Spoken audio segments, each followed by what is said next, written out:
Welcome to Boxing Fans Talk TV. We're gonna be watching this the zone fight with Ryan Garcia. I want you guys to come on in. It's like we sitting in the living room together. I've been watching some of the fights, not really memorable to me. But this fight on is right now is pretty good. But before we get into it, y'all know the drill. Let's turn to. And by the way, CBS or whoever owned the zone, whatever. I'm not showing it, but we looking at it together. So don't be tripping. This is not my content. I turned the volume way down. Anywho, let's get started.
Welcome back. I'm watching this fight.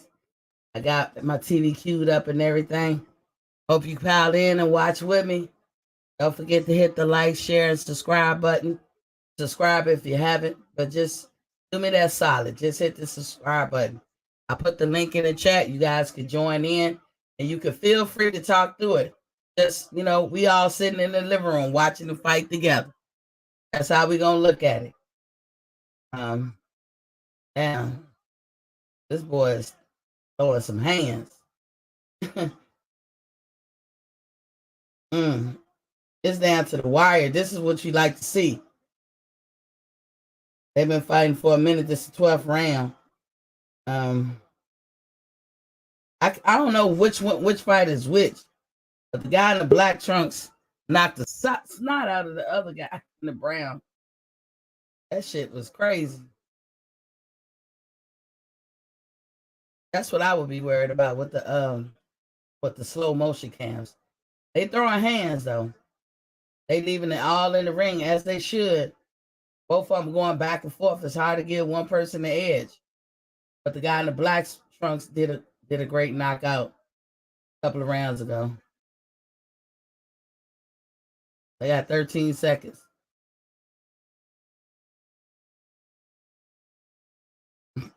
The one in the brown is really trying to come back. But yeah, the fight is over. That's a fight right there. That's a good fight right there. Shelton, I see you, boo. What's up, Sheldon? Hey, Miss T, what's going on, girl? Hey, you gonna watch? What you think of that fight? The 111 pounders. Is that how much they weighed? It just went off. Yeah, that's 112. That was just 112. What's that? Flyweight. Yeah, I guess so. They was on, but when when it turned 9 o'clock. So they was already on the like undercard. Yeah, But, that was undercard. Yeah. It was a good fight. The guy in Yeah, the it was black pretty trunks knocked that dude out. He knocked the snot out that motherfucker. good. Yeah, two little guys was going at it. They're throwing hands. How that That's what we crowd like look? to see. It ain't filled up yet, right? Nah, it ain't filled up yet. You got it there. You want to add? Look, I saw on the YouTube channel. I like old boy's channel too. But he said he was making hay about the fact that they was fighting at 140. Y'all remember yesterday? I think it was yesterday that I told y'all that what's his name? Javier Fortuna team rogered up for that flaw. Right. They said that they were the ones who requested 140, not Ryan Garcia. You know, Ryan is not my favorite fighter, but I ain't gonna cake for him. I ain't gonna lie for him. You could have missed that article though. And what old boy was saying, I could see why he was saying it, because you could have missed that article. But I inadvertently saw that article where the co-manager of Javier Fortuna said, no, that was us. So Well, I still don't think Ryan can make 135. yeah, I He believe missed this last fight. His last fight was at 140. You saw my thumbnail, right? No, what did it say? I said, what's really good is Ryan Garcia fight boy and paid for watching with me live. Basically, the dude grew. Like his changes is too quick. He's a young kid. He's only 23 years old. He's gonna continue to grow. I know, but not overnight. Yeah, that shit don't happen like that. So I put up a picture of the old Ryan and this new Ryan. So you going with the conspiracy theory that he on the juice, huh? Well, I'm asking the question. I'm putting the question out there. Whether it's true or not, I don't know. But it makes you pause and raise the eyebrow and be like, Yeah, I mean, you know, he's a young kid, Miss T. He's growing. You know, you don't really stop growing until you're 25, 26. So true that. But that bulkiness of muscle. Oh shit! When I was young, I could put on muscle like a motherfucker. All I gotta do is eat some bananas and peanut butter, work out. Look, I don't mean to say I probably hurt some people feeling, but that's how us black folks are. You know, they don't like to hear that shit. I never was. When I was young, I never needed to build no muscle. It was just there. Don't know where it came from. You know what I'm saying? That I was never that person that tried to say, let me build up my leg muscles. Let me get my stomach muscles going. Let me get my arms cut up a little. You know, I won't Shiva or nothing, but I had muscle. I had muscle tone. Didn't do nothing to get it. But, you know, black folks being what they are. How old was you when you went in? I was 20 years old when I went into boot camp. Yeah, you did something to get it. I didn't do shit. I weighed 133, I believe, when I went into boot camp. Either that or 135. I was about 5'7". And you know what's crazy? I probably weighed about that much in high school, and I was considered fat ass. Really? How was you fat at 130? Because, and I probably weighed less than that in high school, but most girls back in the day, if you think about it, I don't know what's that. What? Oh, my damn phone. Oh, that's the Amber Alert. Yeah. All right, cut that out. If you think about it, the further you go back, especially in our generation, most people, girls and guys, we were smaller. These kids today are bigger. True. And even back then, my the girls that was my age, maybe my height, they were like 105, 110, 115. They were skinny. At 5'7", they were thin as a rail. Yeah, I mean, but that's how girls were. They was little as hell. Most of the girls were 5'3". I was 5'7", so I was even considered tall then. And they looked at me like I was the fat ass. I don't know how. I ain't never felt like it, but 130 is right.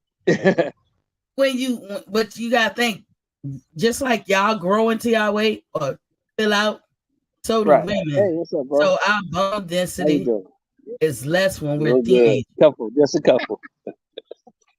You know, our bone density is smaller when we Mm-hmm. teenage girls versus when we turn woman. You know what I'm saying? Just like y'all. Right. Right. And so, but the crazy thing is, though, I remember getting in boot camp. Like I said, I was either 133 or 135 when I went in, and I had to do height weight measurement. Right. Right. After boot camp, you allow like 33%, but when you come in, you got to get that 30% on the mark. So then I was 20. I turned after boot camp and going on leave. I got to my first command. I turned 21 like 9 days later. Right. And then everything was lovely. When I got like 22, like almost 23, I did a height weight, motherfucker. I was 5'10". I didn't lose no weight. I didn't gain no weight. I just grew taller. And so, you know, with height, you're going to put on some kind of pounds. I don't know how to fully explain that. I know how to explain it. You just filled out. Yeah. You filled out to what you were supposed to be. I came home. I told you that's how they looked at me because all the girls, my peers, were very, very thin. When I came home to visit after I grew from 5'7" to 5'10", my mama didn't even recognize me coming down the escalator. Her friend had to tell her, "That's your daughter right there." My mama did not recognize me. I was so thin looking at her. She was like, "Who is this?" The woman came through. Andrew Charles is in the building. Was Papa King? I put the link in the chat, y'all, so y'all can chime in. When we looking at the fight, y'all can speak on it. Sometimes I get quiet and I be so engrossed into it. I be like, what? You know, I be talking shit. Or I just who they got fighting next, Miss T? They ain't showing it. They got a commercial right now. Oh, okay. Because I'm doing laundry, so I'm gonna go back in. I gotta put my laundry in the dryer. I'm gonna go back in and check out the second card. First fight was pretty good. It's a good fight. Who won it, by the way?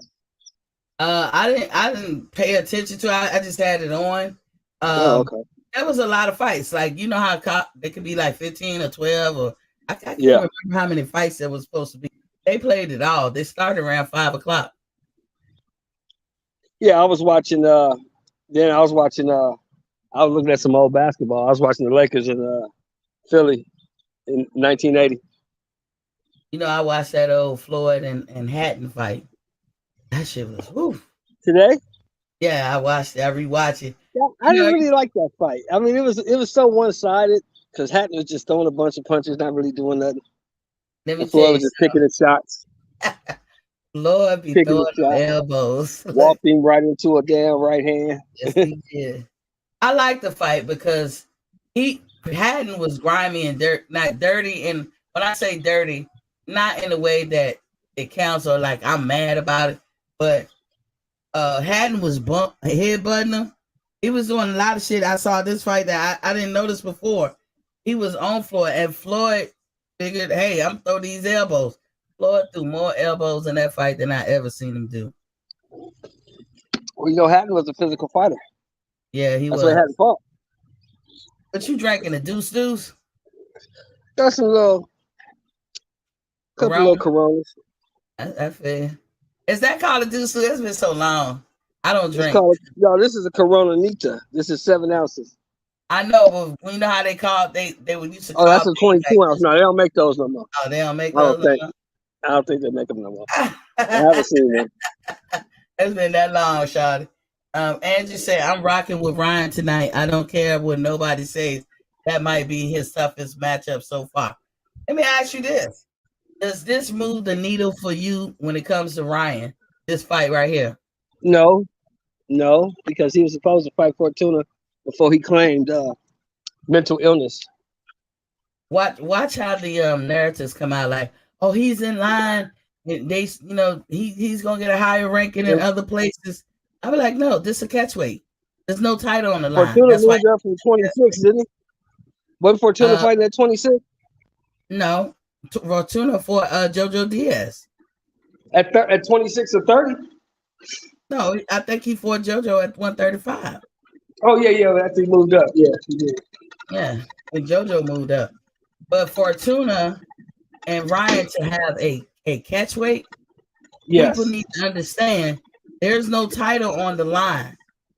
All this can do for Ryan is be on his resume. That's Well, it. they're doing their best to try to make Ryan like he's a championship contender. They would be capping if they do that shit. There would be some unfair shit. Yeah, I'm not hating on them, but that's just a fact. It's a catch weight, so ain't nothing on the line. That means, and then they fighting at 140, so you're not even in your division. So this should not Ryan Garcia ain't fought no goddamn UFC. Yeah, he ain't fought nobody. But watch how they do him. Watch how they make hay of this. So I'm trying to say it right now before they even get to saying it. Try to get to saying it. It ain't. You trying to get ahead of it? Let me see. Yeah, I always do the preemptive strike. Before they get to try to run, bumping their guns, talking about blah blah blah blah blah. No. Andrew Charles said no, he beat Luke, but his stock dropped in my eyes just because everybody beats Luke, Andrew Charles. He said just because he looked like shit, even though he got back up to win, he's got to show me something tonight. Now, when he beat Luke, Andrew, that made him the mandatory. He was in that mandatory spot for Devin Haney. Then he turned around trying to do a double title eliminator. For what? I don't know. He didn't want to fight there. Yeah, he didn't want to fight there, so that comes off as a duck. I think he lost the spot. But that's on him. If you already in the mandatory spot, what are you fighting everybody else for? What are you playing ring around the rosy for? He did that to his own self. He made his own self look crazy.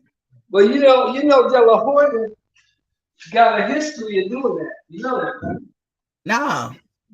Yeah, look how long De La Hoya protected Canelo from Triple G. Oh, you talking about protection wise? I'm thinking De La Hoya as a fighter. Yeah, I'm talking about as a fighter. As a fighter, De La Hoya fought everybody. You can't take that from him. You sure can. He does no smoke as a fighter. Yeah. But as a promoter, he looking out for his best interest.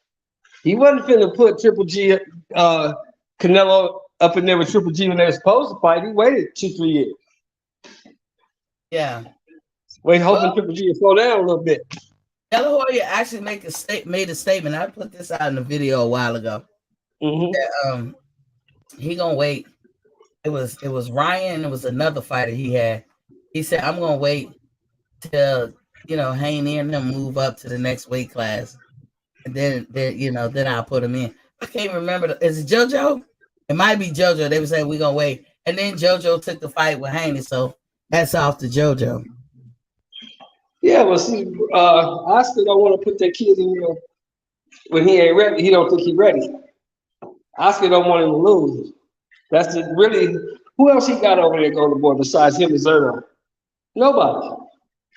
He really trying to push Zerto, but Zerto been writing the letter and bagging to everybody, but Santa Claus try to get in the mix.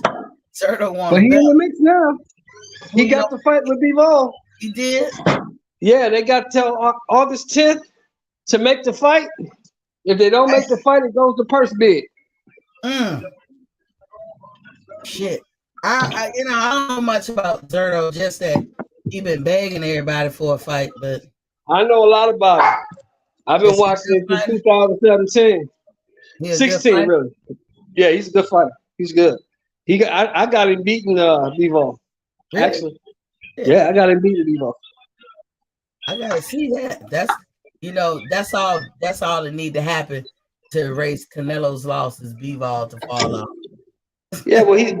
Zerto's 6'3". He closing in on Floyd's record. Yeah, he's 44-0 right now. Floyd ain't gonna want that. Floyd ain't got nothing to do with it. Ain't got shit to do with Floyd. Floyd's legacy is etched in stone. It's in concrete. Can't nothing change it. He retired. He's in the Hall of Fame. It's over with. Floyd's gonna throw a monkey wrench and some shit. Maybe he'll be different because he in the Hall of Fame. Yeah, Floyd can't do nothing about that. Floyd career is over. Floyd ain't And gonna come back and fight no Boots, no Crawford, no Spence. He can fight none of these. So. Andrew said Luke is Luke, but he was a good step up for Ryan. Luke was catching Loma with some slick shots in the early rounds too, before he ended up losing. Yeah, I ain't gonna be one of the people that totally trash a fighter, but Ryan, I do criticize him. I don't totally trash him. Like I came out and like I said, I'm not gonna lie. I did read the article. I don't know how true it is, but shit, hell, Sam the Whiskey or some his name is a co-manager of Javier. They said that's us. Don't blame Ryan. That's us. We the one that asked for 140 because we had a 7-week notice. We just wasn't gonna try to drain our fighter, and Ryan agreed. So it wasn't Ryan's decision to go to 140. But I guess a lot of people. It was a decision. All he said was no fight. Well, that's true. You can look at it that way too. I feel you, King. You can look at it that way too. But he knows, let's see, that he ducked Fortuna the first time. So he knows Fortuna's if Fortuna's name comes up and he don't take the fight this time, it'll really look bad for his head. You know what I mean? True. So they got somebody named Lamont Roach Jr. Dude, if my last name was Roach, I'm sorry, Daddy. I gotta change that. He a nice looking man though. Hey. Look, y'all, I just be playing around. Y'all know I'm too old for these guys. But damn. I mean, one can look. I did dry. I had to messed up for a minute. So Ryan took this fight. He kind of was jammed into it. I think Oscar set this up because of, he pulled out of the Fortuna fight the last time, kind of mental struggles or whatever he had going on. This black guy in the corner of Roach Jr. looked like the guy on Rocky, Apollo Creed's. He do, man. He look just like him. Bald head. What's his name? What's the guy name in Rocky? Apollo Creed training. Is it Tony? It look like that movie can be referenced all the time in boxing. That's how good that movie is. But we don't need that type of man in our life. Everybody got a quote from Rocky. He fighting somebody named Rodriguez. I guess he Latino, but this dude, his name Angel Rodriguez, 20. No, that's Rocha. That's the guy that beat up Flair. No, the guy, it said Roach Jr. Yeah. But the guy Rodriguez looked like Danny Jacobs. That's Lamont Roach. And Lamont Roach Jr. and Angel Rodriguez. Oh, so Angel Rodriguez? Yeah, Angel Rodriguez looked like Danny Jacobs. Angel Rodriguez. Okay, that's not Rocha. The Rocha guy is fighting the Buffy fighting next. No, he's the guy that beat up. He right here. He fighting now. Lamont Roach Jr. No, Lamont Roach. But Rocha from Santa Ana, Rocha, he beat up Blair Flair. Remember the guy that beat up Blair Flair? Yeah. He's on the card too. Oh, that's how you pronounce it? I thought it was Rocha. No, it's Rocha. Rocha. Damn, yeah, I gotta change that name. Andrew said P2 is really good. Yeah, it's good. It's all right. Look at Danny Jacobs.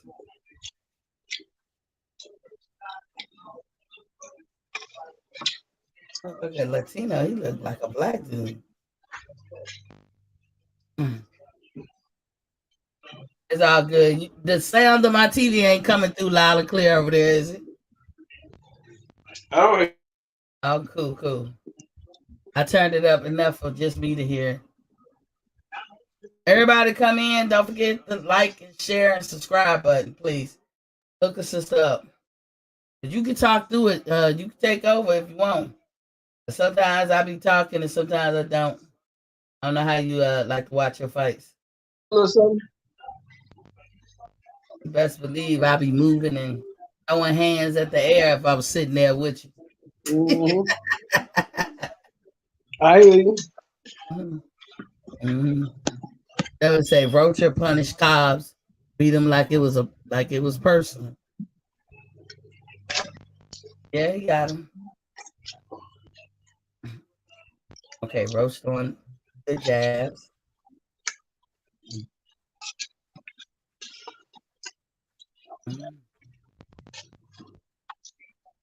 I don't know either one of these fights. You know any one of them? I've seen Lamont Roach before.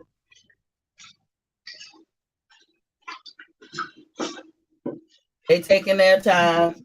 I'm just commentating just in case anybody coming in, they listening. But like I said, you can jump in at any time. You Don't got know too much about it. I put the link in the chat. I'm drop it again. But I'm just telling you, I'm speaking just for people who just coming in. Because some people ain't got the zone. So Roach is throwing his jab. An orthodox fighter. Both of them orthodox. I'm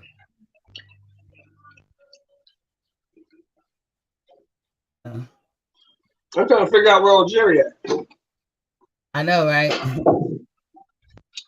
Jerry must have forgot he could be asleep. Oh, that's a good jab by Roach. I think Roach got the better jab. I think Rodriguez, though, is trying to invest. He's doing a lot of hook. He's trying to invest in the body. So I like that he's investing in the body early. Trying to slow him down. Yeah. They kind of lackluster a little bit. It ain't heated up yet. Both of their bodies ain't sweating or nothing. They trying to get it together. Roach just came with a jab to the gut.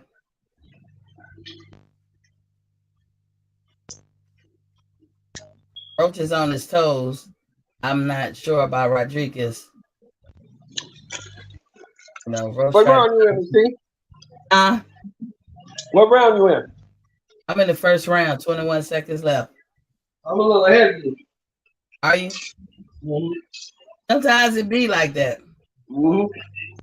And then my shit over here sometimes buffering. You know what? I'm getting rid of my cable. Ain't that about a bitch? Well, they fucked around and laid down some cable. We all this time we never had a choice. Right. You had to get with DirecTV or satellite dish or whatever. You ain't have a choice. But now they done laid cables down. So we got Comcast, Xfinity. Comcast bought out Xfinity. Right. And now we got that, and they finished about a couple of weeks ago putting all the cables in the ground. I saw them when they dug up my ground, and then they got the green box on my grounds. Let me tell you what to do. What's up? Let me tell you what to do. Go ahead and get that Fire Stick. Okay. You can stream everything. How I'm gonna get it to do that? You just buy it from Amazon. Mm-hmm. Have internet in your house, right? Right. Plug it up to your TV and download the app. ESPN, Showtime. That's what I did. I downloaded all the apps. ESPN, ESPN Plus, Showtime. I got a Roku. So you know what? When they look, I'm buffering now. When they gave Showtime free when I got in trouble. Oh, that's a good one too that Rodriguez do. I loaded it up and you're supposed to turn it off after so many days. It was a 30-day free thing, and I never did turn it off. So I've been paying an extra $14, even though I got Showtime on my DirecTV. But I've been paying an extra $14, and that way when I come over here I can look at it. But I'm getting rid of cable, man. They hit me off with a bill that's ridiculous and couldn't explain why. I was like, I'm done.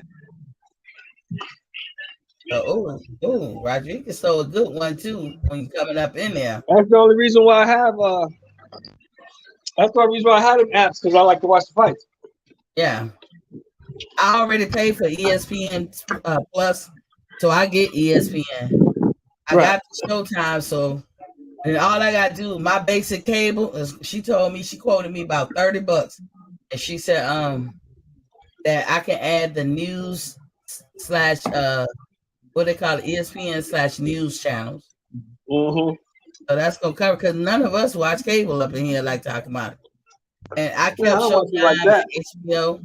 Huh? You know, I watch a little CNN here and there. Yeah, I But I'm like really more interested MSNBC.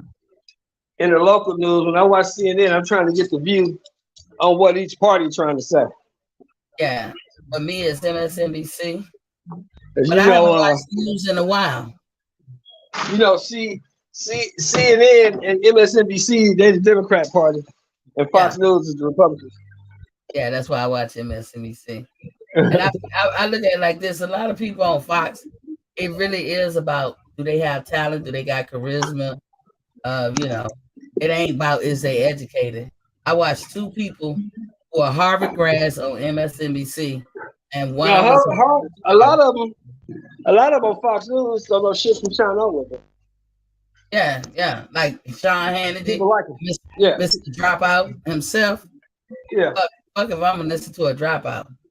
I'm not doing it. And he don't know shit from China, but people like it. Yeah, he got the charisma. This damn Rodriguez dude is throwing some hands. Whenever Roach tried to come in, he let his hands go. 1, 2, 1, 2. Right. Roach putting up the phones now. When he coming in, he should have did that in the beginning.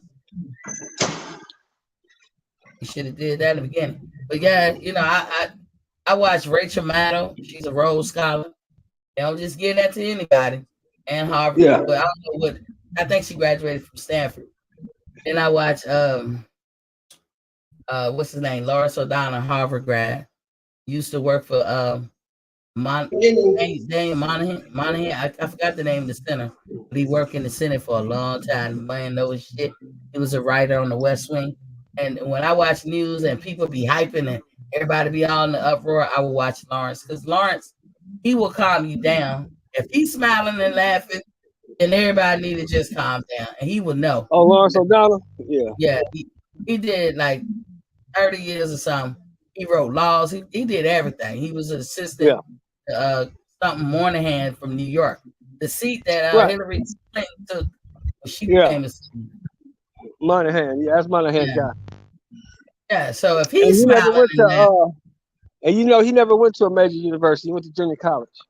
Who? Lawrence? Mm-hmm. Lawrence O'Donnell, No, he's a Harvard grad. You gotta check he went to Harvard afterwards? No, he's a Harvard graduate. He's always been. He's a Harvard graduate. Yeah. I thought he said he went to junior college. That was Sean Hannity, not Lawrence. No. Let me look him up. Hold on, Miss T. Let me look him up. Because I heard him say on live telecast in the MSNBC that he went to junior college. Nah, I promise you. I've been following him for over a decade. He's a Harvard grad. What he graduated in, I don't know if I don't think he got a political science degree. I don't know what kind of degree he got. But he went to Harvard. He's from Boston. Yeah, but if he went to Harvard, does it matter? What it matters to me about going to a prestigious school like that, or just going to a school, period. You don't have to have the Harvard. But I'm gonna tell you, there's a difference in people who have a degree versus people who don't. It don't mean that people with the degree is better.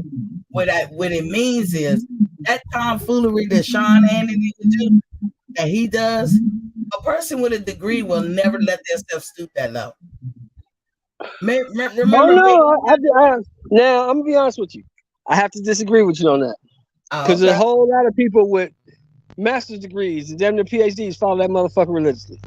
Yeah, they do, but I'm saying they themselves, like Megyn Kelly, right? Megyn Kelly do some foolish shit too, but Megyn Kelly don't cross the line all the way. That's a lawyer. You think I'm gonna put all the shit I work for? I'm gonna throw it away just to hang with y'all idiots? Nah, I'm not doing that. That's what I think about people who actually went to school and got a degree.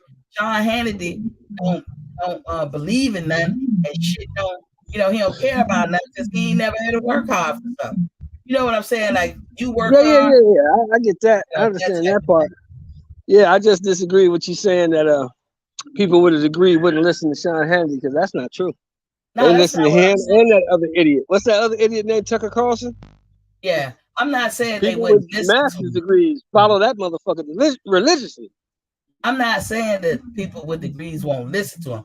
I'm saying if you have a degree, you're not going to sit on TV and make a fool of yourself. Even if you got a lot of people that will follow you and listen, and that's something like mentally seriously wrong, you're not gonna let yourself stoop down to idiocy. When you are educated, Tucker Carlson does it all the time. is he Every educated night. though? Yeah, He, he he's educated. he's a I think he dude with went a to silver spoon in his mouth. Wharton or some of them schools, some shit like that. He's a guy that probably bought his education with a silver spoon in his mouth. Just like that dude from Florida. I forgot his name, that congressman that got the big ass motherfucking head that had to go to court. He looked The like young dude. yeah, that was They got talking caught up about with that Trump shit. with the young girls and all that old bullshit. They got caught Yeah, up in. yeah, that idiot. I just can't say all that shit I went through to get my degree. I'm not dummying down for nobody. That's how I feel. I would think Oh, I most feel you. I even agree. in I work. wouldn't dumb you down for nobody either. But enough zeros to make you say some way out shit. I couldn't do it. I couldn't deal with myself. Andrew Charles said I quit watching the news a while back and my sanity has improved drastically. Me too, Andrew. I quit watching in June last year. I needed a break after Trump. I needed a break. Lord knows, because people just have no idea the danger that man was putting us in. Lord. Just But based on how only problem you have with Trump, for me, is if you actually took him seriously. A lot of shit he did was just so idiotic and retarded. yeah, but he did stuff like let troops that told was supposed to be the enemy our whereabouts with the troops. He did stupid shit. People died because of his decision. But Yeah. I mean, that's every president. But it don't never. It's hit or miss. You make the best decision you can, or they throwing leather. But when you make an idiotic decision when you could have made a better one, and people die at the hands of that man, that's how I saw Trump. But he Oh, doesn't care. oh. You knocked him out. Yeah, Roach Jr. fell. I don't know if he slipped. He looked like he displaced his leg or some shit. Let me take my ass back in the house and check this out. Damn. He on his knee and the ref ain't even counting. He must have slipped. Yeah. Do they give you 5 minutes if you slip? If you hurt yourself, yeah. They give you 5 minutes to recover. Like Oh, you strain your groin or you hamstring or you hurt your ankle. To see if he you might have hurt continue. his balls because the ref pointed to his shit. I don't know. Oh yeah, he bent it down. Look. Okay, boom. Are you back? Oh Yeah. yeah. It's a low blow. It's a low blow. Oh, it's a low blow. Okay. Why they don't take the full 5 minutes? Because they want to be tough. Tough guy. Come on, Hold man. on, you I'll be right back. Okay. You guys need to take the 4 or 5 minutes. Roach just went there with a low blow. The ref is he gave him all the time, but he came back on in there. They throwing hands. I like how Rodriguez throw his combination, but Roach got him on the ropes. He's the pressure fighter. He's moving forward. Rodriguez hit him at the gut. Roach been throwing great jabs, so Roach got him against the ropes again. He's Rodriguez backing off. Rodriguez try to do the bolo shot. Come on, Rodriguez. You ain't Sugar Ray Leonard. Stop the madness. They both hitting each other. They hugging, or they clinching, I should say. But the referee just broke them up. Rodriguez, he's determined to go to the gut, but I think Roach Jr. got the better. He has the better jab. He keeps jabbing him. Rodriguez is moving around. Oh, a check left hook. Oh no, what is it? Yeah, check left hook from Roach, a straight. But every time Roach come in, Rodriguez do throw them hands, 1-2s. You know what I'm saying? But Rodriguez, I don't know how he's accidentally keep hitting him in the back of his head. You know, I don't call them accidents once you do it too many times. Rodriguez got him in the clinch. Roach is trying to invest in the body, you know, and yeah, they steadily going. It's 22 seconds left in the round, and you know, I like the fact that Roach is steadily jabbing. He's closing in. He's pushing him back. He's walking. I wouldn't say all the way walking him down, but Rodriguez is taking a step back. Rodriguez invests in the body. He tried to throw a left hook, a check left hook. Roach ducks under it. Oh, Rodriguez tried to throw a right hook, and Roach duck under it. Roach got him with a combination. Rodriguez back is to the ropes, and Roach is steadily jabbing. The bell has rung. So they go to their neutral corners. Y'all don't forget, do me a favor, hit the like and subscribe button. Please hit the subscribe button, please. Don't cost you nothing, just hit it. If you in here watching, just go on and hit the subscribe button for me, please. And the like. That's all I ask. Yo, I said it earlier too that Roach trainer looked just like the trainer of Apollo Creed. I mean, he looked just like him. I'm beginning to think, are they brothers or some shit? This man looked too much like him. I don't know. You know. But that low blow was serious. I just want these guys to take their full 5 minutes. Y'all let me know in the chat. Is there something bad about taking your 4 or 5 minutes when you get a low blow? If you need the rest, I mean, or you just, as a fighter, you don't want to stop your momentum. What is it? So they come back, they meet in the middle. Roach is steady throwing the jab. You know, he tried to do a check right hook. They clinch. Roach is investing in the side. Investing in the side. Roach is steadily walking him down. It's like a slow walk down. It's more so because Rodriguez is backing up. Rodriguez, every time he throw a jab, he'll go to the body. Then he throw a 1, 2, 3, and then he hit him in the body. There's like 5 or 6 shots Rodriguez just threw unanswered. But Rodriguez love to throw these hooks, and Roach ducks under them. Very easy. You know, Roach is Rodriguez is holding his hands. Roach is still hitting them to the sides, turning them kidneys up, whatever you want to call it. Y'all hit that like button and subscribe. Roach is jabbing. He just threw a check right and a straight right. He threw a straight right. That was a good one. I like the fact that Roach get out the way. He brings his hand back up. They both been trading leather. They both throwing, you know, a lot. You know, Rodriguez trying to move around, fainting a little bit. Roach got the better jab to me. Even though Rodriguez tried to hit him in the gut, Roach got the better jab. He just did another gut check. He tried to do a right hook to the jab, to the gut. Another gut check. This is all by Rodriguez. And then he went upstairs with it. Ooh! Oh! Do the stanky leg. Do the stanky leg. God damn. Shit. Roach caught his ass with a right checker. And that dude went to doing the stanky leg. Oh my goodness. Wow. Do the stanky leg. Oh man, I'm buffering for whatever reason. I don't know. Boom. Roach pouring it on him. He heard him. He know he heard him. And he hit him with a straight. Dude trying to hold on to him, grab him behind his legs. Rodriguez trying to grab him behind the legs. You can't do that, shawty. You know when somebody grab you like that, they make you feel like you about to fall. Roach must work for Oscar or something. Oscar stood up and was like, come on, man, bring it on. Bring it on. Only Roach could have saw him. So that's why I said Roach. I don't know if he is Oscar stable or whatever. It's a Golden Boy event. But Roach hit him. Rodriguez got a little smirk on his face. But he got rocked, man. He was doing the stanky man. Roach is steady coming with the jab, keep walking him down, hit him again, backed him up a couple of steps. Rodriguez is he's steady jabbing him. That straight ain't no joke. Boom. He hit him with a straight and landed on the side. But that jab too. Damn. Oh. Combination.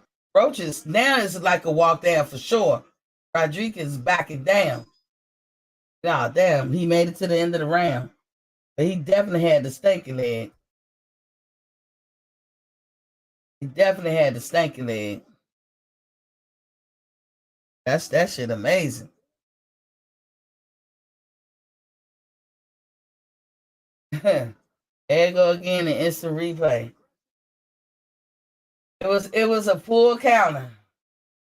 And he caught him on the chin. Good. Boom. A right full counter. Two. Damn. Oscar and goddamn B-Hop is up out of their seat on that one. That was a good one. That was a good one. I tell you that much. That one was all right.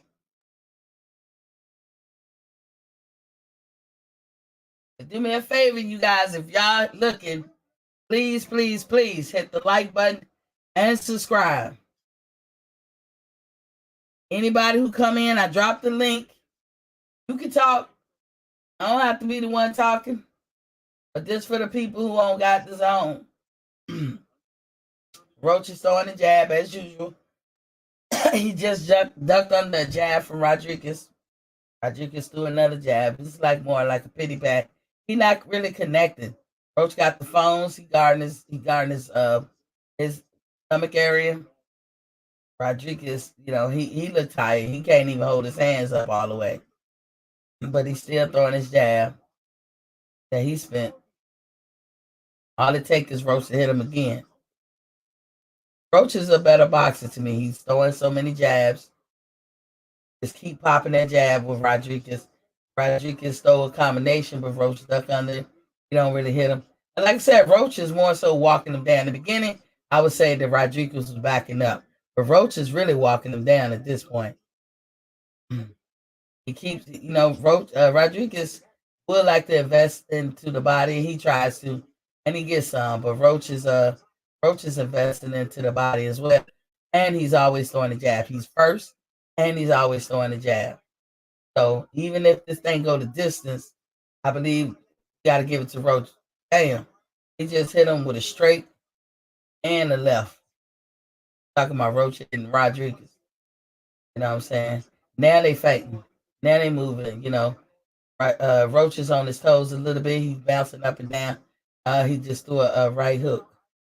And he walking down. He cutting out the ring. He ducked down under what Rod tried to throw. Rod, try to stay active. Rod is kind of off balance a little. Roach got him a good body punch. Good body punch by Roach. Good body punch. He's moving his head again with the jabs. He's steadily jabbing. Rodriguez is affecting him. He tries to throw a flurry, and he missed a lot. Roach got him up against the ring, and he's throwing hard punches to the gut. I think he's going to get Rodriguez out. He's cutting off the ring. Rodriguez looks spent a little bit. Roach is throwing them haymakers to the gut. He's ducking under Rodriguez's little 1-2 flurries. So we don't know what's going to happen. Roach look more confident. He, like I said, he's first. He 1-2 on the Roach part. He hit a 1-2 again. Rodriguez is moving. He is circling, but Roach is cutting him off. He's spent. Rodriguez is spent. Roach 1-2. Come on. 1-2. And he keep catching him like that. They did a clinch, and Rodriguez made it through the round. Roach is fighting an excellent fight. I'm not saying that Rodriguez can't fight. He's a little bit more flat-footed than Roach. When Roach get on his toes, I think he does better with his 1-2s. Sometimes Roach is just coming up on him and sitting him down. But he's doing a good job. He's walking him down. He's been walking him down. I think we're going into the 7th round, I think. I want to see. I can't see right now, but if we're going into the 7th round,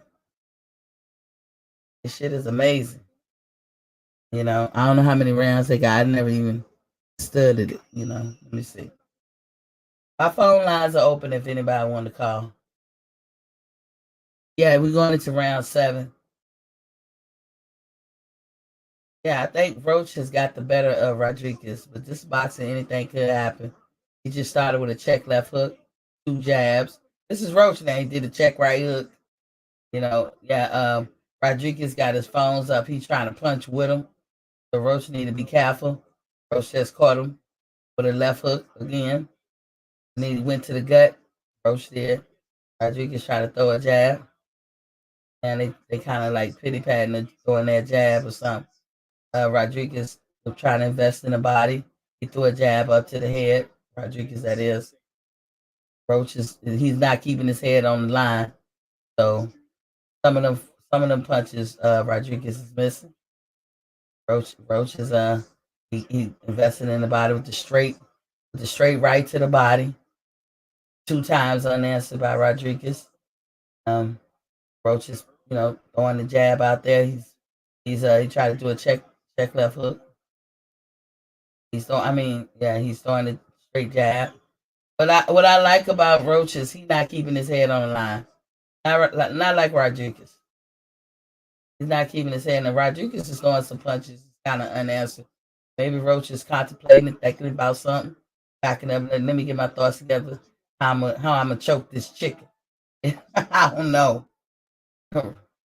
Rodriguez is the gut. Oh my goodness.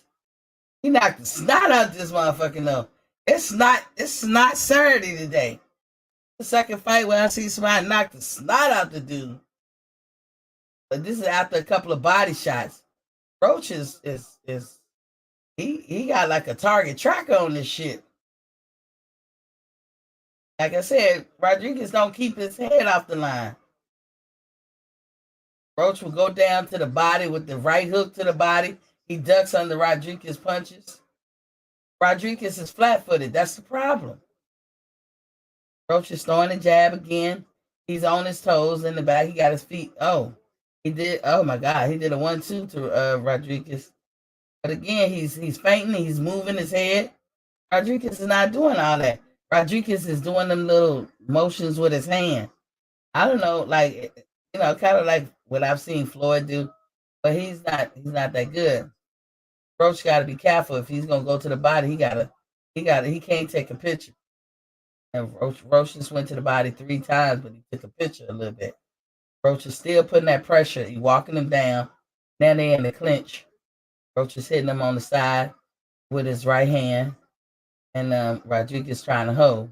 Rodriguez is covering his body, and Roach should notice that because he ain't got his hand all the way up. And when he started, his hands was up. So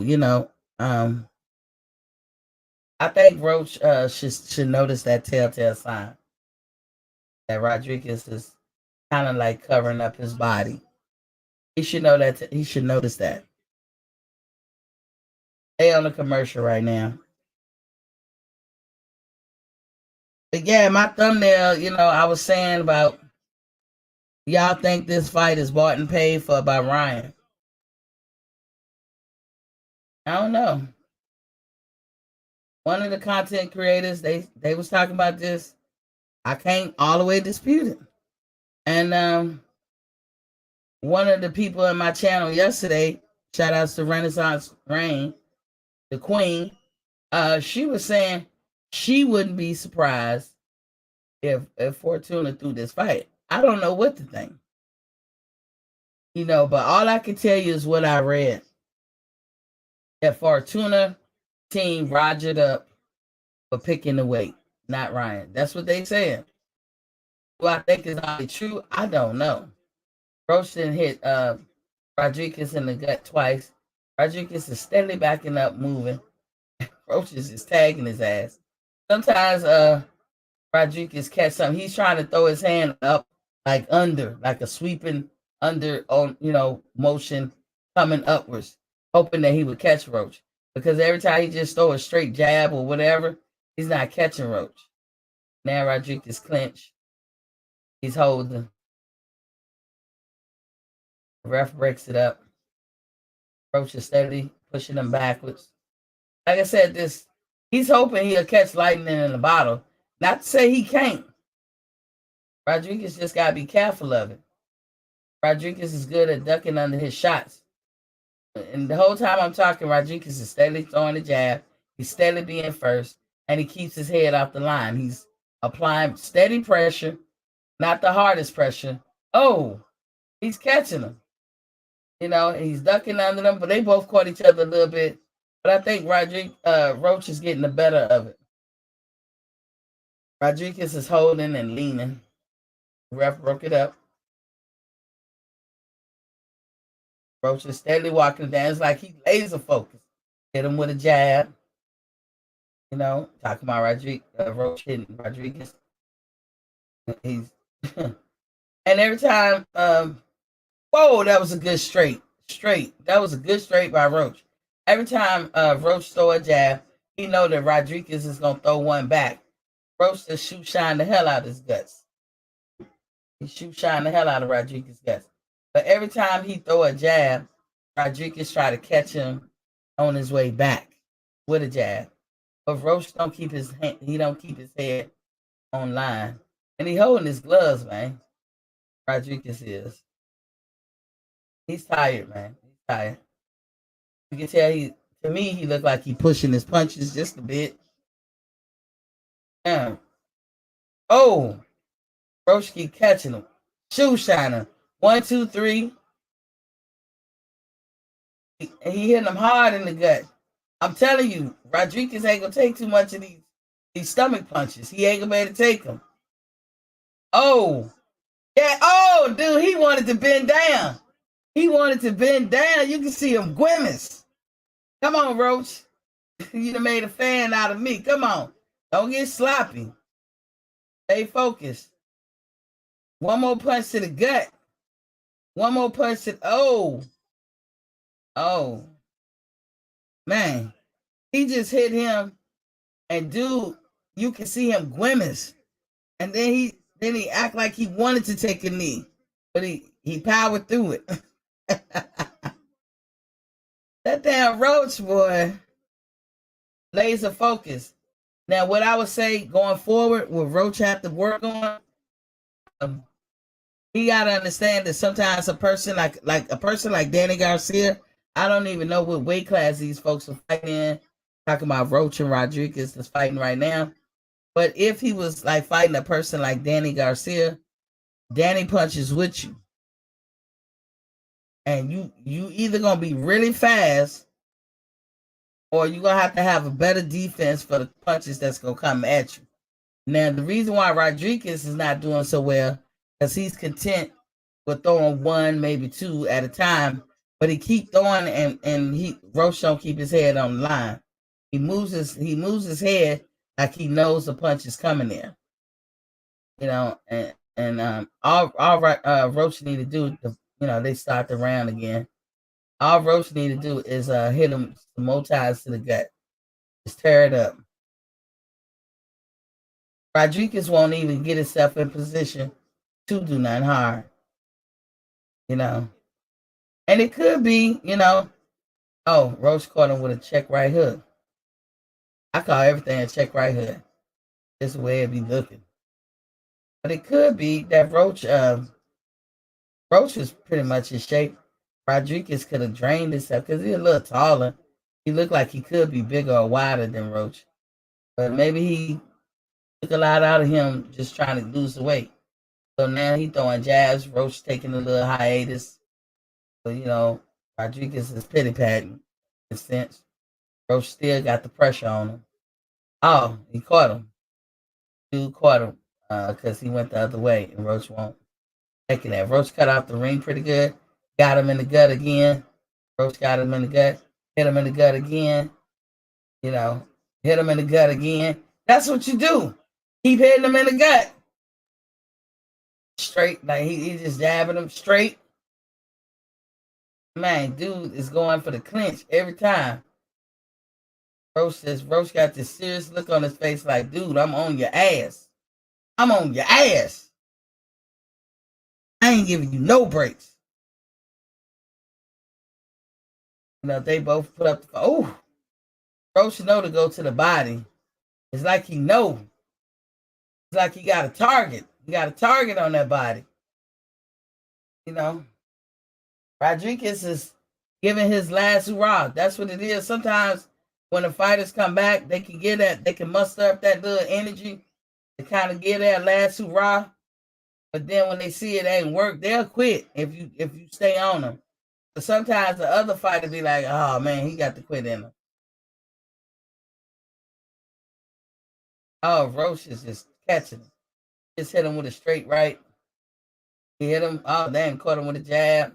Why is my TV buffering? God damn. You know, combination by Roach. Caught him, combination. Roach is hitting him too easy with these 1-2s. Dude just got caught in the stomach again. You know, Roach hit him in the gut again. You know. Oh, he got him.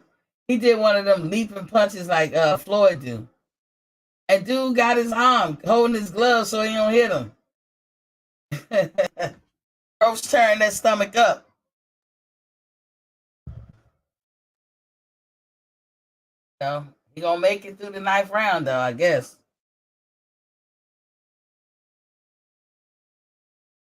Well, he made it through the 9th round.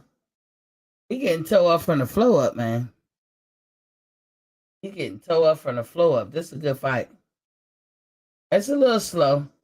I don't. Yeah, I think it's, when your opponent is a little slow, you tend to, as the other person, you tend to slow it down. It's only some people that pick up the pace. I think Rodriguez is. I don't know why he's. I don't think he's at his best. Roach is. I figured out who Roach looked like.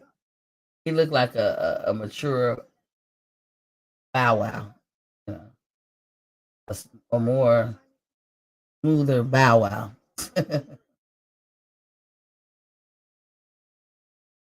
He's doing an excellent job. He's doing an excellent job. He ain't even out of breath or nothing in the corner. We're going in round 10.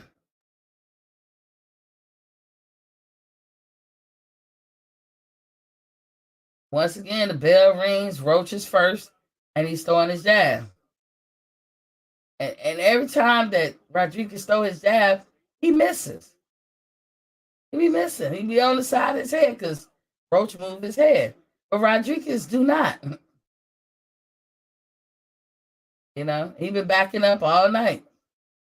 Rodriguez have 2 jabs thrown by Roach. PGH Big Dog is in the building. What's poppin', King? You looking at the fight with us? No. They go Roach with the 1-2. He's doing excellent. Like I said, Rodriguez is throwing, but it's almost like he's pushing his punches.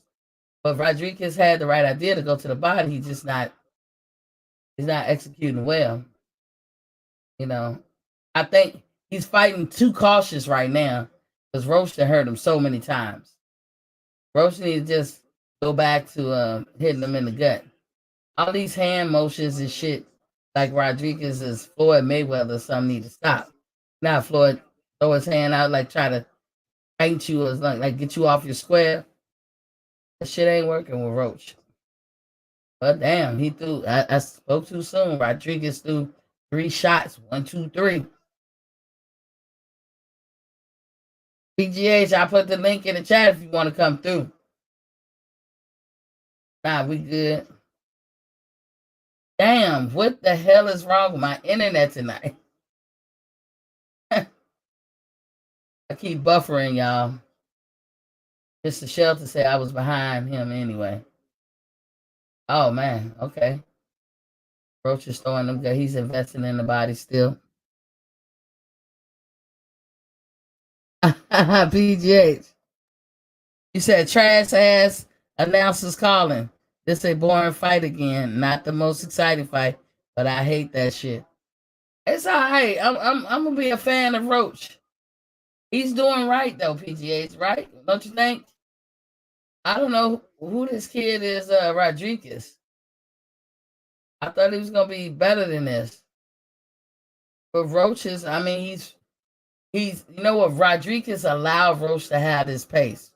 I don't know if Roach can have a faster pace, but Rodriguez is slow. And so Roach has slowed it down, but he's pressuring him the whole time. So I mean he's showing his skills. He's keeping his head off the line. He's throwing a jab. He's being first. He's stutter stepping. He's on his toes. I think Roach is taking this round off. And he's still pressuring him. And he still hit him. I mean, he making motherfucking Rodriguez think about some shit. PGA said Roach is doing what he has to do. He just has no power to stop Rodriguez. Oh, damn. Wow. I've never seen Roach fight before. But he's one of those guys that they consider no power. I don't know. He hurt Rodriguez a couple times though. He must got some because Rodriguez ain't got no answer. But I don't know. This is the first fight I've ever seen Roach in. Hey, Javier Fortuna looked like he got robbed and stabbed from the nose. Damn. Who tried to slice his face? At PGH, you think Javier gonna throw this fight? I had somebody in my chat say that. The Queen, Renaissance Rain. She said it wouldn't surprise her. It wouldn't surprise her. The thumbnail that I put up showed like old Ryan and new Ryan. It seemed like he changed overnight. I'm just asking the question. I can't confirm or deny. Yeah, Roach is doing what he's supposed to do. Rodriguez just sucks. He throw punches and he hope he make it. If you tired and you stand in front of Rodriguez, I guess he got to fight. You said he only got 9 KOs, very little power. Okay. Is he a De La Hoya fighter, PGH? Because when he hurt Rodriguez, De La Hoya and B-Hop got up like, nigga, bring it on. You know, like I said, they steady jabbing. Rodriguez, I don't know, he's trying to muster something. But he been flat-footed this whole time. Been flat-footed this whole time. Roach just got him.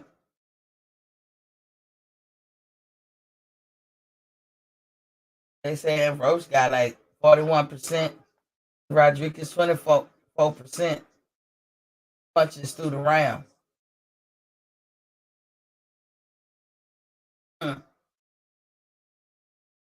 If Roach apply the pressure right, he can make him say night-night. This dude is done.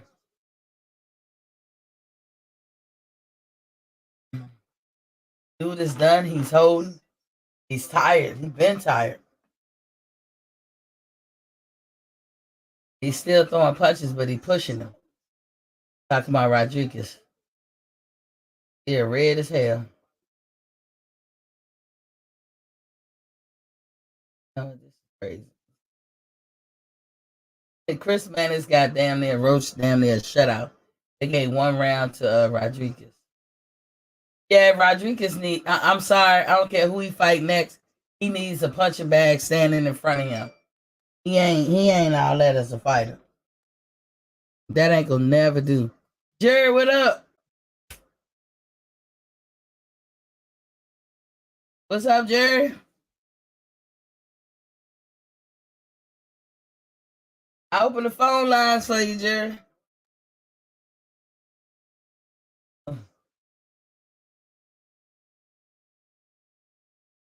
Yeah, Rodriguez, he need a punching bag, man. You know, he throwing hands, but Roach is moving. He's on his toes. But he better be careful coming in there. He better be careful. Because Rodriguez threw a couple of them to caught him. Rodriguez known for them 1-2s. But Roach don't keep his head on line, though, you know. Jerry said, what up, Queen? Put the number up, baby, baby. Oh. Hey, Jared, the number was up waiting for you. Oh, wait a minute. There it is right there, Jared.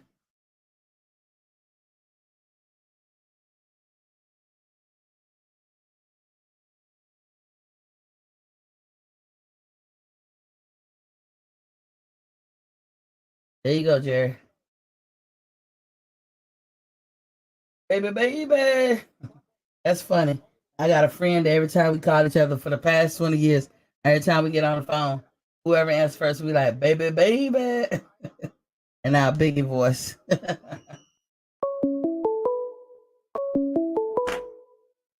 I hear you, Jerry. Call from Jerry. What up, Jerry? Yeah. What's good? Hold on, let me turn it down. Yeah. Now, I gotta ask you right away. Yeah, you must not like Ryan. What does Ryan bought and paid for? What's I that? just asked a question. I'm hearing the rumblings in the street. I just put it out there as a question. I said, I know Jerry ain't gonna like this one. Nah, I'm just saying. You think this is a setup fight? I don't know. You remember when Renaissance Rain, when she said yesterday it wouldn't surprise her? I want to say Angel Johnson is in the building. What's popping? I don't know if you're a king or queen, but what's popping? Who is more gutter and hooder, Monica or Alicia Keys? I choose Monica. Yeah, I think Alicia Keys might have had a better upbringing. I don't know. I mean, yeah, I like Alicia. Monica don't play no games. We know Monica come from the hood, but I don't know. Like and like Renaissance Rain said, she said it wouldn't surprise her. And then I'm hearing other opinions, and I was like, okay, but remember Jerry yesterday, I could have been on the side of saying what's fishy about Ryan taking a 140-pound fight, why they contracted it that. But I said it yesterday what I read. His Javier Fortuna co-manager rogered up for that. They said it was us, y'all, not Ryan. And I told the truth. So I ain't gonna cake a lie, but I have an issue, and I've said this in a previous video before I even ever talked to you. The dude seemed like he be changing overnight. Like in the grand scheme of things. Who's changing? Ryan, his build, his muscle, he looks different, man. He's big. He's big. I always thought he was big at 135. But if Ryan would have been the one not able to make weight, he'd never live it down. See, and that's where I'm a little bit different than a lot of folks. Like she was saying, like with Fortuna, he might have had that one fight where I didn't see the fight, but you was telling me he got knocked out of the ring, and then I don't know. I guess he retired from claiming an injury.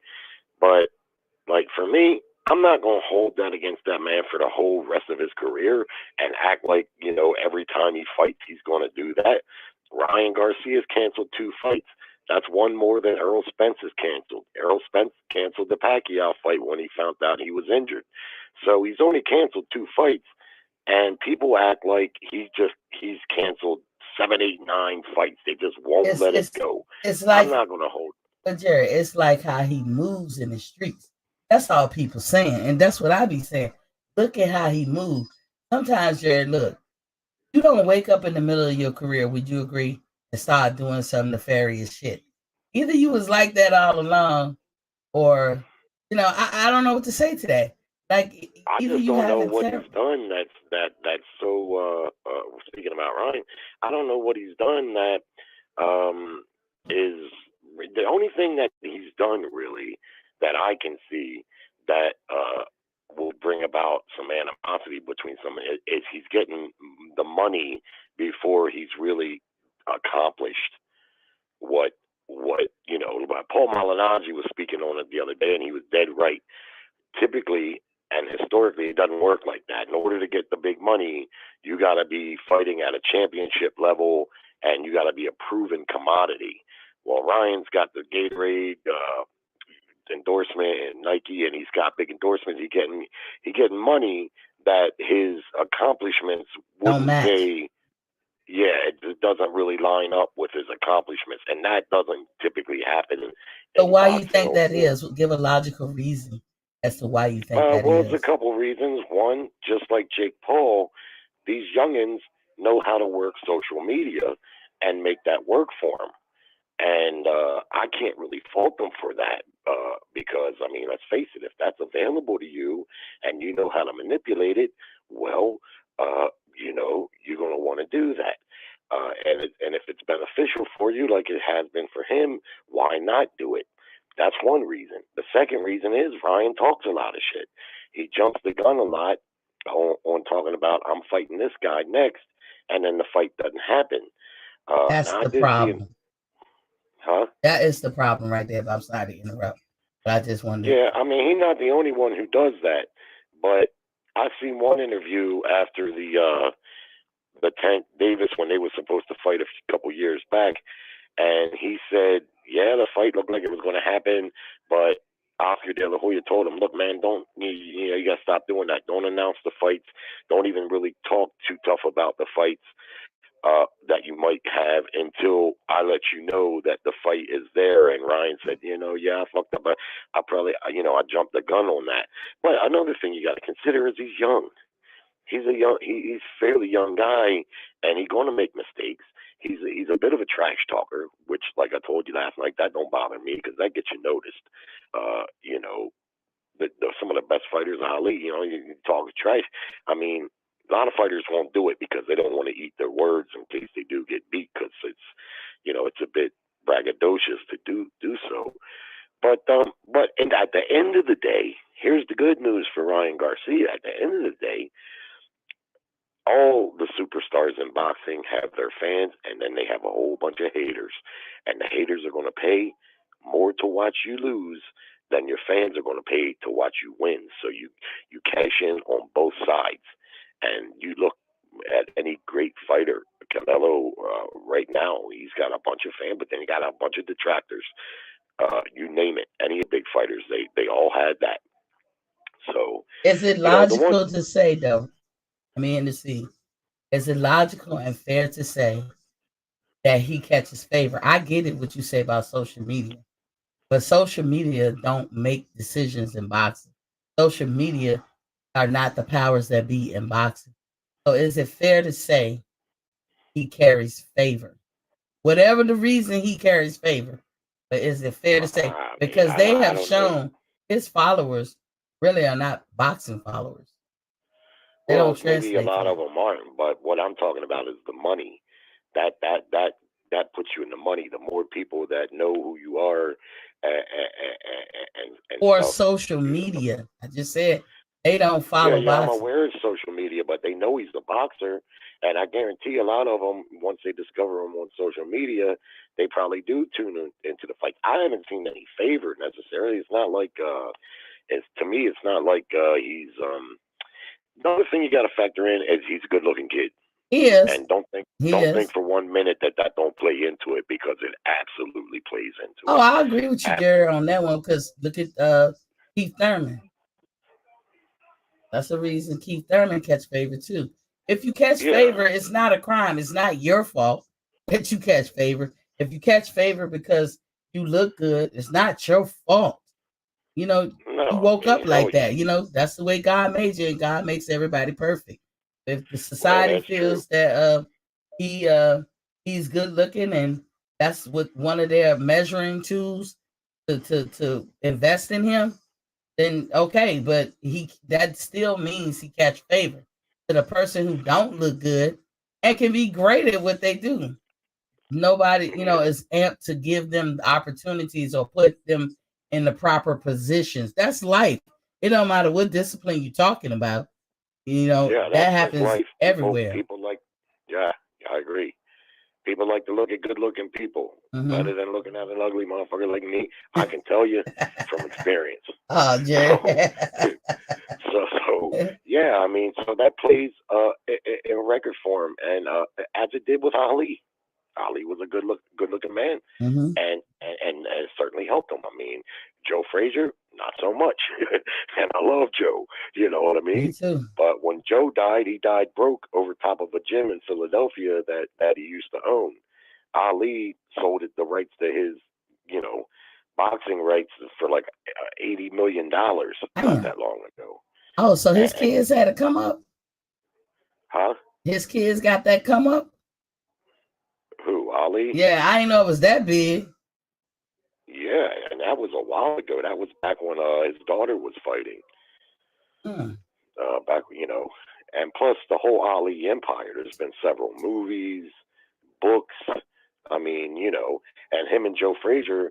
I mean, obviously Frazier wasn't as loud as Ali transcended sports entirely. But if you think about it, the two of them made history, and they were sports heroes.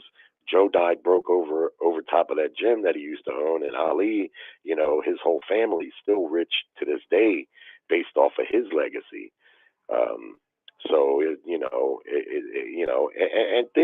just is what it is. And what I say about boxing, what I've learned, I've heard a fighter say this years ago, and it seems to me to be accurate. In boxing, just like in life, you get in where you fit in. If you're not getting paid well, there's a reason why. If you're getting paid well, there's a reason why.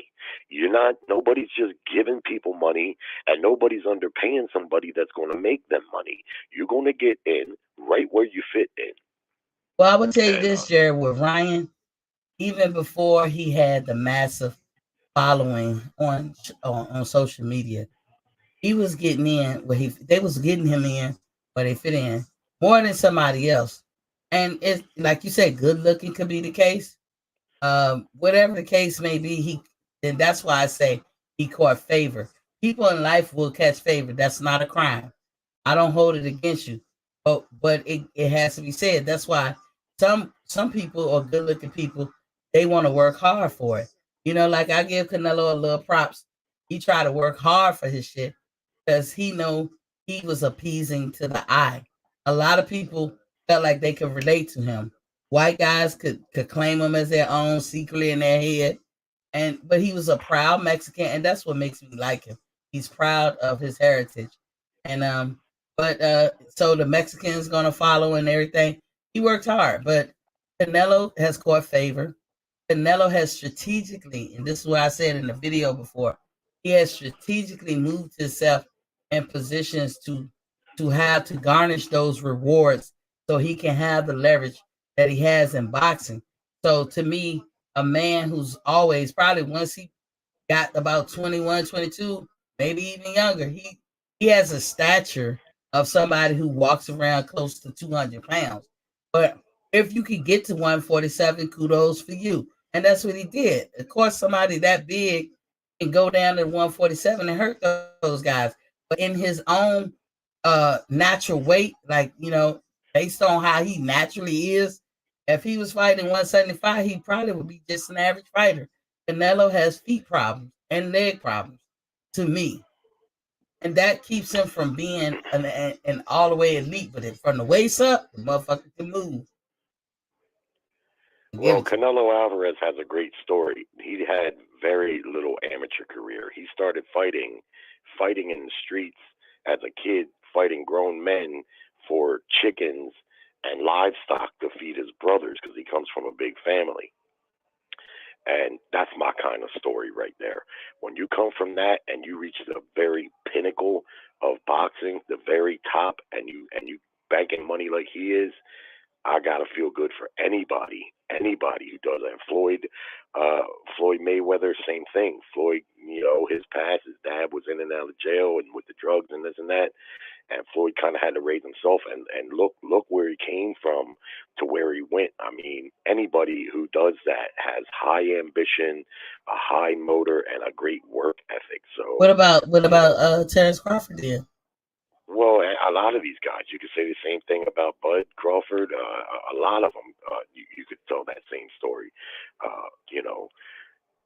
I read in a book one time about Roberto Duran. When Roberto Duran was just basically a kid, he was fighting on the streets in Panama, and somebody seen him, and they had some boxing connections, so they took him to the next city where there was a boxing gym. And on the first day, Roberto Duran beat up everybody in the gym. all the fighters, the fucking owner. He beat everyone up, and he was basically a kid. And the guy asked him, you know, man, you're savage. How did you learn to fight like this? And he said, because I have to protect myself on the street. Basically, without getting too crude, what he basically said was he has to protect his butthole. Oh yeah, you get crude on you. If that's the Okay, case, so hey, imagine some shit like that. That's why yeah. he was such a fierce, beastie fighter, even as a kid, because he was naked on the street. You know, so man, that's why I admire a lot of these boxers. Not all of them come from backgrounds quite like that, but Yeah. like I said, Canelo had basically no amateur career. And that really means something. That's where you garner a lot of experience, and that helps you as a pro. He grew up fighting grown men for chickens and pigs and shit to feed his family. So, you know, when you go from that to where he's at. But another misnomer about Canelo is Canelo don't walk around at no 200 pounds. He's only 5'7". I think he's an inch taller than Tank Davis, or Tank Davis is, I Tank think, is 5'6". 5'5". Huh? Tank is 5'5". 5'5". He's 2 inches taller than Tank Davis. He's everybody Canelo fights is bigger than he is, but his haters, when he was fighting at 154, haters do what haters do, and they was saying that he was weight bullying, but he wasn't weight bullying any more than anybody else does. I've heard Terrence Crawford say that he walks around 170 plus, which is probably hold on. You know who I first heard that about Canelo from? Triple G. Long time ago. I don't even know if they had ever had a fight. And I got another analogy about Canelo. Now, I don't know if you will agree, but remember before the Triple G fight, I can't remember if it was the first fight or the second fight that he popped dirty. But then Canelo went on and they was like, he fought often. He fought 3 fights in 1 year and all this. You know what I look at that as? I look at it as damage control. No crime here, no crime, but just damage control. I would do it. And he was saving face. Because if you think about it, Jerry, if you fighting 3 or 4 times a year, how can you cheat? If you are taking the clean boxing program, how can you cheat? Eventually, one of those times you're gonna get caught. So for him, yeah, damage control. You know, a lot of fighters would fight 3 times a year if they could.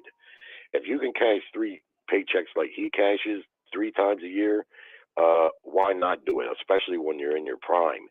You don't want to get old and chase the paydays. Then, you know, right now, you know. But I believe Bivol, that's partly what happened to Canelo in that fight. I think he's been too busy. He's been too active and not taking enough time. And he said last time I seen an interview with him, he said he's not going to be fighting 3 times a year. Now he's going to cut it back to 2 times a year, which to me is better. The 3 times a year that worked for a few years, made a lot of money. But and I'm not saying that's why he lost to Bivol, but I think it may have contributed, you know, because when you just go camp to camp to camp to camp, and you don't take any time off, eventually that will catch up to you. It will, but is it fair to say, and there's no crime on his part if that's the case, that, you know, without saying it out loud, look, y'all, because he gets bothered by people alluding to that. He gets highly bothered. But is it fair to say, alluding to him cheating, like what Caleb Plant was saying and shit? Canelo gets bothered, and I understand he's gonna get bothered when people say shit like that. But I think more so his increase in fight volume, that 1 year or that 1 year and a half, was more so due to damage control, because he was coming off of suspension. He was coming out, so it was the first fight because he wound up. Wait a minute, I don't know what fight it was. He wound up fighting Triple G, but he had a 6-month suspension, and so you know, I think it was damage control. And like I say, if I was in this place, I would do it too. How can I prove to the people to stop talking about some shit I don't want to talk about and keep talking, you know, saying that this is the case and referring to me as a cheater? How do I change that? And to be honest, Mauricio Suleiman, WBC cleared him. It won't no actual Wada didn't clear him. Wada didn't clear him. other commissioners didn't clear him. The WBC cleared him. He got his suspension. Whether we agree with the punishment or not, he got his punishment, and he did his punishment. He don't want to talk about it no more. He don't want me even talk about that, and people alluding to that no more. So if I was him, that was a good move. I'm gonna fight often. Well, yeah, I mean that may have had something to do with it. I don't know. One thing I'll say about his test, he's got Canelo. I think he's got around 50 fights now. 57. 57 fights already. He never tested dirty before, and no other fight before or since. And one thing I know, and it's widely known, this isn't speculation, this is an absolute fact. They say like 60% of the meat in Mexico is tainted with clenbuterol because they give it to the livestock down there to fatten them up. They used to do that here in the United States, but they don't do it no more. They stopped a long time ago, but they still do it in Mexico. And the Mexican soccer team, many people defending Canelo pointed out where like that whole team tested positive for trace amounts, just like he did, trace amounts of clenbuterol.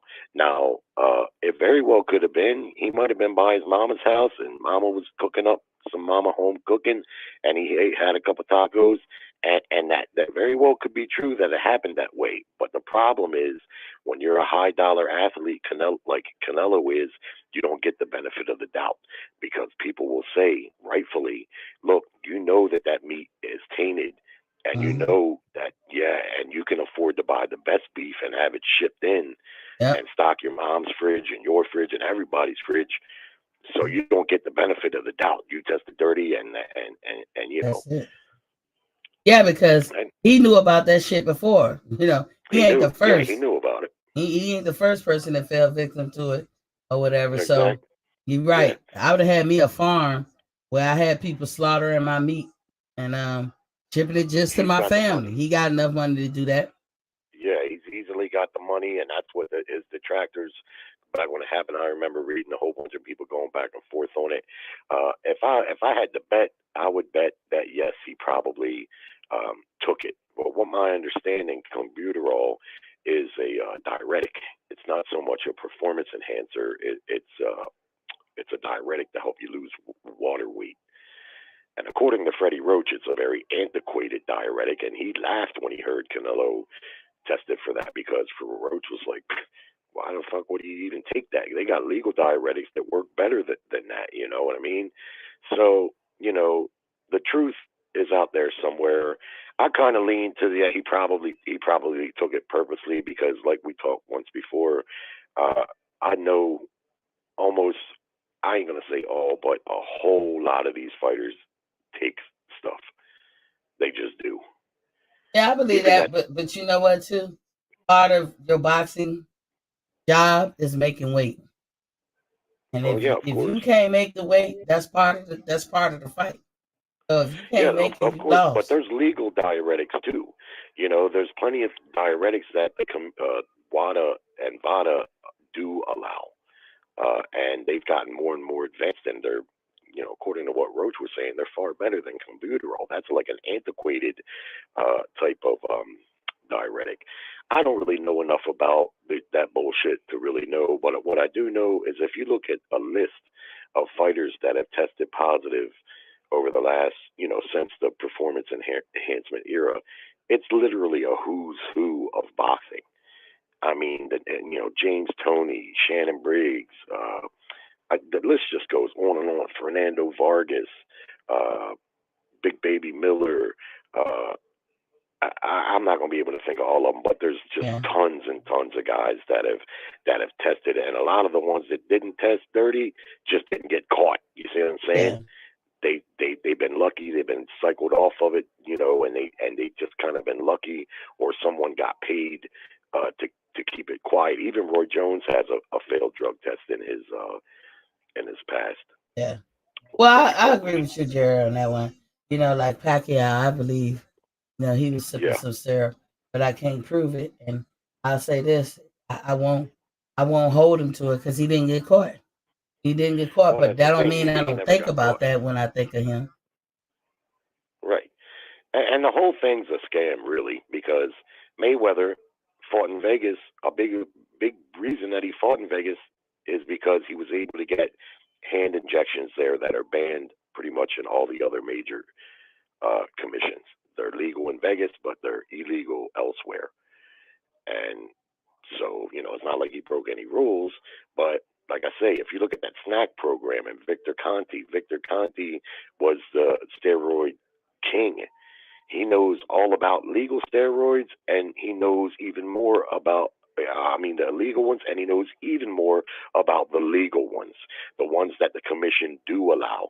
And that snack program, you hear those guys say all the time, all my workouts are 60% better. My downtime is all the way down to next to nothing. I got way more. Well, what kind of shit do you take that does that to a highly conditioned athlete? Well, You're already a highly GNC. conditioned athlete. Look at GNC. I put snack in the realm of GNC. Victor Conte, and I'm not caking for him. Yes, he got arrested and he did his time, and he was doing that shit, but not with boxing, not in the boxing field. But that don't matter. I mean, he's good at what he do. But one thing he does too is he pay for all his fighters that come with him.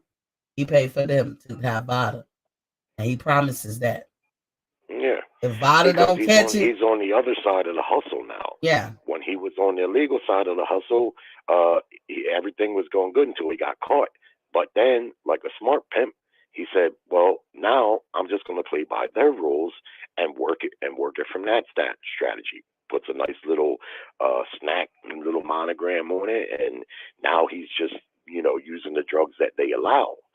I was watching the Ravens play the Steelers maybe 5 or 6 years ago, and that's a big rivalry game. And Ben Roethlisberger, the quarterback for the Steelers, got sacked, and his ankle folded up behind his big ass. And one of them type of injuries you see where you just like you can barely watch it, because you see the way his ankle bends. They had to help him off the field, his big ass, and bring the cart and everything. Well, I thought, okay, cool. They knocked him out of the game, and the Ravens going to take over. Well, they took him in, and the camera showed him take him into a little booth where they took him in there, and the commentator said, "Well, I guess they're going to go in there and massage his leg." Well, he knew what they was fixing to do. They took him in there and shot him up with some kind of shit, cortisone, who knows what. But when you talk about performance enhancement, whatever they shot him up with, I'm sure was legal, but how can you not say that's not a performance enhancement drug that they gave him? Because without that shot, there's no way he would have been able to return to the field. But 5 minutes later, he missed one drive, and he came right out there, wasn't even limping. So my point is that the drugs that they allow, it's kind of arbitrary. There's drugs that they allow, there's diuretics that they allow, and drugs that you could consider performance enhancement, and then there's ones that they don't allow. And Victor Conti just said, okay, I'm going to do the smart thing, and I'm just going to work within the system. I already made a lot of money and worked on the illegal side. I got caught. Well, now let me just go ahead and work, within the boundaries, basically doing the same thing.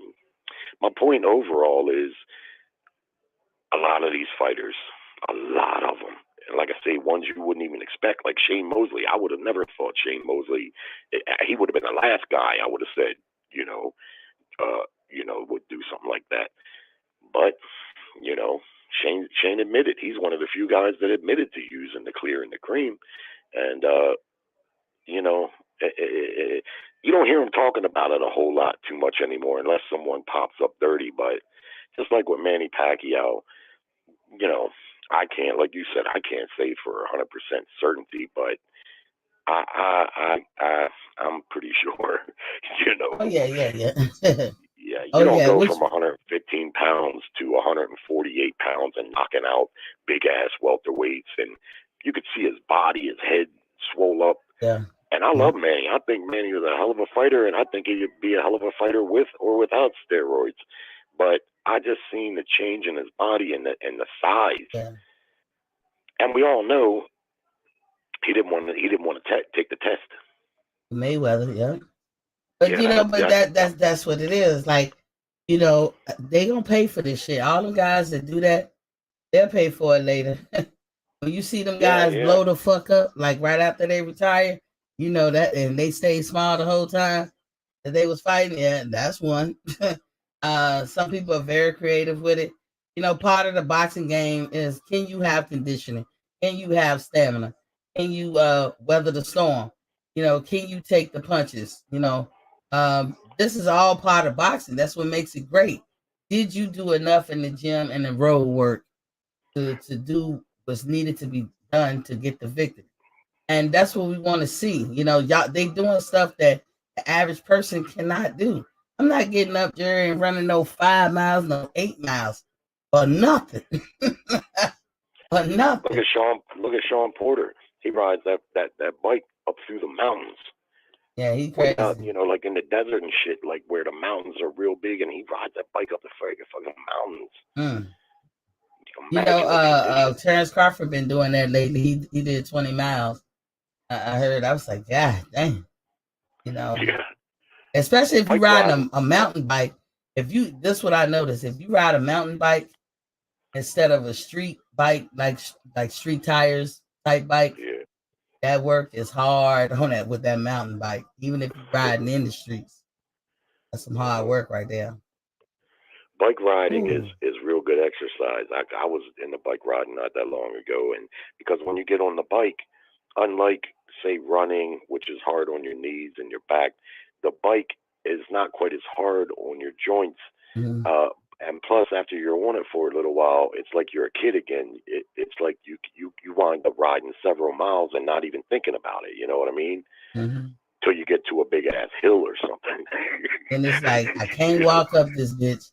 I don't want to ride down this bitch. That's what I be scared of. Hey, you watching the fight? Huh? You watching it? I watched the last fight. I got it on out there. I'm gonna go out there in a minute to watch the main event, but I'm not really watching this one too tough. But I watched the last one. That was a pretty good fight. Yeah. Roach Jr. and Rodriguez. Rodriguez, see, this is what I be saying when I be picking my fighters. Every time I see a more complete boxer, I be saying, this is why I feel the way I feel with Bud Crawford versus Errol Spence. Bud is a more complete fighter. Every fighter that I see that knows how to fight like a real boxer, like be on their toes and shit, no matter who their opponent is, they get the best of them. It's not an absolute, but they get the best of them. And them flat-footed fighters, when they come up against a complete fighter, they don't have a chance. Even Michael Fox, what I would say has no punching power to me, he outboxed that dude Maestro. But he lost. They gave him the L. You know, they robbed him like a mug, but you know, he still outboxed the dude the whole fight. Crawford, when I watch Crawford, my opinion, I don't really see him as a traditional boxer.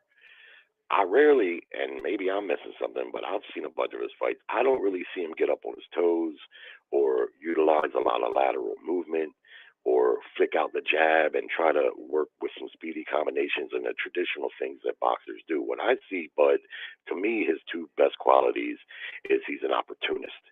What I call him as a sniper. He's got real good eyes and good timing. If you make a mistake, he'll shut your utilities right off. And he's a badass. He's just, you can see he's one of these type of guys that he's just a badass. He doesn't just want to beat you. He wants to beat your ass a little bit. I think Spence is the same way, but with Bud, it seems to be on his sleeve that he's got a little bit of a badass attitude, like, and he's just a badass, and he's a sniper. Plus, he's a great finisher. If he gets you hurt, is probably going to be the end of the fight because he really turns it up a notch. And he's a highly conditioned guy too. Let's not leave that out. Earl is a pressure fighter. I don't give a fuck what nobody says. I don't watch Earl fight a whole lot of times. He can box. I'm sure he can box. He's been boxing his whole life. I'm sure he can box if he wants to, but that's not what he does. He walks cats down and he whacks on them until they submit. He reminds me. He fights just like Golovkin, if you ask me. The same. They say got the same style. They He just keep halfway walking he you down. halfway sits on his punches though. Huh? He halfway sits on his punches.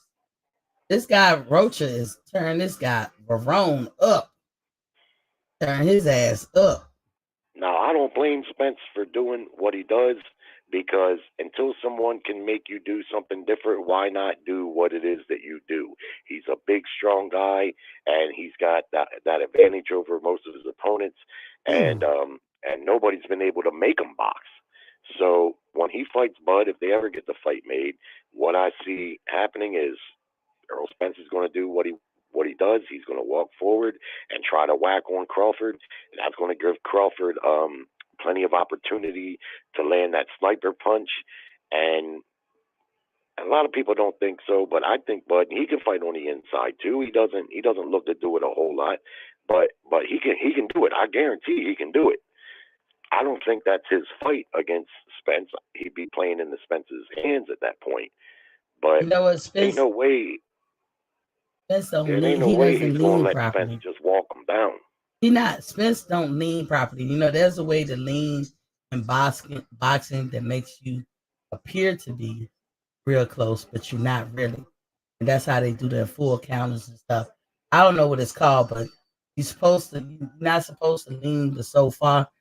And people like Spence and Porter and all, they do. And that's why I said when Porter and Bud fought, I said Porter is gonna walk into a hit.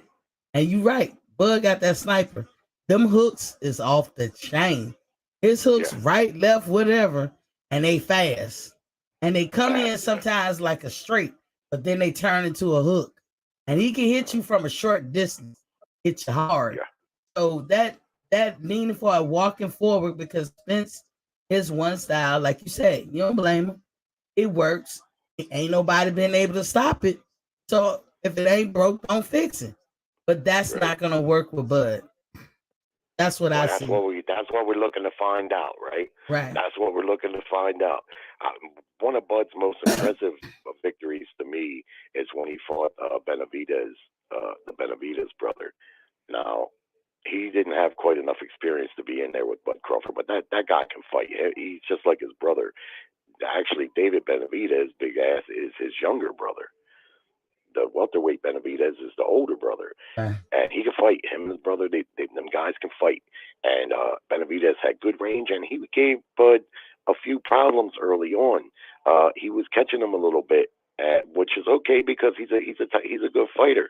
But after about the third round, Bud had him figured out, and he started putting hands on him, and the fight was progressing. And Benavidez got. I'm listening, Jerry. This fight is heating up. But go ahead, Jerry. I'm sorry. Well, Benavidez got complacent just for an instant, and there was only 10 seconds left in the final round. But that just goes to show, Bud always is dangerous right up to the last bell, and Benavidez just got complacent just for a second, and that's all it took. That's all it took. He sniped him. The punch was quick. It was hard. That's the other thing. Bud is a lot harder puncher than people talk about, I think. Yeah. I agree with you on that. Yeah, he's got a good punch. But then the thing is, Spence has shown a great chin. So far, I've seen Spence take some good shots from Kell Brook. Hell, Porter hit him with some big shots, and he just seems to keep coming forward. What happened in Ugas and Spence? When Ugas had that opportunity, Bud would have demolished Spence. Don't you think? He wouldn't have let that opportunity go by. Well, I don't think Spence was that hurt when that happened. I'm not telling the degree of hurt. He was hurt enough to fly into the ropes. If the ropes weren't there, he was going down. So that to me should have been counted as but it was a balance thing. It was just a fluke. It was a fluke thing that happened. I think so. I didn't see him hurt. It wasn't like he lost his leg. He got his mouthpiece knocked out. Well, his mouthpiece got knocked out. He looked to the ref to see if you know, they was gonna stop it, and Ugas did the right thing by pressing, and Earl got off balance. But nah, I didn't think he was hurt at all. It just was a fluke thing. Those things happen in boxing. Here's the thing, though, Jerry. If he wasn't hit, he wouldn't have flew into the ropes. So we have to count the hit. Balance. But it doesn't matter why he lost his balance, because a lot of people get knocked out because they off balance. That's the whole point of being balanced. What they teach you in boxing. That's the first things we teach. Do your proper stance. I mean, it's not like everybody's 100% perfect 100% of the they time. Not. But fighters get knocked off balance sometimes. But we can't give a pass to it, Jerry. We can't, because this is something they teach you. You might can't. Nobody's perfect. We get that. But there's a proper way to stand, and there's an improper way to stand. Well, I know that. But again, nobody's perfect. It happens sometimes. And that's what happened. That's what I've seen happen. He wasn't hurt, and then he went right back to whooping Ugas' ass, just like he'd been doing. But what I was saying was, if Bud would have caught him off balance and hit him, he flew into the ropes. You and I both know Bud would have went in for the kill. Ugas just stopped and watched. We don't know why. I don't get that. Bud would have went in because he knew that he wasn't hurt, that he was off balance. That's why. You're going to run into a guy because he got off balance and fuck around and get knocked out. I'm not going to let him get back in balance. But, well, I mean, at the end of the day, but that's not, you know. We'll see. We'll see. Hopefully, we'll get to see. I'm going to be nervous on that one, Jerry. I probably got to take my blood pressure before I watch that. I still see it as a 50-50 fight. I just do. I hear people every night talking about it, and they swear that either they just swear Bud's going to win or they swear Spence is going to win. I don't know how they. That's just some fanboy shit right there. No. You just get the edge. In boxing, anything can happen. I think what people are saying, anything can happen. We all know that. We can all agree that in the ring, anything can happen. Anybody can have a puncher's chance. We all know that. We can give them that. But when you're looking at the skills, for me, Bud has more skills. That's why I pick. Not to hate on Spence, but because he has. I seen Spence fight one way. I seen Bud fight many ways. And that's why I gave it to Bud. Well, see, now we're talking about the technical finer points. I see Bud fight the same way. He's got a style that he fights the same way every time. It's a little bit more dimensional than Earl Spence. So Bud, he can switch from southpaw to right-handed, and you know. But I see Bud kind of fighting the same way. He's fighting the style that he fights, but a little bit more dimensional than Earl Spence. But that's the beauty of it. That's the beauty of the matchup. I mean, you know, it's a pressure fighter against a sniper, and that should make for a great fight, especially when you consider they're both badasses. So they got a lot of pride, like most fighters do. They're badasses, and Bud Crawford is not going to take kindly to Earl walking him down and whacking on him. He ain't gonna go for that. And so they're going to be fireworks in that fight, because Bud's not the kind of guy to just grab and hold and move around and try to avoid combat. He's too much of a badass for that. Bud better watch out for all the nut shots he's about to get from Spence. If Spence wins, that's the way. I heard you say. Yeah. Spence is a nut digger if I ever seen one. I don't really see that. I know I've heard you say that about Earl Spence, but I don't see him as a dirty fighter. I ain't say dirty. I just say he hits in the nuts. It's clearly he does that, and he does it chronically. People have made videos, Jared. That ain't just Miss T talking. That's other people from overseas, other people all over the country. There's compilation videos. You can Google or search YouTube and see a compilation video of Earl Spence just digging in people's nuts. I mean, he just do. And it's on purpose. Just like Abner Morris used to do. Abner's a great fighter, but he used to hit people in the nuts. I thought y'all men didn't like that shit. I've never seen Earl have a point deducted for low blows. They just don't call it. But when you fight in Dallas. I've never seen it. But when you fight in Dallas, I guess not. Hey, Jared, this fight right here is good as hell. This guy Rocha is beating the fuck out of Iran. Y'all hit that like button and subscribe, please. I mean, he been beating him for the better part of the last couple of rounds.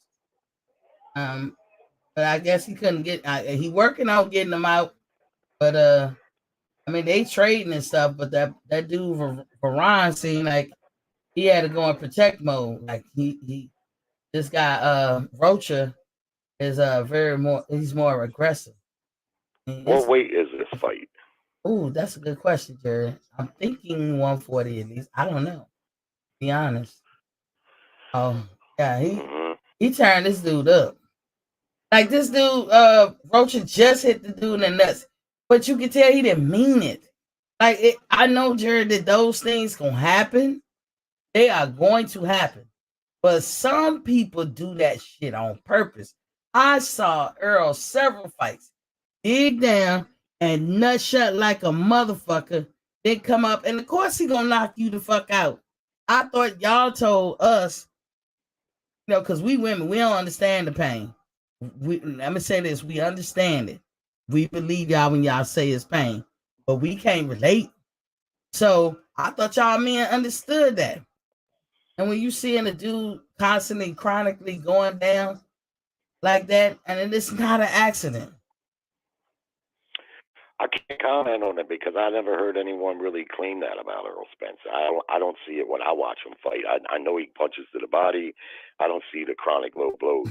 Bernard Hopkins, yeah. Andre Ward to a lesser degree, yeah. Fighters have done it. You say you think Spence does it? I can't say that I've seen that. I know. I'm trying to pull up a video for you. Well, I don't know. I've watched Spence fight probably 10, 12 times. If he was a low blow guy, I would say so if I thought so. Sometimes people miss it. I've been watching him, and then when I noticed it, I was like, huh? But you got Mares, like you said, Abner Mares. I remember he was a low blow guy. One of these guys that does it, you kind of feel like it's on purpose that he's doing it. So there's been guys that were done that. Evander Holyfield used to use his head. What I could see, yeah, that's a lot of people, used to go back and forth about that back in the day. What it looked like to me was, you see he was using his head. You see this? The first one is up here. Errol Spence Jr. low blows against Kell Brook. Kenny Porter angry about Errol Spence low blows in the fight. Heated Errol Spence versus Sean Porter erupts at post-fight press conference. Errol Spence and Sean Porter look at the low blows. You see the picture. Errol Spence low blow. Hence possible rematch with Sean Porter. But I don't know who this guy is. Look what his hand at. You can't tell. Look at that. Look, he hitting him low blow. And he got called for it in the Porter fight. He don't always get called for it, but he chronically does it. like I can show you this video, and it'll show a whole bunch of people right there, and you can see Porter is pushing his head down, and that's often when low blows happen. Okay. Look at each one of them. You see the other fighter has his By hand advertising on YouTube, neck. I catch the eye of my ideal customers at the right time. Okay, I have to show you this. I don't own this content. Hold on. I don't own this content. I'm gonna bring it up when it come up, because I don't want to be showing nobody something. It said, look, it said Errol Spence. That one. That go two. You see it?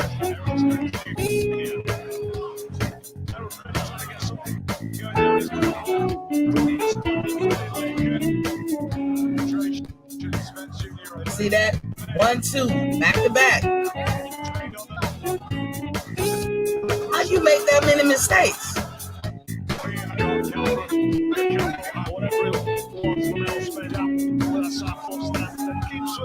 You really gonna tell me he making that ain't on purpose? You see that shit? We can stop it right there. You can see that shit is on purpose. Come on, Jared. Like I say, I mean, you can go watch. We don't always agree on stuff, and I know. I don't think. I know, but if you go, you can go look it up yourself. I ain't want to show that 9-minute video. I can't show that many videos.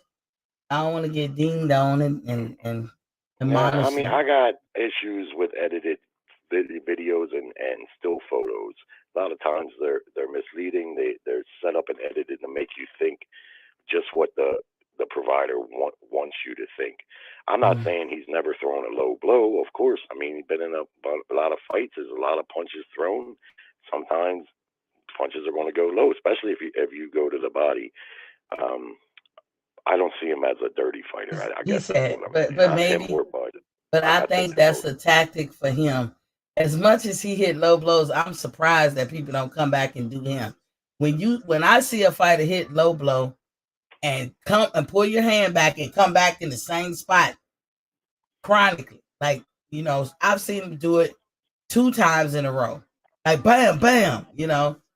I can't help but think you're doing it on purpose.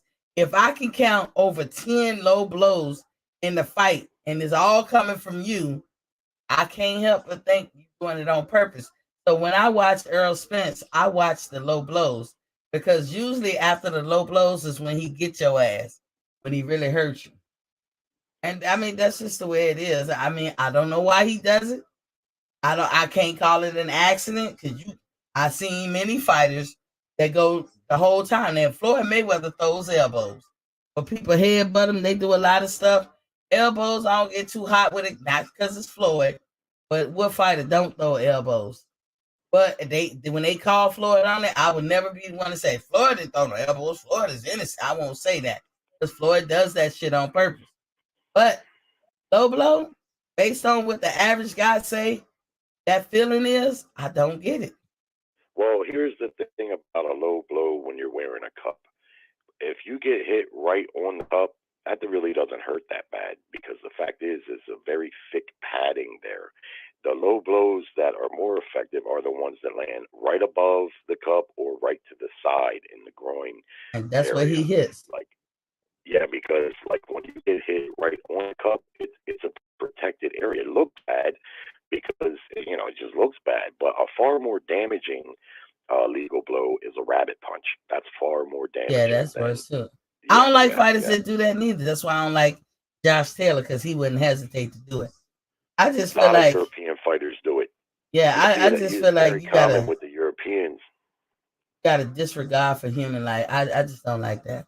You gotta. It's Nigel already Ben, if you remember when Nigel Ben fought Gerald McClellan in that tragic fight, Nigel Ben repeatedly hit McClellan behind the head in the brain stem. That's where your brain stem is, right? That's a very vulnerable area. And you'll see a low blow, because it looks of how it looks. It'll get a lot of attention, maybe getting a point deduction right away, but you'll see multiple rabbit punches that just get a warning. You know, keep the shots in the front, keep it. But that punch is far more damaging. Far more damaging. If I was reffing a fight, I would not tolerate intentional rabbit punching. And American fighters do it too, but I've noticed that the European fighters all over Europe, it's very common. They do it like crazy. Well, you know what, Jared? I wouldn't want to be pissing blood out of my hoo-hoo, you know, because somebody keep hitting me in the wrong spot. And that I don't want to do. I will worry about that. You know, I really don't care for a dirty fighter, but, you know, there's so many shades of it. Like Bernard Hopkins, I think, is a good example. Bernard is a veteran guy, very tough dude, and he would use some dirty tactics, and when he felt like he needed to do it, he would do it. And it takes all kinds in boxing, right? You got some guys are finesse boxers and really rely on all their skill. You got some guys are just crude brawlers, and we need them too. And then you got guys that are borderline dirty fighters, like Hopkins, and you know, they're part of the game too. So, you know, what can you do? But you know, the most vicious rabbit punch I ever seen was by Bernard Hopkins when he fought Antoine Eccles. Eccles was fully turned around, and Hopkins just whacked him right in the back of the head. I mean, he was fully spun around. You know, they had hooked up, and Eccles somehow his back got turned around, and Hopkins just whacked him right in the brain stem. Did they disqualify Hopkins? No, no. the fight had gotten a little bit dirty because Hopkins was fighting dirty, as I remember, and Eccles was getting tired of it, and the fight was getting dirty. But man, when he did that, I was like, oh my God, I can't believe he did that. And it was no doubt it was on purpose. He looked at the back of his head and just whacked him right there. Yeah, that's not good. And sometimes the boxers will say, well, that's the shot you gave me. Well, I look at it differently. Look, man, that's an illegal shot. There ain't but a couple of rules in boxing. You can't hit a guy when he's down. You can't hit a guy in his nuts. And you can't hit a guy in the back of the head. And then the 3 rules I need them to pay for. I need them to adhere to those 3 rules because I think it's more to life than just boxing. You want to be a father. You want to, stop fucking trying to derail somebody in their personal life too. The boxing is hard enough to go through them changes. And shit like that make me don't like the fight. Like Laura is a dirty fighter. Not that dirty, but he is when in his, not now as much, but when he was coming on his rise, if he felt like he was falling behind, that nigga would do some dirty shit. And that stopped me from liking him, even though he got the most awesome 1-2 step to the side, 1-2 step to the side. He'll do that shit all night. But like how he poked Angula's eye, man, come on now. I want my eyeballs. Yeah, but then it kind of comes down to boxing. It's boxing, it's pugilism, but it's also fighting. And sometimes the carnal instincts come out. Like we was talking about biting. I've seen several fighters bite other fighters, and you don't get no more carnal than biting a motherfucker. I mean, that's Shark Week right there. What you think they gonna do to Berlanga on that one? You think he gonna recover from that? They was getting on his ass. Yeah, Berlanga. That's the most recent bite. He bit that guy. He tried to. He tried to bite him. To bite him. But it ain't easy to fight somebody with a mouthpiece, and Tyson knew what he was doing because Tyson said he'd been biting people for a while, and he bit people in street fights. I mean, that's the last thing I'm gonna look to do. I'm not trying to bite. I'm not putting my teeth on nobody. Fight, but but it's crazy. Now, Andrew Galata, I've seen him bite a Samoan dude that he fought back in the day, Samson Pahua. He bit him on the neck. And then, of course, the low blow fights with Riddick Bowe. That's some dirty fighting right there. That was the worst. The referee was like, look, I got to get you out of here. That was like blatant. And then you got Maidana who bit Floyd in the hand, made Floyd sound like a bitch. Yeah, he bit him. He bit his hand. Yeah. He bit his hand. But see, I've learned over the years now, I don't condone that sort of shit. Absolutely not. But after watching boxing for years and years and years and seeing shit like that occur, I just learned that, boxing is pugilism, but it's also fighting. And sometimes the carnal instincts come out because they're not playing tennis. They're fighting each other. And there's no excuse for it. Don't get me wrong. I'm not making any excuses. Some people think Sean Porter's a dirty fighter. Sean played football with that goddamn head and his shoulders. The shit out of people. And them shoulders. You've seen that fight, his shoulders, his headbutts, elbows. If you've seen this fight with Andre Berto, I was ashamed what he did to Andre Berto. Andre Berto, his whole head was fucked up from headbutts. Mm-hmm. He was doing the ring interview, and he was saying, "Man," he said, "I'm dizzy as shit right now." He said, "Look at my head. His head was all smashed up across his forehead from headbutts." And Sean over there talking about, I'm sorry. Sean just I used to say Sean ain't a boxer. Then I had to say he rugged, but you got to find an answer for him. Well, I'm gonna tell y'all who's watching. Look, please. Ask them for me, Jared. Hit the like and subscribe button. Come on. It don't cost you nothing. Hook me up. But the fight is next, Jared. It's about to come. They're in the last round. This dude, Rocha, beat the fuck out of Varan, in my opinion. This is another fighter named Roach. I thought that was the last fight. Rocha. Well, that's what Shelton said it's pronounced, but I think it's pronounced Rocha. This is Rocha.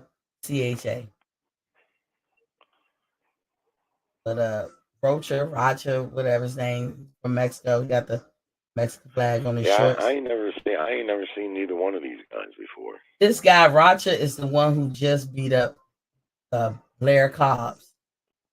That was the last time you probably saw him. He beat the fool out of Blair Cobbs. What you think about Hank London making that video talking about Crawford? You think that was hate? You think that was? I don't know if you've seen the video. I've seen a video just the other day with Hank talking about Bud Crawford, but I don't remember exactly what he was saying. What was he saying? He was just hating. He's like, Bud is a little guy. But then in other breath, he'll say, Bud was 160 when we fought. Then he said he's kind of like he was weight bullying, but then he says he's a little guy. Yeah, I got Spence. Bud don't hit you that hard. He just, something stupid. He was contradicting himself. And I think he whipped Hank. Yeah, Hank London and Bud don't get along. Well, that's why. Yeah. A lot of times, the fighters, and as a man, if someone whips your ass, you don't want to give them, if you can, you might not try to give them too much credit, True. But you know what? Hank Lundy put his foot in his mouth. Okay, y'all are boxing. Fair game to y'all to talk to each other crazy out the side of your neck. But don't bring nobody wives in and all that. I hate when people do that because, men always act like, in my opinion, not all the time. It's not an absolute. I know men get touchy when women say this, but it seems like men always act like they can pick their buddy's girl. Can't. Stop that shit. Girls do not let other women pick their man. If you my man, warts and all, cyclops and all, my homegirl better not say shit. Or we won't be homegirls for long. But men, y'all don't hold each other to that same standard. I don't know why. I do. I dare a motherfucker to try to scoop up on my kitten. I don't roll like that. I think a lot of men are that way. I don't know, but let me ask you this: what do you think about fighters bringing their kids to the fight? That's what I don't like. I never liked that. I don't know that. Now, babies, when you got to put the earmuffs on, no, they can stay home. I remember when Cotto fought Margarito. He had his family out there and his young son, and in the first fight, Margarito probably had those illegal hand wraps, and he really beat up Miguel Cotto. And his boy was traumatized. Yeah. I don't know. I don't like that. I have to, I would say you judge that. You can ascertain all of that before you get to the fight. Like bringing them in the gym with you, watching them spar. Kids are resilient. I would say that, Jerry, because I was a single parent in the military, and the military I always want you to put them first. And my daughter's whole career, my daughter's whole life, young life, from like 16 months up, I was on somebody's ship doing this. I was always gone. Every time I left the house, she had to pack her suitcase. She stayed with this person, that person, that person. And it was by the luck of God or the grace of God that I had somebody to watch her. Because in the military, as soon as you say, I don't have nobody to watch my kid, they will put you out in 2 weeks. And you gotta think, that's my bread and butter. I'm not getting help from her father. So I can't afford for them to be like, oh, let me go on and put you out. Where was I gonna go? You know what I'm saying? But I always talk to my daughter regular. I never baby talk. And I always say children sometimes. You hear me say that. But I count her brother as my son, too. And his mom count my daughter as her daughter. But, because he always spent time with us every year for the whole summer, every year. And so we wanted them to know each other. And it ain't, both of them didn't even really know their fathers. I mean, he was the man he was. I'm going to just say it like that and be nice. But they equally had the shitty end of the stick. But they knew each other. And when they now have a relationship with their father now, Jerry, and it's funny because when it started a couple of years ago, he tried to call himself introducing his son to his daughter. It was like, we already know each other. He said, what? Like, yeah, we've been knowing this boy since he was 8. Yeah, no thanks to you. But the mothers felt like, I think brothers and sisters or siblings should know each other. So, they have a good like it took him this long to mature.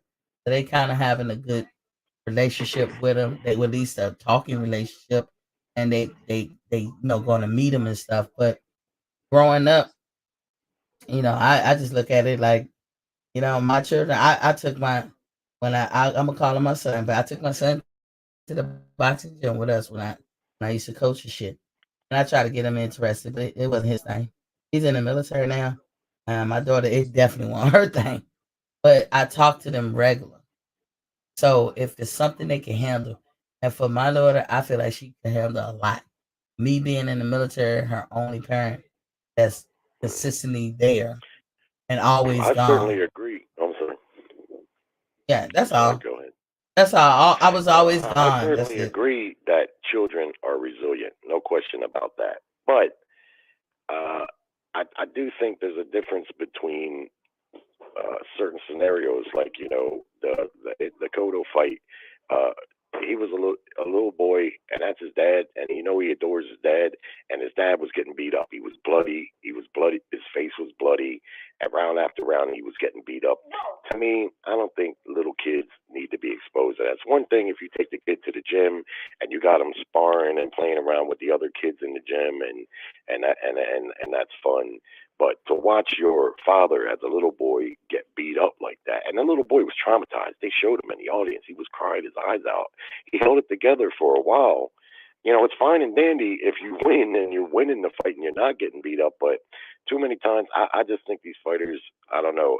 If I was a professional prize fighter, I wouldn't bring my kids to the fight. Well, I just what wouldn't do age it. do you Out think there with is kids. best that they could come? What age What should they be at least?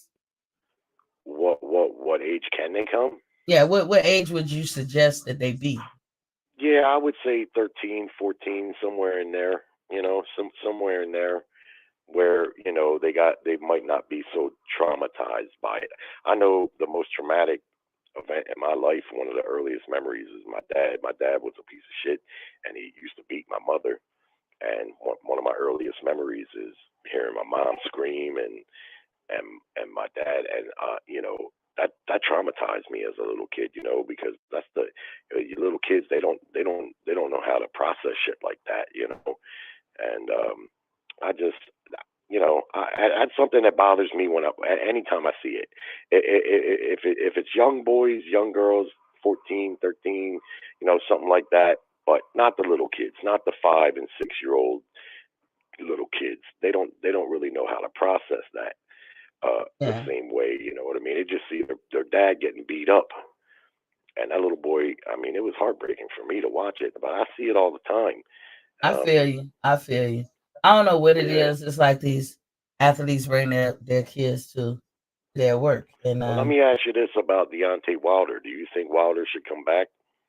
yeah, And if if he so, feel like he want to, who do you think he should try to target to fight? I think he should go after whoever got them belts.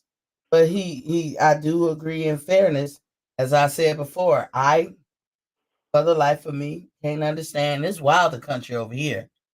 How did Wilder become ranked number one in the WBC? That's carrying favor. See, Yeah, Jerry, I'm well, that's fair. the I'm fair rankings are because bought he and has a paid for. loss. You saying?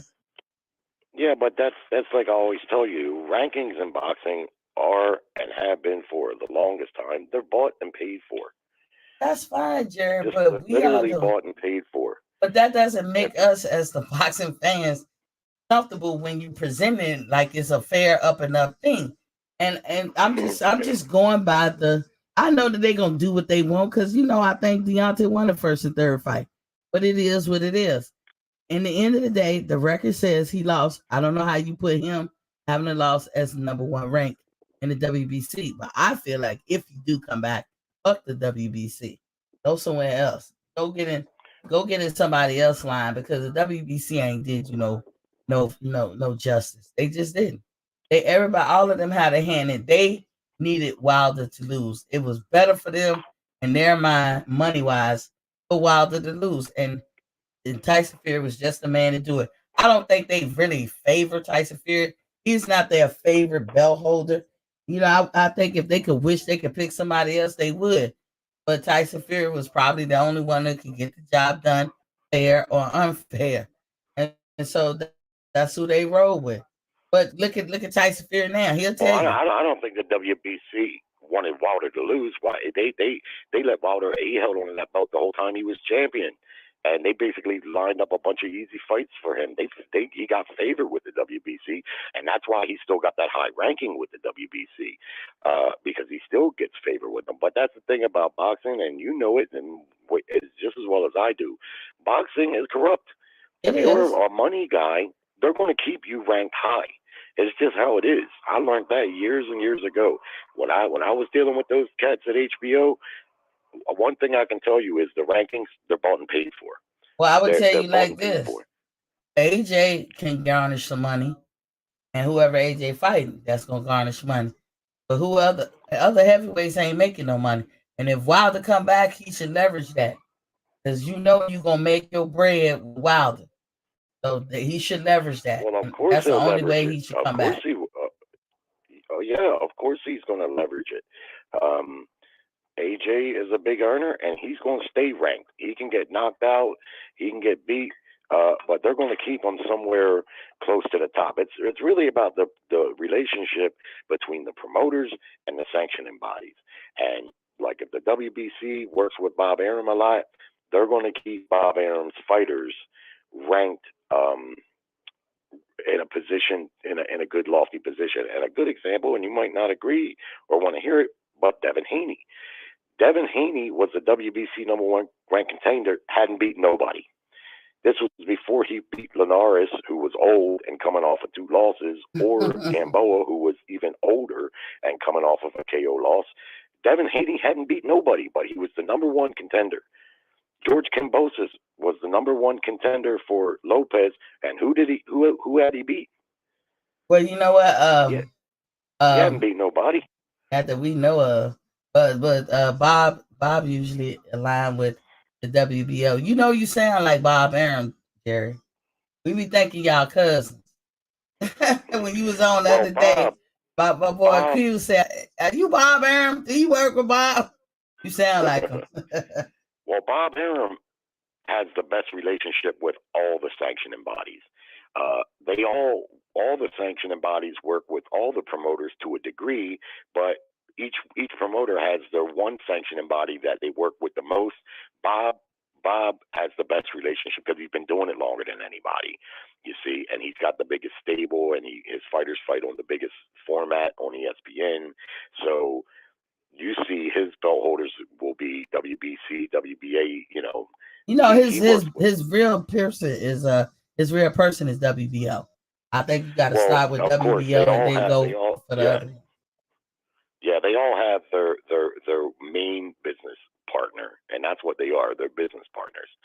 And you can see this by, like, you'll see a fighter has a title and everyone knows that this guy's the best fighter in the division and he's got the WBC belt. But if you look in the IBF rankings, he's number 8, number 9. There'll be a motherfucker that he already beat ranked ahead of him for some reason. Or there'll be some guy that ain't even got nearly as many fights or fought, you know, ranked ahead of him in the IBF. You look at the WBA, he's ranked number 6. Meanwhile, he's the best fighter in the division, but it's not reflected in the rankings, and that's because his promoter doesn't really do business with those sanctioning bodies. You know what I'm saying? So, and that's what it'll be. Everybody knows he's the best fighter in the division, but ranking sometimes will be even outside of the top 10. It's just too much. It's just too much to the top guys who are not boxers that got too much to say and what the consumers want, and it does what they want and what we want don't match up. But as long as their bottom line, they happy, but they not interested in making the fans all the time happy. Yo, this fight is coming on. Hey, get your popcorn, hit that like and share and subscribe button. Hit that subscribe button. Where are they fighting at? They for what did they say? Is it in? I think it's in the Staples Center. I mean, they got a pretty good crowd in there. It looks like. Yeah, they Ryan. He put asses in the seat. Yeah, I see some. It looks to be some empty seats at the top. It has a pretty good crowd in there.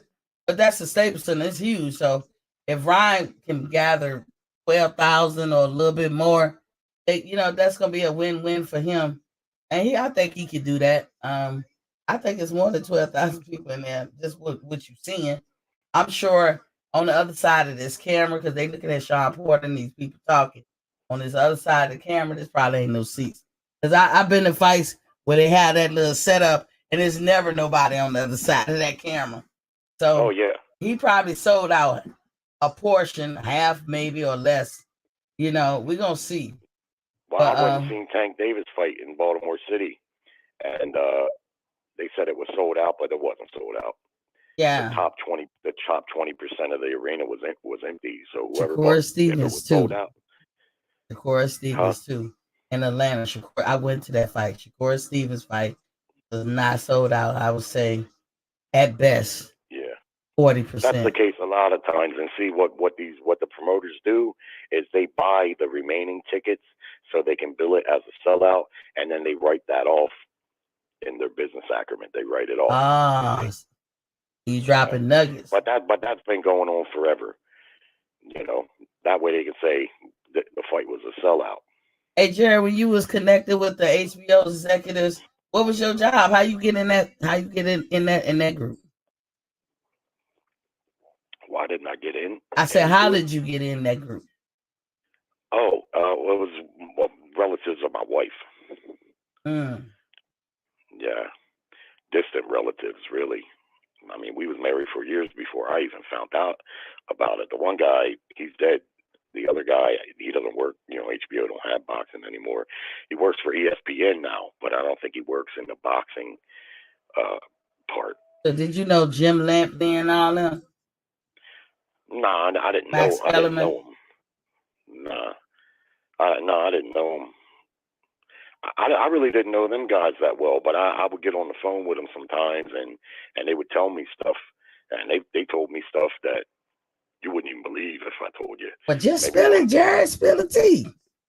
Yeah, I mean it's some pretty dirty deed type shit. I don't really like the. Jared, if you gonna get a challenge, you better learn how to spill the tea. I really don't like casting that type of aspersions on people unless like I've witnessed it myself. But I really don't have any reason not to believe what they were told me. One benefit was back then they would tell me fights that were coming up that were going to happen, and fans would be speculating on them, and they would tell me. And every time they told me that a fight was in the works, it happened. It didn't always happen when they said, like they would say, next fall or next summer, this matchup is going to happen. But the fights that they told me was fixing to happen, always did happen. Hey Jared, use whatever last nook and cranny of connects. Yeah, you're right. He ain't sell out because I see a lot of empty seats. Use whatever nook and cranny you got to get in on that Crawford, whatever. To let us know. Come on my show and let us know. And you can say, look, I'm in contact with the guy now, and like I say, he doesn't work in he, he wasn't even a high level exec at HBO boxing, but he was an executive at HBO. This fight boxing. Is gonna happen on Showtime or Fox Sports. Which fight? Earl Spence and Terrence Crawford. And Terrence. If it don't go to purse bid, but I doubt if it go to purse bid. But it's gonna happen on one of those because PBC works with them, and PBC is either letting or they getting phased out of their contract with Fox Sports. But it's mighty funny that's happening now. When hold on, Queen. Let me say something. You see that flag with that king on it? I barely saw This is a subtle little piece of what Ryan is good at. You see his robe. He's got that brand with that king. They call him King Ryan. Yeah. I don't see him. But I know what you're talking about. Yeah. This is part and parcel to why he's popular. And of course, the girl's going to like him, just like with Oscar De La Hoya. And the more eyes you got on you, even if they're not boxing fans, right? Mm-hmm. Maybe they're just boxing fans for tonight. But that's all he really cares about is if they watch his fight. You see what I mean? Yeah, but that's why he proposed marriage to Tank Davis every time he come up with a fight. He talk more about Tank Davis every fight he get. Like he want to be Mrs. Tank Davis. Yeah. I truly believe he wants to fight Tank. And I hope they fight because I think that would make for excellent promotion. I'm gonna see. I'm gonna see how it, with my little thumbnail, do it kind of ring true? Because I really asked the question, was it bought and paid for? I'm gonna see. Everybody's speculation is plausible. I'm not saying nobody has said it's definite, but it's plausible. With the lady said yesterday, Renaissance Rain, she wouldn't be surprised. And the other YouTube channel has said, he said, even Fortuna no, because Fortuna made the statement like, even if I knock Ryan down several times, I have to knock him out to win. And if Fortuna feels that way, he just feels that Ryan is going to catch favor. He also got that feeling like, I'm not from America. It's at home cooking. Like we always feel when our fighters go overseas and all that. That's why I told you I had to course correct and say, God damn, that ain't fair. If Fortuna, he could fight, if he fought Tank Davis, it'd be the same scenario. Tank would be the money fighter. He'd be the A side. That happens routinely in boxing. So he can say that about this fight. Here's the problem when people suggest a fighter is going to throw a fight. You take a fighter like Fortuna, there's nothing advantageous for him losing to Ryan Garcia. His money and his livelihood depends on him winning fights, not losing fights. He's a professional fighter, and he's a prideful guy like any fighter. He ain't in there trying to lose. That doesn't benefit him at all. Come on, Jared. He kind of at the tail end of his career. In the mid, regardless, his birthday. You know what? His birthday was yesterday. Well, that's okay. Regardless of where he's at in his career, these guys don't go through all they go through to get in there and just lay down. I'm not saying that hasn't happened, but in today's modern boxing, since probably the 70s, there's nothing advantageous about losing. You stand to gain a whole lot more by winning than losing. I think he's going to try, but my prediction is Ryan going to get him. But he might have to come off the canvas. He might have to come off the canvas to do so. Listen, I don't put nothing past Fortuna. Like I told you, once you show what Maya Angelou say, once people show you who they are, believe them. I know, but me and you, I got a slightly different angle. I don't let one or two occurrences just make me close the book on somebody and say, well, that's just what they do and that's how they are. Maybe, where there's smoke, there's fire, and what you said, when people show you who they are, believe them and all that. But sometimes it's just circumstance, Bernard Hopkins pulled that shit in several fights where he fell out of the ring and wouldn't continue fighting and claimed that he was injured, and maybe he did it so he could soak another payday.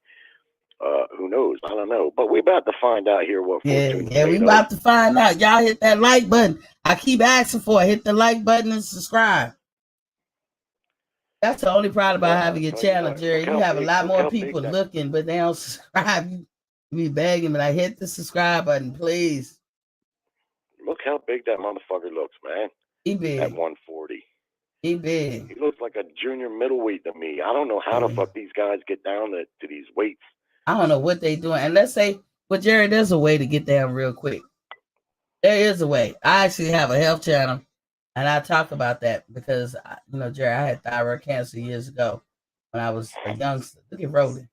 But I had to learn how to switch things up because I don't have a thyroid gland. I don't make metabolism like the rest of y'all do.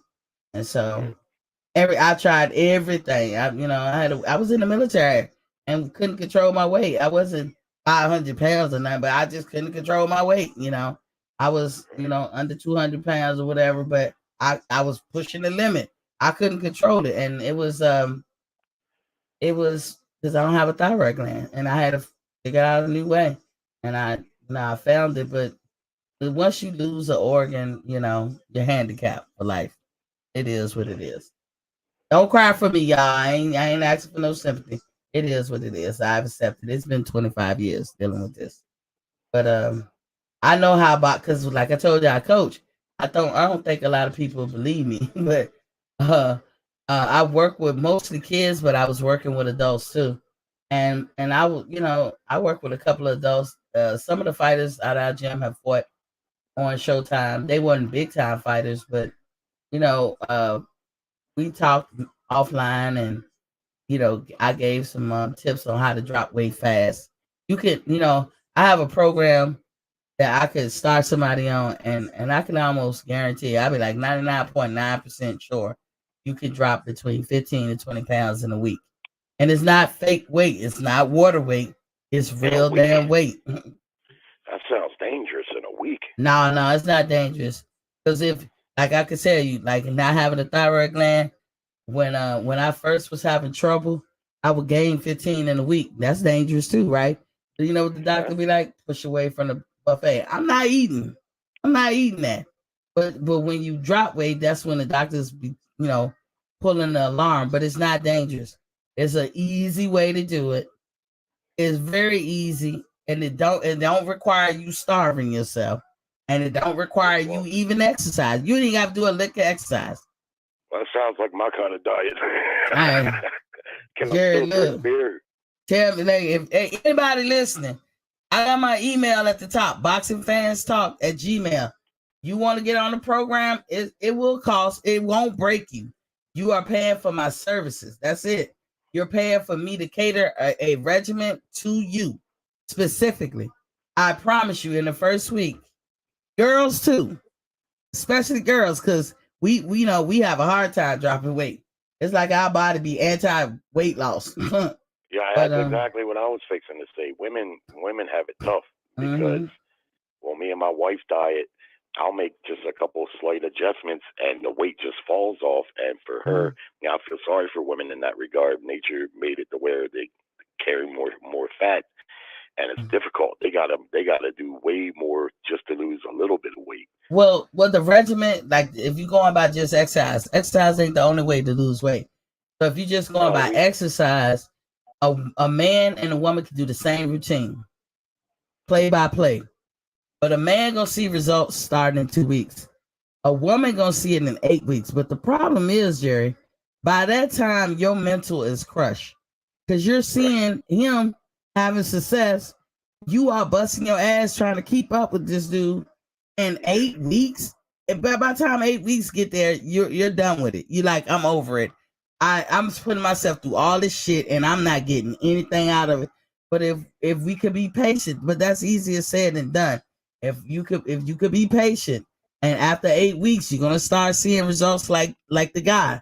But my program, you don't have to exercise not one bit. I guarantee 15 to 20 pounds in a week. I guarantee it. Well, that first round right there, one thing of note is Ryan using his right hand a lot. Everyone knows that he's got a big left hook, but I've noticed in his fights that he's got a good right hand too. But it's his left hook that gets all the attention. He was using his right hand. He was throwing a straight right hand, which is probably good strategy against Fortuna, at least to for a few rounds, and then maybe look to unload the left hook. That was a fairly close. I think. Oh, you ahead of me. The fight ain't even started over here. What? It ain't. It's about to start right now. Damn, are you serious? That's a 3-minute delay. Because that round, I already watched the first round. Oh, did you? Well, I tell you that Tango fight, Ryan wasn't. He is huge. God damn, he huge. Yeah, my TV for whatever reason wants to buff tonight, and so I've been buffering all night. So I might be a 3-minute delay, and I can't fast forward because it's showing live. Right. Yeah, he using that left hook. I can't believe how big that motherfucker looks. That motherfucker is big, Jerry. Y'all hit the like and subscribe button, please. He trying to. Ryan like them gut shots. Now I would give Ryan this. He's fast. He's super fast. And if he got pop on his punch, so your analysis of that first round, you think Fortuna ain't got what it take? Well, I mean, it was a feel-out round. Like many professional fights, they usually don't get fighting until about the third round, right? And it was a feel-out round. I think Ryan edged it just by a couple punches, but it was fairly uneventful. They feeling each other out like real pros do. That's how you know you're watching real pros. Rarely will they come out and take too many chances early. You want to get warmed up. you know, from training and stuff, you want to get warmed up. You want to gauge the other fighter's speed and his power, and you don't want to do nothing stupid and get caught and get knocked out early. But I think, this fight right from this point on, by the third round, it'll start heating up. Fortuna's starting to press. He's starting to press him. Just like I knew he would. And this is a good fight for Ryan for that reason, because his mental is strength. He's got all the physical talent in the world. He's got the physical talent to compete with anybody in that division, but it's the mental game, and you know how important that is. And Ryan, has had some issues there. And no better fight for him than to put him against a guy who's going to press him. That way you can see if he'll hold up mentally. Okay, well, Jared, you called the fight. You ahead of me. Let the folks know what's going on. They're at Ring Center right now. Fortuna is trying to get close.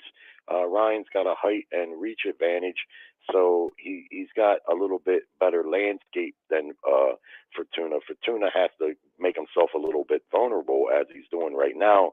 He kind of lunging in. Ryan just came in with a 3-punch combination coming forward. They're tied up right now. Fortuna is holding his own. I mean, he's looking for his spots. It's going to be tough for him because he's shorter, and his arms don't look quite as long, but his arms are kind of long for his height. But what I see is Fortuna has to take chances to get to Ryan. Now Ryan's got him moving. He's got Fortuna moving laterally, and he's throwing a jab out there. It doesn't look like the sharpest jab in the world from Ryan, but he's got Fortuna a little bit on the back foot, and that's the end of the second round. Oh, yeah, I just ended the first round. And so is Ryan doing anything about his chin up in the air? Yeah. I've heard people say that about him, and I guess I get why they say his chin is. I don't really think his chin is all that up in the air. If his chin was crazy up in the air, like people say, he'd have been knocked down several times in his career already. He's always a taller guy, though, Jerry. What he should do is tuck it. It ain't got to be all the way tucked. Some people, like Isaac Cruz, got a better tuck game than a whole lot of people, but you got to tuck it. You can't just let it sit. I ain't saying he raising his chin up. He's just up there. It's just standing there. You got to tuck that motherfucker. Yeah, I see why people say that. I just don't think it's as much as what people make it out to be. If it was, he'd be getting hit clocked cleanly all the time. He just one of them type of fighters that I think he relying on his eyes are good, but he doesn't tuck his chin as good. No, but now they're coming out for the third round. Ryan starts off with 2 lead right hands. 3 lead right hands. He's really trying to get that right hand down the pike. Hasn't really been able to land it too effectively, but he's trying. Fortuna landed a good left to the body, straight left to the body. Fortuna is, he's looking for spots. I mean, it looks like he's got a pretty good game plan in that he doesn't want to really get in the range, and this I give him credit for, because too many fighters make a mistake of fighting at the wrong range, and George Kambosos did that all night long with Devin Haney. He stayed right at the range where Haney could hit him, but he really couldn't hit Haney because he was too short and his arms were too short, and he was right there to be hit. If you can't find the right range, then either get all the way on the inside or all the way on the outside. And right now, Fortuna is kind of like languishing a little bit on the outside, so he's not there to just be plucked by Ryan's long arms. That's a pretty good strategy, but he's got to find a way to get some offense off too, right? Right. I seen in this second round, Fortuna lunges, he leaps, which is not like a bad leap. I've seen other fighters do it, but you're right. I agree with your assessment. He's languishing on the outside, and so even when Ryan clip him, it's not that hard of a clip. But Ryan is always taller than his opponents, so that's the real advantage. And I give it to Ryan. He fights tall, but I just don't like that he don't tuck his chin at all. I think that's why people think that his chin is always up in the air, because like when I'm watching right now, when you're tall, it almost looks like your chin is a little bit more exposed. And I do agree that he doesn't really tuck it hard like a lot of fighters do. I just don't think it's nearly what a lot of people make it out to be. But all fighters always have something that they have to work on. Yeah. Oh, Fortuna just landed a good overhand left. Oh, okay. Yeah, he caught him right on the beak with it. Fortuna's starting to get rough now here Fortuna is a rough cookie now. But when he feel like he's falling behind, this is when I'm gonna be like, let me see. Yeah, Ryan, to his credit, he do fight tall. He doesn't tuck at all to me. He's just standing normal height, And I don't care how tall you are, you must tuck. Like, especially if you're short, you must tuck. Maybe Ryan knows how to fight shorter fighters. I wonder what Ryan would do with somebody his height or is taller, But what's the chance of a 135 pounder being over 5'10"? That's the problem. If he gonna stay at that, if he gonna stay at that height. All right, they're 3 rounds in now, and I think Ryan has swept these 3 rounds.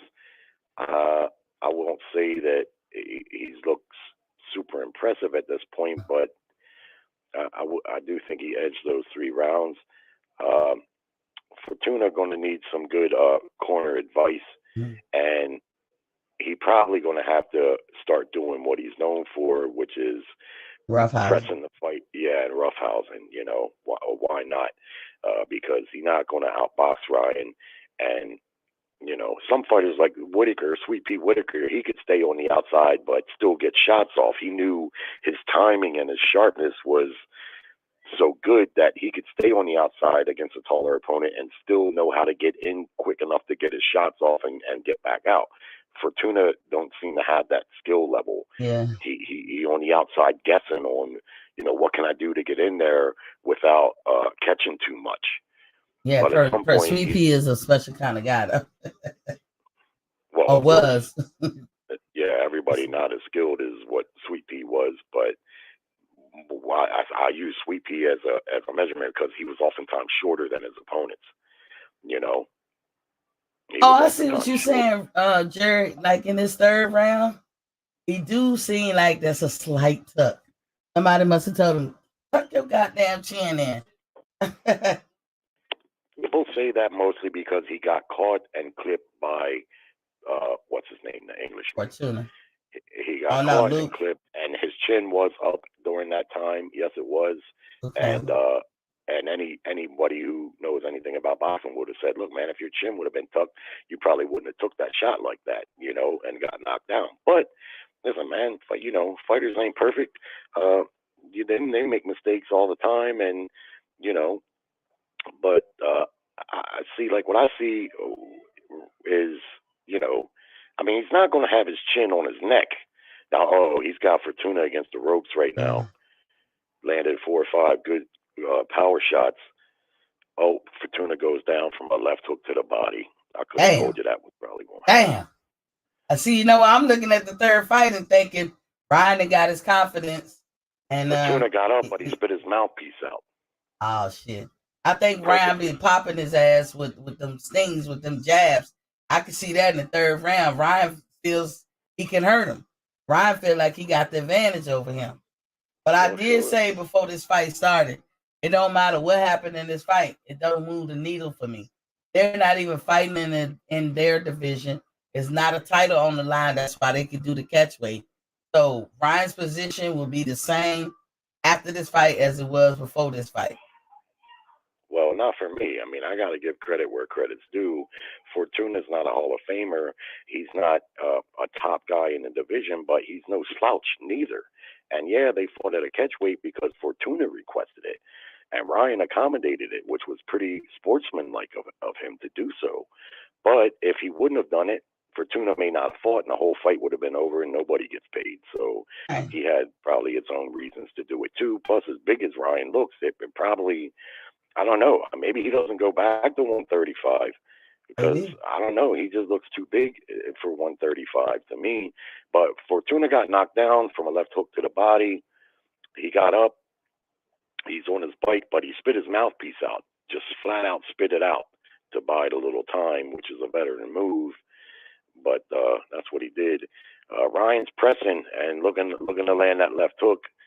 And this is where the fight could get dangerous for Ryan Garcia, if it's going to get dangerous, because he's really putting some offense in. Oh, he landed some good shots now. He's got Fortuna on his bike.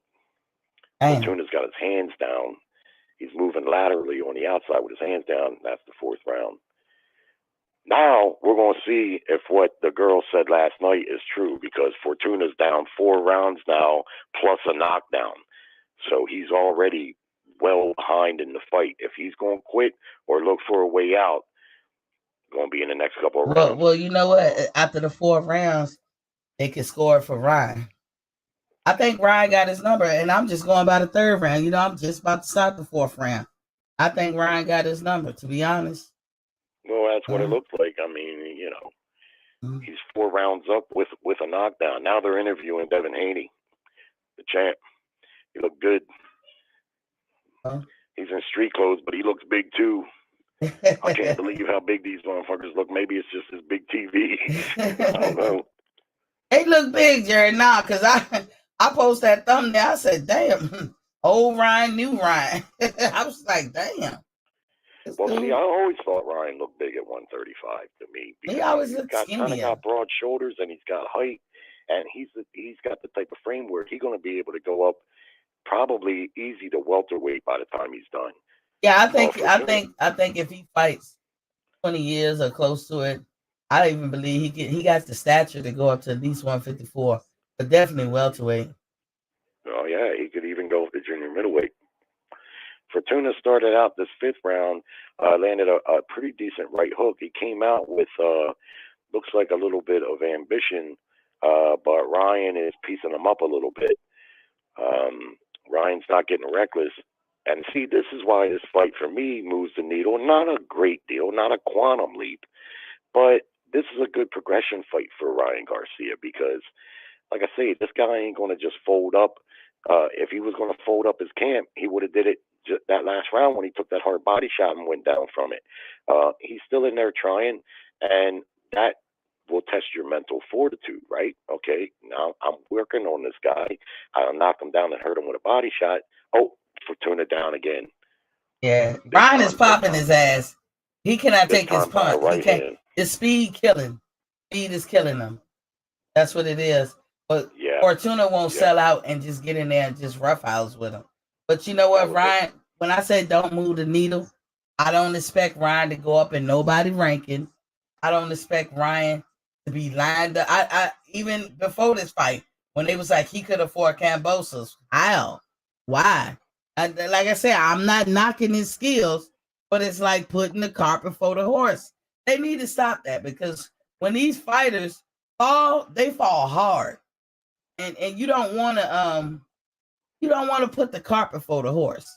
You know what I'm saying? Yeah, but if you look at Ryan Garcia's competition, this is a step up fight for him.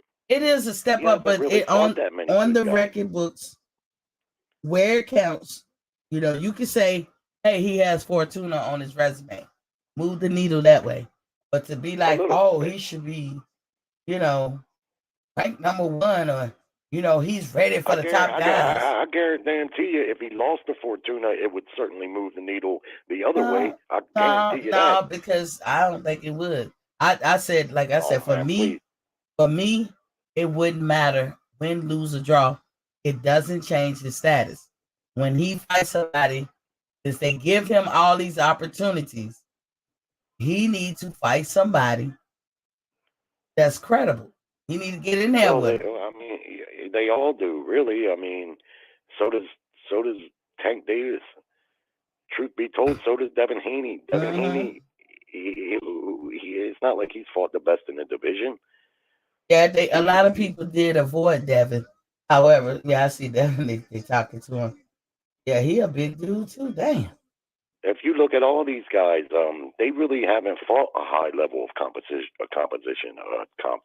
I'd say Ryan is probably he has fought the least comp, really. But he had a couple of layoffs with those canceled fights.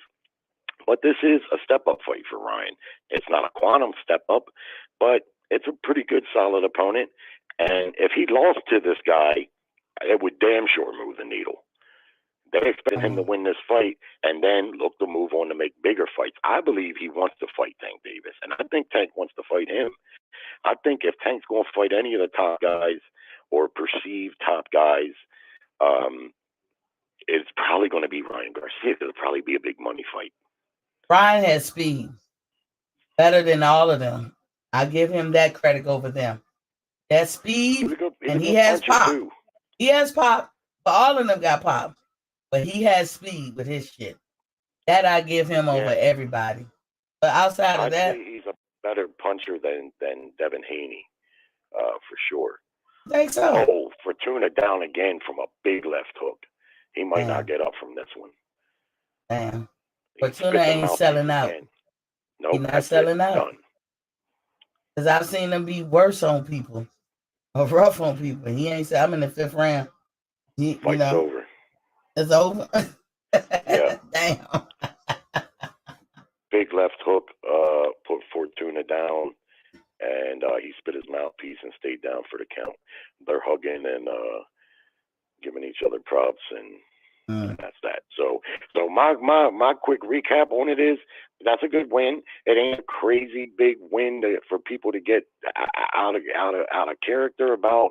It's just a decent win in his progression.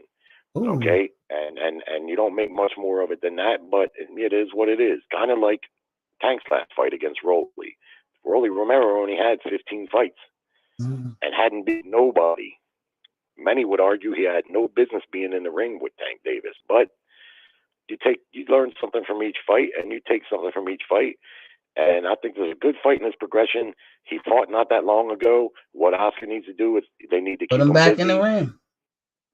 Right, and if they can't get the Tank Davis fight next, which may be too soon, still at least get him in there with somebody else. Get him in there with another fighter on par with Fortuna or slightly better, and keep that young man busy. Oh yeah, Fortuna. I'm in the 5th round still. When he knocked him down, it was a delayed reaction. He was like, "Oh shit!" Fortuna did. When Ryan was hopping, he put me in the mind of Bud Crawford. Not saying they anything alike, but that hop, and I'm starting to say, like, it ain't just a Bud thing.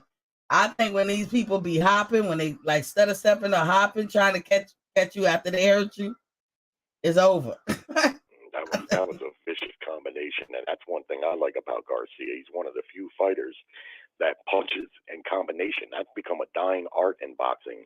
Too many boxers are looking for that single highlight reel one punch KO, and they kind of gave up on fast combinations like Ray Leonard used to do. Oscar De La Hoya was pretty good at it. Ryan is one of the few fighters that'll throw combos with power, and if you look at the replay on that knockdown that finished the fight, that was a 3-punch combination, and all 3 punches were fast and powerful. Oh, he got a knot, man. You see that knot on the right side of his head? Well, no, I'm going into the last round. Going into the last round. Yeah, he's got a little knot there from that left hook. Oh shit! Yeah, Ryan's got a good left hook, but he scored a knockdown with the right hand in this fight too. And that's where I always thought he needs development. He needs to develop his right hand. If he could get it, he's probably always going to be better with the left hook, but the right hand, if he can get that better, that'll help him. That punch hurt him so bad in that 5th round because they replaying that shit. Boom! They like hit him, and it was like a delayed reaction. He was like, "Oh shit!" Like after the. I ain't mad at Ryan. It's hard to say if Ryan's ready for the top guys, though. It's still hard to say for me. It's just difficult to tell. One thing I know, though, is he went 3-3 with Devin Haney in the amateurs. And I don't care if it's the amateurs or not. You got to have something going for you to beat that man. Because Haney was a prodigy. He was real good at a young age. And him and Ryan, they spent a lot of time in the amateurs. They got pretty long amateur careers. They did a lot of fighting down there. And to split with him, I mean, that you could do worse. He also claims that he knocked Haney down in one of those fights. Ryan trying to be sportsman-like. So I finally saw the last knockdown. Actually, I don't know if you caught it, Jerry. Fucking Fortuna quit. Well, he was down. He was down, and he did like no more with his hands. But he got the glove on, so it's not easily noticeable. But he was like, "Nah, I'm done." And he looked at dog. I caught that. Yeah, well, that's a technical knockout, right? You don't always have to be unconscious to know that you've been beat. Here's the ring interview. Let me hear what he said. Yeah.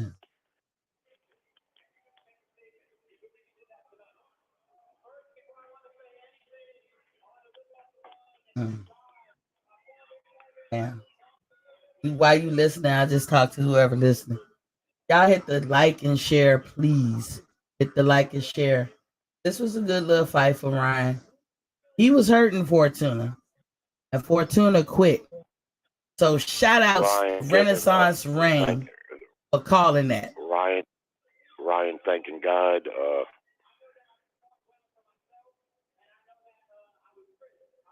Thank God.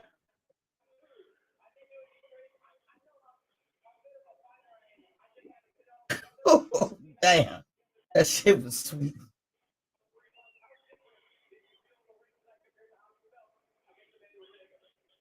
Damn. Ryan said he gonna prove y'all motherfuckers wrong. He ain't talking to me. I'm just joking. We had to wait till he build confidence. Maybe Joe Goosen is doing something right with him. You know what I'm saying? I'm trying to just hear what he's saying here. Yeah. But yeah, y'all hit that like button and share and subscribe, please.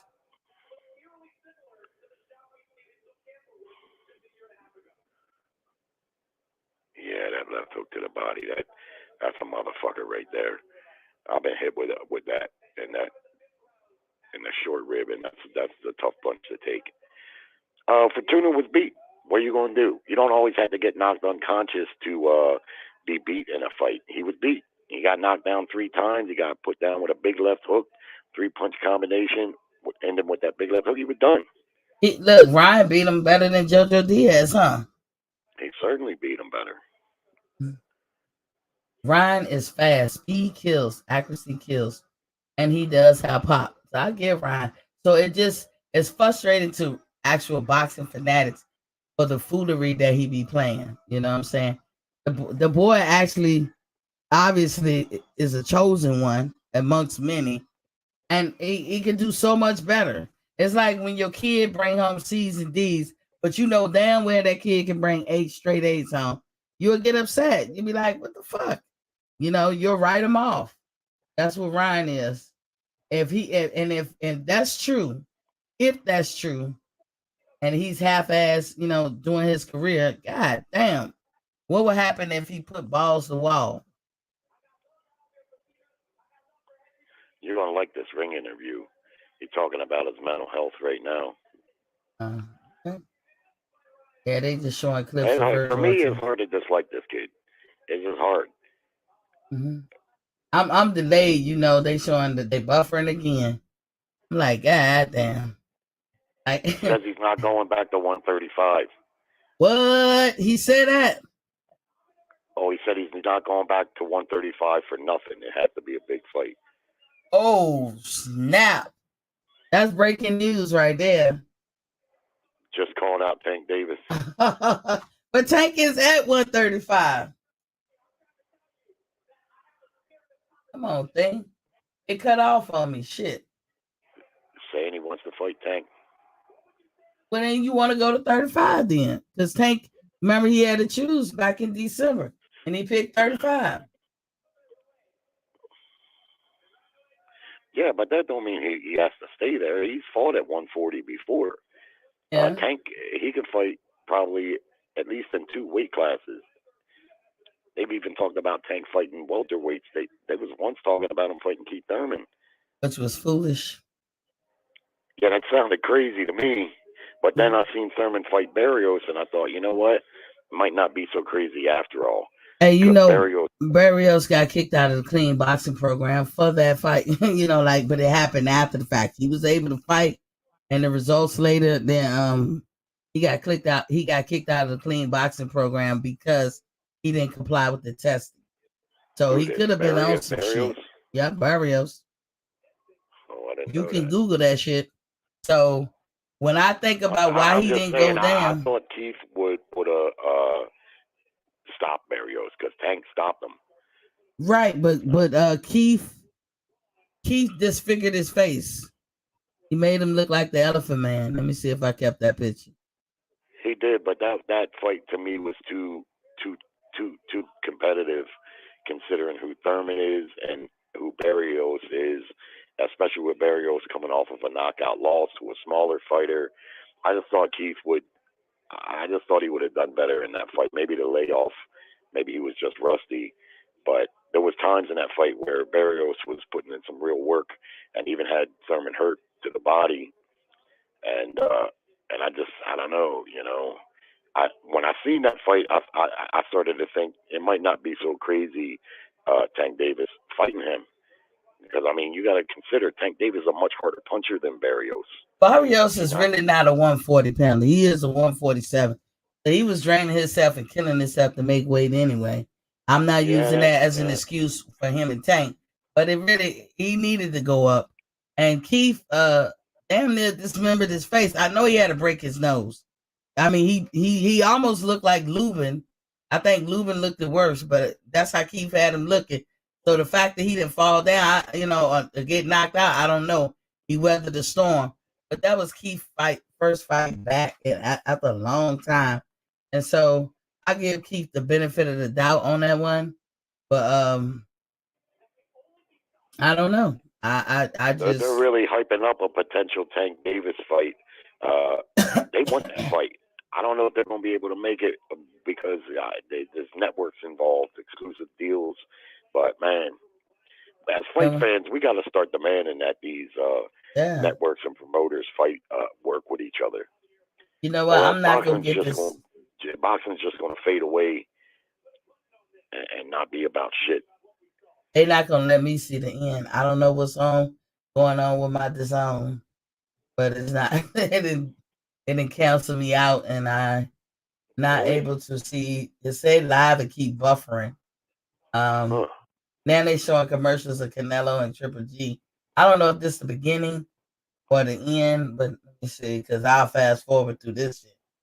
But yeah, they already left the ringside for the Garcia fight. Now they're hyping the Canelo fight. But yeah, I think it's over. Ryan did a ring interview. I like the kid, man. I don't know. I still don't know. To me, he's still a little untested. I think tonight helped in his development, but not a great deal. The girl who commented last night was probably right to a degree in that I'm not going to say Fortuna quit, like he didn't put in any effort and he just quit. I think he knew he was beat. He got knocked down. He got hurt a couple times, and then that last shot at the end finished him, and he wasn't unconscious. So I don't think he just quit like a straight bitch would just quit. But I do agree with what she was saying, that it looked like he probably could have put in a little bit more effort. He was outgunned. Ryan was faster than him, punching harder than him, younger than him. He got a lot of advantages going into the fight. Yeah, he's 35. Fortuna, like I said before, he was at the tail end of his career, and no excuse. He didn't go after Ryan like I've seen him go after other folks. You're right, Ryan is taller. He has some advantages. He's younger, and Ryan got speed. But I saw him quit. When I say quit, I think he went as far as he could go. When he was knocked down, as he was looking, before he spit that damn thing out his mouth, that motherfucker did the slash, the across the chest, like how how you be like no more across your neck. He was down a little bit in his chest area, but he looked at somebody and was like, no more. He quit. Yeah. But that's all right for me. I don't fault fighters when they do that. I can tell when someone is straight up quitting and they're just, they're just looking to get a paycheck. I think Fortuna tried. He just was outgunned. He tried. And when you're outgunned, and as a man, when you're beat and you know that you're beat, the best thing to do is just concede, because this is one issue I had with Deontay Wilder. He fired his longtime trainer, who only protected him in that Tyson Fury fight. He didn't want to see him get hurt. You got beautiful kids. You got a mansion by a lake. You got millions of dollars, man. I know you're prideful, but you don't want to have something happen in this ring that's going to cost you for the rest of your life. People get killed in boxing. And then he went and hired but I think Deontay might have had cause. I feel like this. If you work for somebody, you work for somebody. You work for them. And, he worked for him, and he has the right to fire who he wants. Plus, Mark Breeden went on an interview with some British channel and said out his mouth at no point during that fight that he give Deontay Wilder water. But yet, the tape is out of him giving them water in the locker room before the fight and during the fight. So how you reconcile with that? I don't know. The thought that Mark Breland poisoned Deontay Wilder is so fucking absurd that it's just ridiculous. Mark Breland, you ain't never heard nobody say a bad word about him. Wilder bragged going into that fight that he has been with Mark Breland his entire career. That man has spent personal hours with Deontay Wilder. He's probably seen that man cry. There ain't no way he poisoned his water. That's a crock of shit. What he did is he saved him, and he may have saved his life, because Wilder was totally exhausted, bleeding out of every orifice. His eyes were glassed over, and he was concussed. And there was professional prize fighters around the ring screaming to stop the fight. That's what was happening. And so Mark Breland did him a solid, so he could go home to his family, to his big house on the lake with all his money, and he could live to fight another day. No, I don't think he said he poisoned his water. What I think they said was the water was tainted. And then hold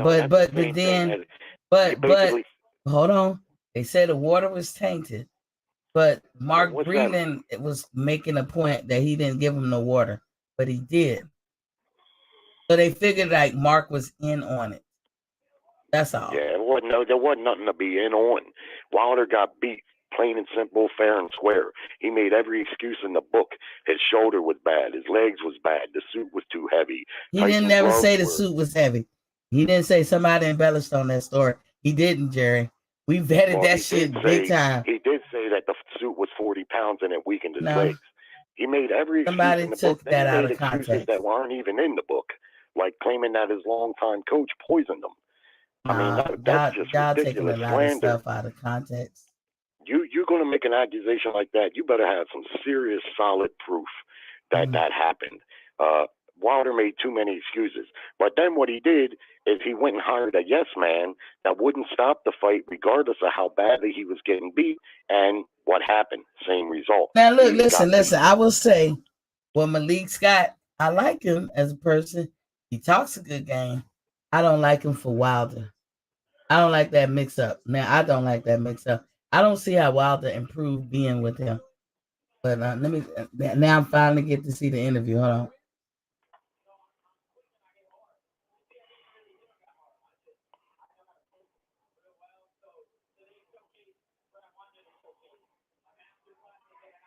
Oh, he gonna get a lot of followers for that.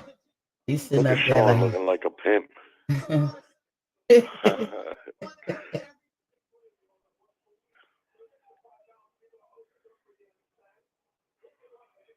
Oh, he gonna get some brownie points for that. I gotta say hallelujah.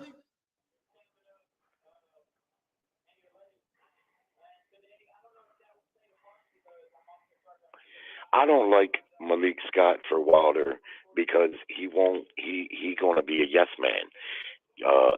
To me, I think that third fight should have been stopped before Wilder got knocked out. He had already fought several rounds, and he didn't have his legs. He didn't have his stamina. He was clearly concussed. That's a dangerous, dangerous position to put a fighter in, where he could get hurt really, really bad, possibly killed. And this is boxing, man. You got beautiful little girls that adore you. You got plenty of money. Listen, man, don't be so prideful that you can't take a whipping and say, hey, you know, he whipped me tonight. That's all. You know, you got a cherished life, man, with beautiful family. I've seen his little girls. That's too much to jeopardize, you know, when Wilder says, and I've heard other fighters say, you know, I'm willing to die. Man, that's crazy, man. That's crazy talk. I just, the ego of it all wasn't a good match for me. That's what I saw. Whatever Deontay had, if it ain't broke, it don't fix it. But Mark Greenan said he didn't give him water, so I don't know. Them two will have to reconcile that. But he's on camera giving him water. So I wouldn't make a whole lot of that. The point is the water poisoned. That's the main thing. Did he give him poisoned water? I don't believe that for 1 millisecond. No way. And if it was poison, what kind of poison could it have been that he could still fight like that? He almost won the fight. That was the second. We talking about the second fight. Any of them. He didn't say about the first and third. Didn't make any excuses after the first fight. The first fight was called a draw, even though most people thought Fury won, but there was no excuses from Wilder because he didn't take an L. But when he took the L, a million excuses. Now in the third fight, he didn't make any excuses because there was no more excuses to make. There was no more excuses to make in the third fight. You couldn't say anything about gloves or anything because you claimed all that. And the most telling thing to me about that whole thing was when they had the press conference for the second fight and Fury and Wilder seen each other for the first time. For the third fight, for the first time, they seen each other. Deontay Wilder never said anything to Tyson Fury about him cheating. And Fury told him, man, what you accused me of, I would think that would be the first word out of your mouth when you see me face to face is to tell me that I did what you're accusing me of. But you ain't said one word about it to me.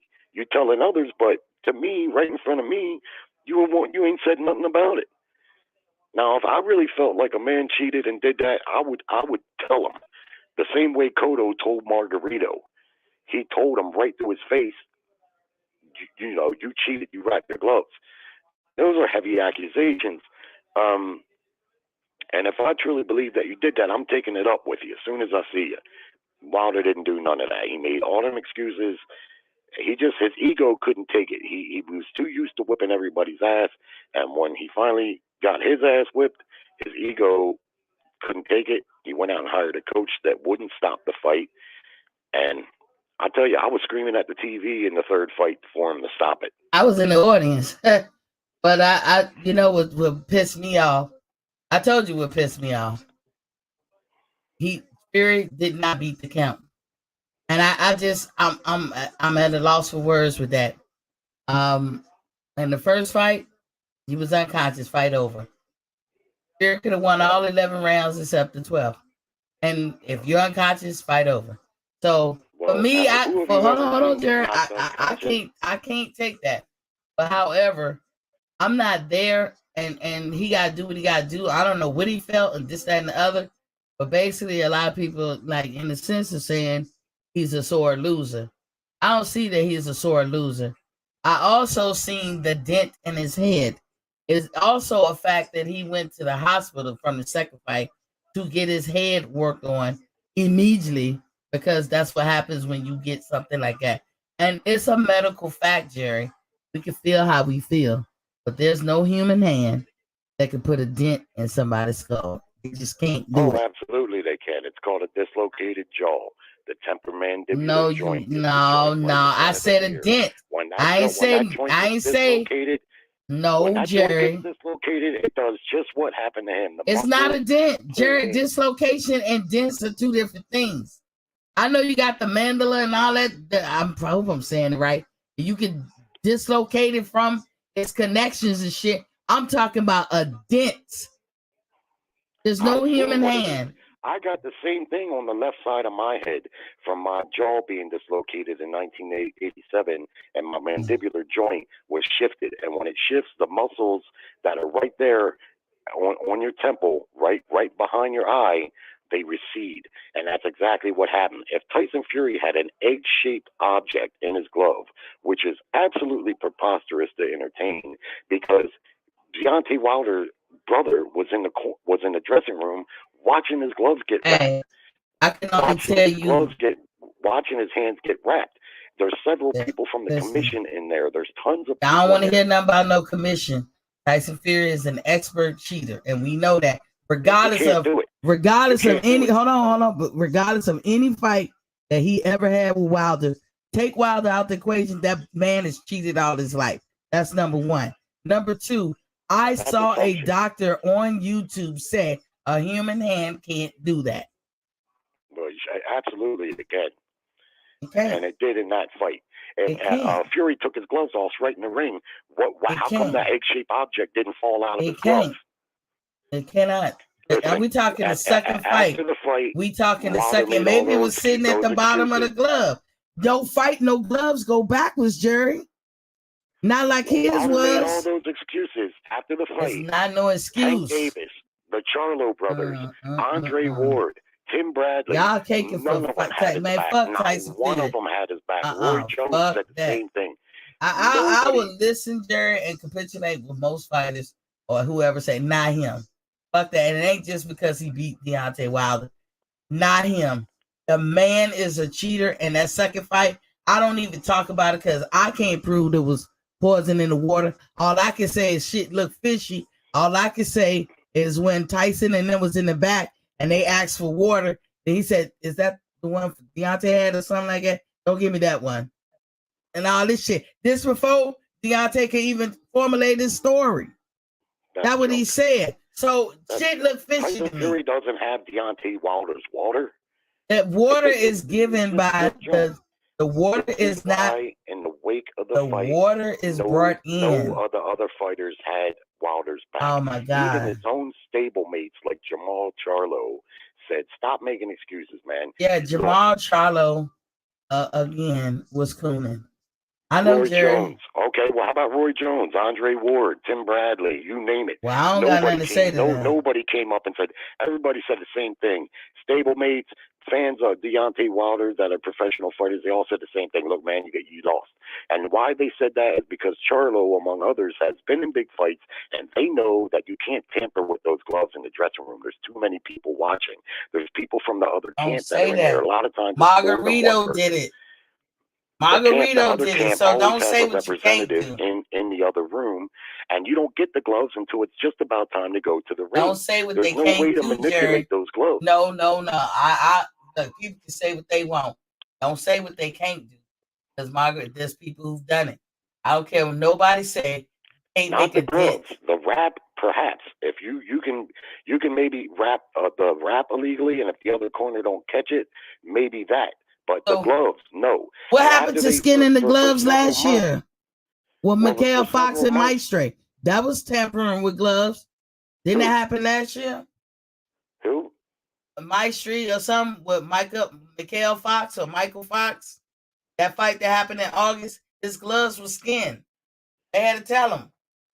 Well, for several months, the narrative was Fury removed padding from the gloves, which is ridiculous. But after they looked and found some other misleading still photos, they said, no, change that. He didn't have his glove. He didn't have his hand all the way in the glove. That's what it was. It wasn't that he tampered with the gloves. He only had his hand halfway in the glove, which is even more preposterous, because if you ever put your hand in a boxing glove, instinctively you keep pushing it up into the glove. If it's halfway in, you can't punch. You'll break your wrist. Jeff Mayweather did a thing in his gym and was on YouTube where he had fighters put a glove on and put their fist halfway in and told them to punch the heavy bag, and they wouldn't even do it because your wrist is vulnerable. You break your hand. Tyson Fury was hitting him with his knuckle bare hand because he had his fist down. It was just down by the laces. You see this in videos. Like Jared, we will probably always have to agree to disagree. I see that man as a cheater. I think he cheated in the second fight. I don't even really go it because I can't prove it. And whoever I'm talking to can't prove me wrong as far as I'm concerned. Well, what about the third fight? The third fight. How did he cheat then? I didn't say this, but see, y'all get it wrong. The same as the second you guys hear what you want to hear. I didn't say Tyson cheated that fight. I said that Tyson Fury didn't beat the count. It's not his job to count. He didn't beat the count in that fourth round. Fight should have been over. Now, if I'm fighting you and you don't beat the count, can you give me my flowers for what I did? I'm yelling, Jerry, but I ain't really pissed at you. But that's how passionate I was about that shit. I shed a tear up in that damn motherfucking fight. Even the UK people, I was surrounded by UK people. It was just a couple of us Americans. Everybody around us was UK. And they was like, oh, yeah, he didn't be. They even admitted. But they said, what can you do? I mean, shit. I don't want to watch boxing like that. I don't care if it's my guy. I didn't hear Wilder say that Fury didn't beat the count. Jared, there's tape. He don't have to say it. We said I watched the fight. I seen him beat the count. So I'm not going to no, you fucking didn't. I watched him. No, you didn't, dog. If you was watching the fight I saw, Tyson Fury did not beat the 10 count. That fight was a tough fight for the black culture.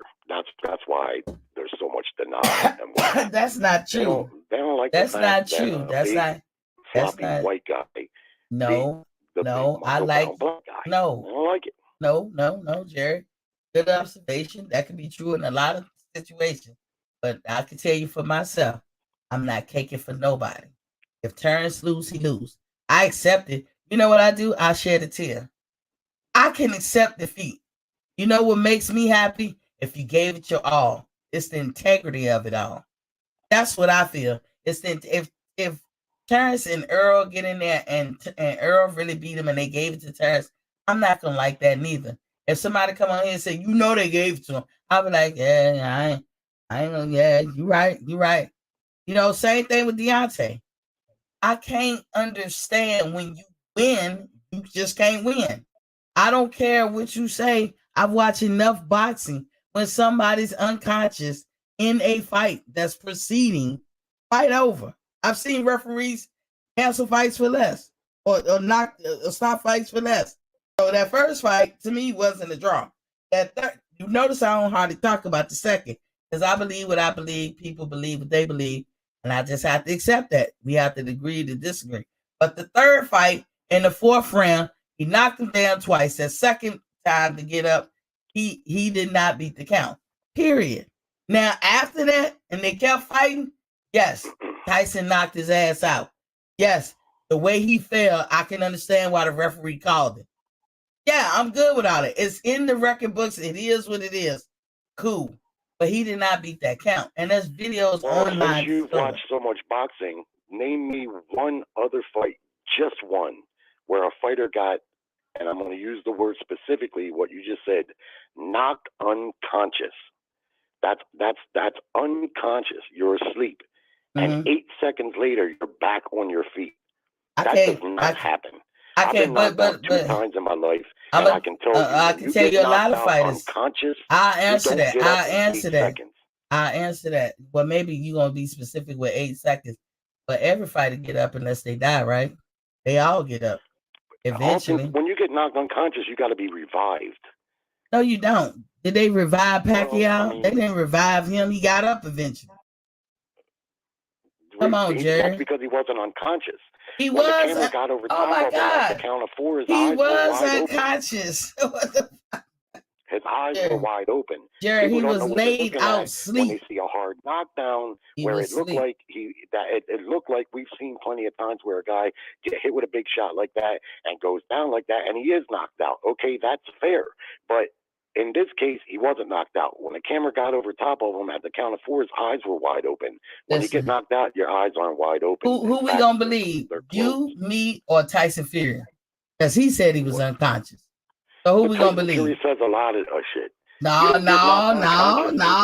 You don't get up 8 seconds after you get knocked unconscious. That just doesn't happen. Maybe the coke got him up. I don't know. Name one other fight where a fighter got knocked unconscious. Any fight that a fighter got knocked unconscious, they got up eventually unless they died. Yeah, but they get revived to they get up. They do not get revived all the time. In between 10 seconds. They don't get revived all the time. Real quick. That Pacquiao, when Pacquiao got knocked out, he wasn't revived. You don't get up in 10 seconds. No, Jerry, no. Well, that's what I said. Who we gonna believe? You, me, or Tyson Fury? Well, I'm going to believe just what I've seen, because if he was knocked out, he wouldn't have got up in 10 seconds. Okay, me and Tyson Fury say he was unconscious. So, okay. I'm in good company with him. He knows how to revive himself in 8 seconds. Well, we gotta go by what. I've never seen it before. Have you ever seen it before? We got. See, you want to put 8 seconds on there. We gotta believe. Well, that's because it's a 10-second count. We gotta believe he picked the count up at 4. The ref from the ringside, they start the count from the minute you go down, not when the ref gets over the other guys on the count. He got over top of Fury. He's at 4. Fury's eyes were wide open. That's why he didn't stop the fight. Well, Fury wasn't unconscious in the third fight, but he didn't beat the count. So that's one. He wasn't, but that first fight, he was unconscious and by his own admission. So again, that's the wall you keep running into, Jerry. Who we gonna believe, me, you, or Tyson Fury? By his own admission. What I've seen with my own eyes. Okay, then. And what I know as a fact. Word up. And I know as a fact that you don't get knocked unconscious and get revived back to your feet in 8 seconds, 10 seconds. It just doesn't work like that. And if you ever been knocked out, you would know that. And I'm talking I'm talking unconscious, to where you're put to sleep. That's what being unconscious means. You went from awake to a sleep. Your brain touches the inside of your skull. So you're telling me that Tyson Fury do not know anything about the word unconscious. He don't know what that means. Telling me that? No, I'm telling you, Tyson Fury says a lot of shit. So for him to say, yeah, I was knocked unconscious. I mean, this guy's a bit of a clown. He says all kinds of stuff. It looked like he had a bit of an out-of-body experience, like The Undertaker. I'll give you that. But like I say, I've been knocked out 2 times, once in a fight and once in a car accident. And I can tell you, when you get knocked unconscious, from a pure medical perspective, you don't regain consciousness and get back on your feet inside of 10 seconds. You just don't. And if you see it in boxing all the time, when a fighter gets knocked unconscious, they're out. Their eyes are closed, and the ref has to revive them, or their corner has to revive them. It at least takes 2, 3, 4 minutes to get them up and get them to the corner. You don't get up inside of 10 seconds. Now, he was put down really hard. Where is that written down? Barely beat the count. What is that? Where is that written? You also don't live through a car crash that Earl Spence went through, but he did and didn't break no bones. So you can't say. I said you can also say you don't live through a car crash like Earl Spence went through, but he did and didn't break no bones. But he did. So when you say, I was in a bad accident. Hold on, Jerry. So when you say you don't get up in 8 seconds, no, that's what you believe. That's not a fact. Well, you show me where it's happened before, and then maybe I'll believe you. Because I've watched a few thousand fights, and I ain't never seen a fighter get knocked unconscious and get up inside of a 10 count. Never. I ain't never seen a fighter get knocked out unconscious and the referee still count. I ain't never seen People that. People got pissed that the ref didn't just automatically stop the fight. Because typically, if you see a hard knockdown, especially with a big puncher like Wilder, a lot of refs would have just waved that fight over without going over and looking to see about Tyson Fury. They just would have waved it over. I'll give you that. A lot of refs would have done that, but they would have been wrong to do that. And back in the day, that would never happen. Back in the day, I've seen, especially the further you go back in boxing, the fighter always got a 10 count. That motherfucker could be face down, knocked out cold, and the ref would still count the 10 before the physicians or anybody would come in. So when he hit him with that shot, I thought the same thing. Oh, you done fucked up and got knocked out in the last round, because it looked like a knockout, and Wilder's a knockout puncher. But again, we all seen what happened. He beat the count. He barely beat it. It was a millisecond that he got up. But I ain't never seen a fighter get knocked out cold, what I call cold, which means unconscious. You got a right at 10, and they was like, they were waving. I don't care what nobody say. He lost that first fight, but they call it a draw. Like, Jerry, I accept what they called it. I accepted and I moved on. But my mindset is my mindset. I've been watching boxing too, probably not as long as you, but I've been watching boxing too, and I've seen Jack Reese wave off shit less than that. So I was just shocked at Jack Reese. When Peter Quillen wasn't out, but he was out. You know, I've seen Timothy Bradley be fucking out, standing on his feet and then throwing punches. Out. But, you know, hey, he's standing and he's throwing punches. So I guess that's what the ref calculus was. But, well, you know, no further than Wilder. And in the second and third Fury fight, he was out on his feet for several rounds. He didn't have his legs. His eyes were glassed over. He was clearly concussed, and he was allowed to continue fighting. I mean, that's what I say. But listen, what I'm saying is, when he was unconscious, to me, the fight is over. Nobody ever, and Tyson Fury confirmed it. I don't have to debate that part. Well, we can see, but what happened tells us that the fight wasn't over because he got up, beat the count, and went on. Tyson Fury said himself that he was unconscious, and we can take his word or we don't. If we don't, it's okay, Jerry. I mean, I feel you. You know, you see it the way well, then he got knocked out for 3 seconds and got up 3 seconds later and made the count by 10. So if you get knocked out, even though it doesn't make any kind of factual sense, but let's pretend that's what happened. Either way, he still got up and beat the count. If you get knocked out, okay. I've seen people get up at 8 and we wobbled a little. Jack Reese gave Tyson Fury a lot of latitude that I haven't seen him do for other fighters, so I was shocked. But hey, it is what it is. I got Deontay in my head winning that first fight and the third fight, but you know the cards say different, and that's what it is. You can laugh, Jerry. Tyson Fury is on my side. When you unconscious, fight over.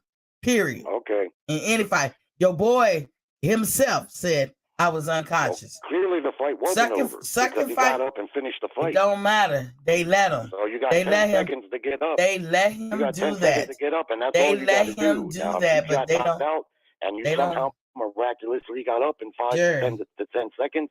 Jerry, you can't convince nobody that. Anybody who believes that when you unconscious in the fight should be waved off. If anybody out there believes that, then they're going to see it the way they see it. They're going to see it like I'm seeing. If you saying it like you saying, well, he was unconscious, but he got up. And then that's your opinion, Jerry. But I will never change mine. I don't think he was ever unconscious. But that's what he said. Yeah, again, I'm going to tell you again, you know. Who he knows? Who know better than us? A lot of outlandish shit. Who knows better than us? He wants $500 million to fight Anthony Joshua. The guy who knows better than us, Jerry? The person in the ring. I believe what I see with my own eyes and what I know is factually accurate. You don't get knocked unconscious and get up in 10 seconds. It just doesn't happen. And if it happens, show me where it's happened before. Show me another fight that's even remotely close to what we're talking about. Jerry, you cannot make a statement like that. You don't have a car crash and then come back like Earl. You don't get shot at close range in the back of your neck or head like Terrence Crawford and have the career that he have. These are things you can't say, Jerry. You can't say these things. You can't say these things. But when we just talk about regular boxing, the man said he was. Jack Reese, I think alluded. I have to find that again, but I think Jack Reese kind of alluded to it because he didn't wake his eyes up to about 5 seconds in the count. But Jack Reese have waved off less. When you walk over and the fight is going on, and the motherfucker eyes closed and he's out, you should wave it off. Go watch it again. When he gets over top of him, he's at the count 4, and Fury's eyes are not just open, they're wide open. Dude, I watched that tape so many times. It was at 5 seconds. Well, 5 seconds. Let's say it's 5 seconds. On the thing, I see him start to count at 4. And it's very clear to see the camera is over top of Tyson Fury, and his eyes are wide open. When you get knocked unconscious, your eyes don't stay open. That's another thing. They don't stay open. That's why Reese continued to give him the count, because he's seen that his eyes were open. Also, when you get knocked out, this is what happened. Wilder got whipped by Tyson Fury 3 times. Tyson Fury beat him. The first fight was a draw. people can talk about the count all day. In the rounds, it was 10 rounds to 2. I didn't have that. But go ahead. Deontay Wilder couldn't take what Fury put out to him. Nah. Fury could take what Wilder put out. Wilder couldn't take what Fury put out. That's why Fury down say that fight took too much out of him. That's why he wanted to retire. Yeah. He specifically named but Wilder. I don't believe he's going to retire. He's playing games. He is a liar and a cheat. I don't put no credence in him. He has an asterisk. You keep talking about what he's saying when he says he was knocked out, but then you say he's a liar. Yeah, so I always maintain he's a liar and a cheat. But if he says, if he wants to confirm that he was knocked unconscious, then why would he say it, Jerry? Why would he say it? Because that only hurts him. Shit. It looks better for him if he can say, I was knocked out and I got up. The guy says all kinds of outlandish shit. So, I don't know about that, Jerry. I gotta believe what I'm seeing with my own eyeballs. But Jerry, we will go down in history. We will go down in history that we believe we have a difference of opinion now. It's all good, Jerry. I still love you. I just don't see it that way. I just don't see it that way, Jerry. I can't see it that way. I don't think Wilder should come back. I think Wilder's done. He's had 50 fights. That's a good career for Is it 50? No, he's at 40 something. He's not even at 50 48, yet. 49. He's around 50 fights. He's had a career. Most fighters, especially heavyweights, that's a career. He made his mark in boxing. He had several title defenses. He had all those knockouts, which I think put him as statistically the highest KO ratio for heavyweight. And he made his mark in boxing, and he made a lot of money. Him and Tyson Fury. Why now jeopardize things? Especially it's just like Chisora. Remember, the guy Chisora. People really feel like he should retire, but he doesn't want to. He's not ready. I mean, I don't know why people pick what the fuck kind of shit is this? They said, I stand corrected. It said 66 wins, 8 KO. This cannot be KOs. 2 K. 56. Yeah, it said 2 KO. I don't know. Look, I'm gonna show you this. This is not this. This gotta be excuse me, y'all. This gotta be a mistake. Oh shit! Wait a minute. Hold on.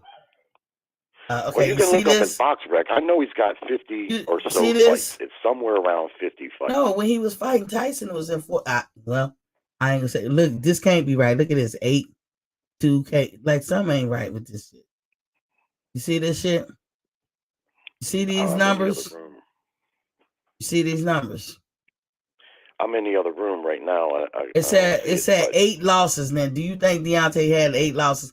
He only lost. We know he doesn't have 8 losses. Exactly. Something wrong with this box rack. So I'm gonna type it in up here. He had he was in the 40s when he fought Tyson Fury. Yeah, but it was in the deep 40s. It was like 47 or. There it is, right there. There it is, right there. This is the correct one. I don't know what the hell was going on. It say 42 fights, 2 losses, and 1 draw. And that's accurate. 42.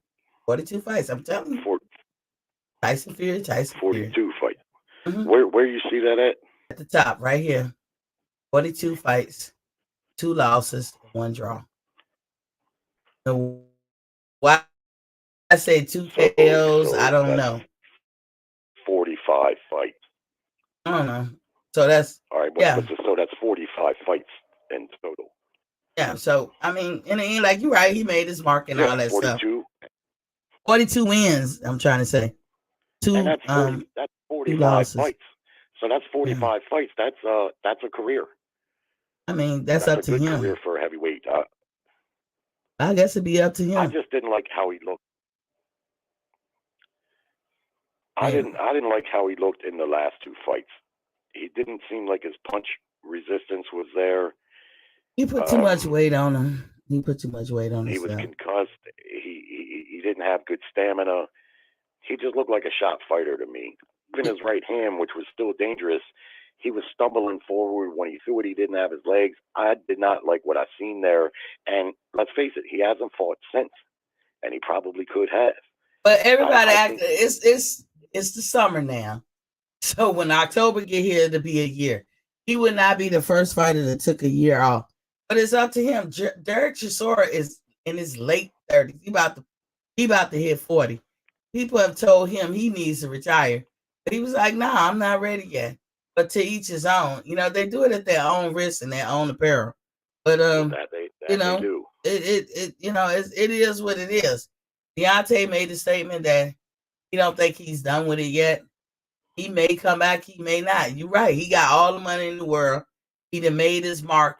Say what you want. This was a man who did not start as a child. He started as a grown man. He medaled, you know, and every medal should be celebrated because there's only 3 people getting a medal out of so many people that's competing. So he medaled being a person with no experience really. And then he turned around and he went on this he was on a roll, you know, just knocking motherfuckers out forever. Whatever you may think about them, he fought the fighters that was in front of him. What we can't say about Deontay, he ain't no bitch. He don't cower down. He is all man. And you know, yeah, he might be like a lot of people think he talk too much, or he just, you know, he be preaching. I don't know. That may be his forte, but he is a genuine person. You don't hear about him in the streets. He's a family man. Whatever the case, he did what he could do. He planted his flag for God and country. We'll always remember the bronze bomber, just like we remember Joe Louis. He's a great story. I mean, like you said, he started late and he still won a bronze medal. That's no small feat. You fighting against the best fighters around the world in the Olympics, and bronze, you know, it ain't gold, but still, it's a big deal. And he started fighting for his special needs daughter, which is more heartwarming. You see what I'm saying? That's a story that you can make a movie about. Kind of like when I was talking about Canelo Alvarez. These fighters come from some very humble and personal backgrounds a lot of times why they fight, and he fought to make money to take care of his daughter. So that's an ultimate sacrifice a man can make, because you're gonna you know, fighting ain't easy, right? Let me ask you this. Yeah, I mean, looking at his record right there, 45 total fights, 42 wins, and 41 knockouts, which is almost outrageous. But what do you think if Tyson Fury keeps saying he retired? I don't believe it, but I take his word for it until I see different. I don't jump when his ass say anything or do anything. I'm not pressed for him. But do you think that Tyson Fury, if you know, because once you say you fought retired, the clock is ticking, and the first ballot into the Hall of Fame is 5 years from now. So, do you think that Tyson Fury would be one of those guys to get first ballot?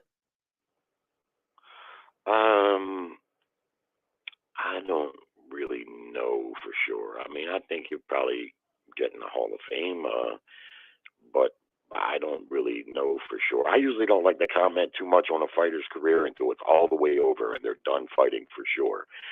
Tyson Fury has talked that retirement shit before. Floyd Mayweather retired a couple of times. Ray Leonard, of course. Fighters do that sometimes when they're looking to take some time off just for promotional reasons. They'll say they're retired. And then that way, when they come back, they can say, I'm coming out of retirement. That's an old trick. And Tyson Fury, you can't believe nothing that he says, because the guy just, he says all kinds of shit. Recently, he said he wanted $500 million, like you was telling me, and I've seen that. Anybody going to pay him $500 million? But yeah, the guy likes to run off at the mouth. It's part of how he promotes himself. But Bob didn't He'll shoot start down singing hardcore. and singing poorly in the ring, which I really don't like. I think it's corny as shit. But Bob didn't shoot him all the way down, like emphatically shoot him down. If Earl Smith said, I want $500 million, Floyd, Al, I'm sure Al would come from behind the closet and be like, dude, you crazy as a bitch. But people don't take Fury seriously because of all the outlandish shit that he says. Ain't nobody gonna pay him $500 million, but that's not gonna stop him from saying it. This is what he does. I've seen enough of him at the press conferences. He's a silly guy. He's a big, funny, jovial, silly kind of character, and he's all over the place. You know what he remind me of? Remember Popeyes? I know, Jerry, you watch the same Popeyes I used to watch when I was little. Remember the black and white joints? You know, they might have had it in color too, but remember the Boyknicks? The who? The Boyknicks. Boyknicks. I think that's what their name was. It was 1,000 of them, like they was cloned or something. That was Tyson Fury remind me of. But Jerry, let me ask you this. Now, Mauricio Sulaiman is supposed to be an up and up guy. He told Tyson, okay, you retire, you need to unask that belt. It was scheduled to strip him of the belt mid-May. It didn't happen. But he still says he's retired. What is the problem? Yeah, I mean, I don't think he's retired. I just never believed that for 1 minute. He's going to fight likely the winner of Usyk and Joshua, and they're probably hoping like hell. But that's not what I'm asking you, because if it's Joshua, that's going to be a huge fight. But that's not what I'm asking you, Jerry. Mauricio Sulaiman, the president, CEO of WBC, yeah, and he gave him some wiggle room. He said, "I'm gonna give you the Emeritus belt." The Emeritus, I think that's how I'm pronouncing it. Yeah. Emeritus belt, meaning anytime you want to come back out of retirement, you get first dibs. You can't get no sweeter deal than that. But I need you to unask this WBC belt. Why didn't they do it? Why didn't the WBC? Tyson gonna be Tyson. That don't, Mauricio, you a whole nother man. Why can't y'all hold this man to rules and regulations? I don't get it. Well, I don't know. Jose Solomon is a crook. He's as corrupt gets in boxing. So if Tyson Fury, who's a big money maker, if he wants to keep that belt, they're going to allow him to keep that belt. Trust, know, and believe. Just like when you said Wilder's still remain a high ranking in the WBC, that's because he's a money maker, and that's what they're all about. That's why I don't like Mauricio Sulaiman. I don't know if you ever see the movie Harlem Nights. He looked like Mr. Cantone from Harlem Nights. Right. Yeah, Sulaiman, he's one of the most corrupt guys in boxing, to be honest with you. But he's not really much different than any of the other sanctioning bodies. They're all corrupt, and the money fighters always get favor. They just do. Whether it's Floyd Mayweather, Tyson Fury, Deontay Wilder, Oscar De La Hoya. That's why I said, when you asked me, I'm sorry to keep you asked me, should Wilder come back? That's why I said he should not fight for WBC. Yeah, I mean, it's all about the money. I think what's going to happen is, he's going to fight the winner of Usyk and Joshua, and they're hoping like hell it's Joshua, because that's going to be a big fight over there in England, and it's really going to be a big fight here too, and there's going to be a lot of money on the line for that fight. And I'm looking forward to that fight, because even though I'm not really a big Anthony Joshua fan, I think he has a good chance to beat Usyk in this rematch. I think Usyk's a little overrated for me. Well, he's going down in history. He was undisputed. I don't know nobody even pay attention to the cruiserweights, but he was undisputed, and now he's a unified champion at heavyweight. He seems to think he can beat Tyson Fury. There's a part of me that feel like Tyson don't want to fight him, because he's just as good of a boxer as Tyson Fury is. He's just shorter. Now you would think the taller fighter should beat the shorter fighter, but sometimes that might handicap you. It might not always go like you like with shorter fighters. So I really don't know how that's gonna turn out. I'm like you. When that fight happened, I might have to go ahead and pony up, because I do want to see what happens in that fight. But if Wilder comes back, folks, I hope he go get in line with the IBF or something else. Fuck the WBC. I'm to the point, Jerry. It's hard for me to advocate that another person who put in all this hard work to just drop the achievements that they finally did get or get out of line when they finally got up there. But I'm feeling that way about the WBC. I don't like the WBC as a belt. I don't like them worse than I don't like them. They like worse than the other belts to me. It's just fucking ridiculous the shit that they do, and they make boxing bad. Yeah, but to me, it's all the sanctioning bodies. They kind of operate out of the same playbook. They all operate the same. The WBC may get a little bit more attention because they've been around the longest, and they used to be the most prestigious belt. But they're crooked. All the sanctioning bodies. Boxing, it's boxing 101. It's corrupt. The money making fighters are always going to get favored, and the sanctioning bodies are always going to favor the fighters that make them more money, because that's how they get paid, right? They get paid on a percentage of the purse. So if you're a fighter that commands big purses, that means their percentage is more money, and that's all. You don't have to look no further than that. That's why they come up with that WBC bullshit belt and the WBA Super Champion. That's why they come up with them bullshit belts, so they can try to maximize the revenue. It's not that boxing needs another champion, because there are already too many belts to begin with. They come up with them so they can charge the sanctioning fees and allow a champion to avoid a mandatory. Back in the day, you take this Lomachenko Devin Haney situation. Devin Haney was the mandatory. I hadn't seen what he had done to be the mandatory, but I didn't know what George Kambosos had done to be the mandatory either. But they were the mandatories. Lomachenko had 3 of the 4 belts, and he had the WBC regular belt, but then the WBC's got this bullshit super belt or whatever they call it. The franchise and what belt. this does is this allows you to avoid paying off the mandatory or dropping the belt. Back in the old days, if you had Loma wanting to fight a big unification fight, which should trump a mandatory, a unification fight should trump a mandatory fight. But what you'd have to do is pay the mandatory step-aside money, and if he wouldn't take the step-aside money, then you have to forfeit the belt. But that WBC franchise belt allows the champion to not have to pay step-aside money and also not have to forfeit the belt, which is, that's about as corrupt as it gets. Bullshit. Yeah, like in my recent run his business, telling Uncle Sam that it's a non-profit when that shit is all day profit. And they got a 501c3, and the Congress or whoever need to get out their ass and check into his shit. You coming over here stiffing out Uncle Sam. Uncle Sam don't get stiffed by nobody. And if anybody gonna stiff him, it's natural born citizens.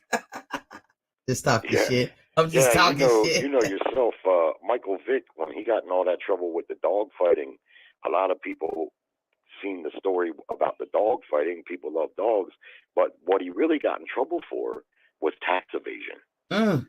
Uncle Sam don't play. Huh?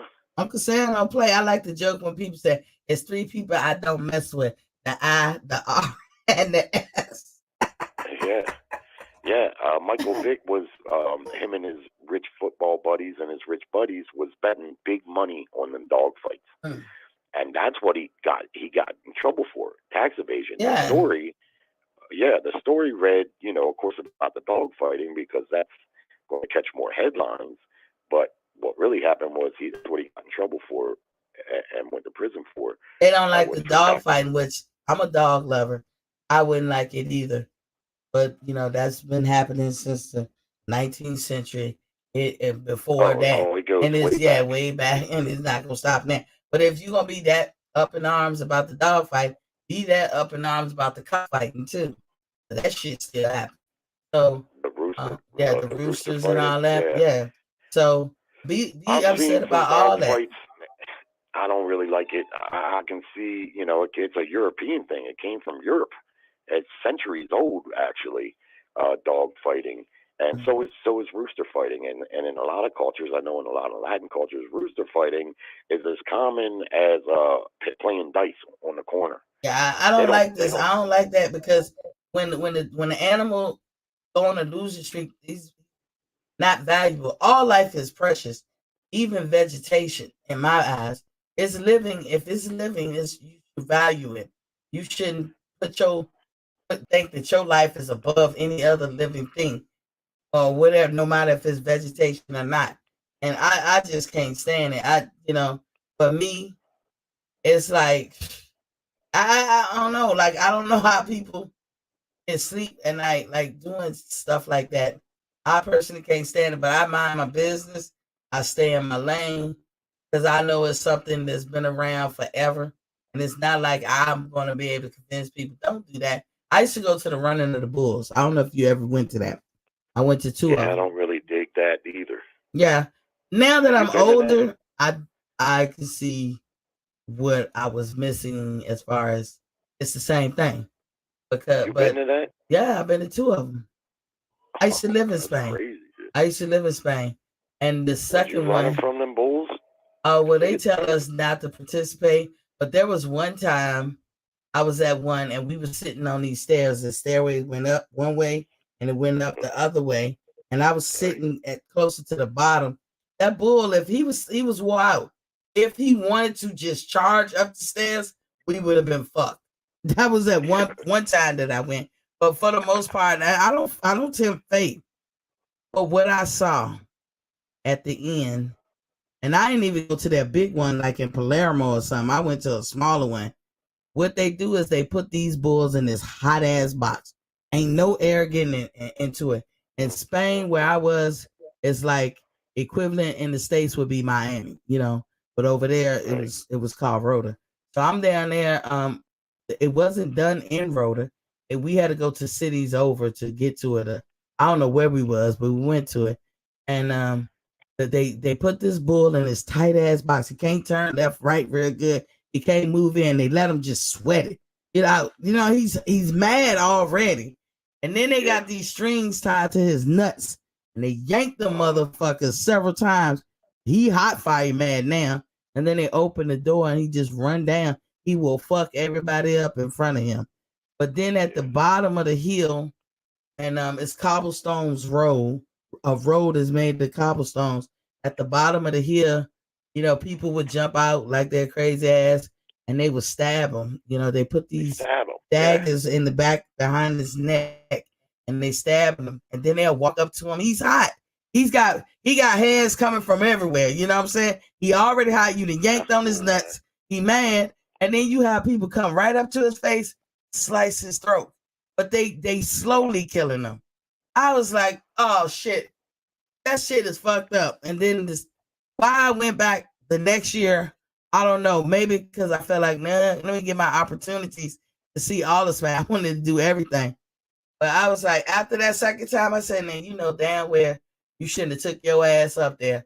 And after that, I was like, but I heard that they have calmed down with that, or it's slowly not gonna go down. I don't know. Well, when I see them bulls get revenge and fuck people up, I'm like, good. Good, that's what you get. Because I don't know how anyone can consider that entertainment. And I've talked to a couple people, and they try to make a case for that. That's cruel shit, man. To do that to that animal. I'm like you. I'm a gardener. I got a vegetable garden out back my house here that I put in every year, and I go out there, and when I'm gardening, I talk them to the plants because to me, they're alive. Live. And I love animals, and sometimes I got to put my foot in the ass of this dog that I just got recently a little bit. But I don't do nothing to hurt him. This some bitch has been chewing on me since I got him. I adopted him about 4 months ago. Me and my I'm wife. done with dogs. And he's part pit bull, and he's a beautiful dog. He's only about 10 months old, but he's about 50 pounds. And this motherfucker thinks I'm a chew toy, man. That's all he wants to do is chew on me. Well, that's because he's probably teething still. Is he a baby still? Well, he's 10 months old. Yeah, so and he got a jaw teething. full of teeth, and he's a roughhouser. Because I play with him, because the people at the vet told me, this dog he needs constant stimulation. You got to keep them busy and shit like that, which is tough. If I would have known that about him, I don't know, because I just had heart surgery in March, and I'm not really fully up to speed. And this dog, I mean, this motherfucker is constantly in my face. I can't even put my shoes on because he's got his can't big even head. go to the bathroom. You probably can't even go to the bathroom by yourself. Oh man, he's just. But what he mostly does is like the vet told me, he said, make sure you got plenty of shit for him to chew on. So of course I went to the place and spent about $60 on his bitch ass, buying him all kinds of shit to chew on, and he chews on it. But then somehow he winds up gnawing on my arm. And the first week he was here, I just got new eyeglasses, $400. I woke up the next morning. My wife said, Titan got a hold of your eyeglasses. Oh, he fucked my eyeglasses. Yeah, he chewed the plastic off of the end. It's all the way to the metal. Fucked the lens up. And then about 2 weeks ago, he got a hold of my daughter's glasses. Cost me another $400. He got a hold of hers and just totally tore them up. He said, y'all good for it. Like my daughter's dog. I bought both of my dogs on my daughter's birthday. And she was convincing me, like, at one point, our first dog, we could tell he needed a partner in crime. So we went to get it, and I said, get the laziest dog over there. It was when the PetSmart have they giving them shits away. I said, get the laziest one. She get the most hyper one. This little hooker, man.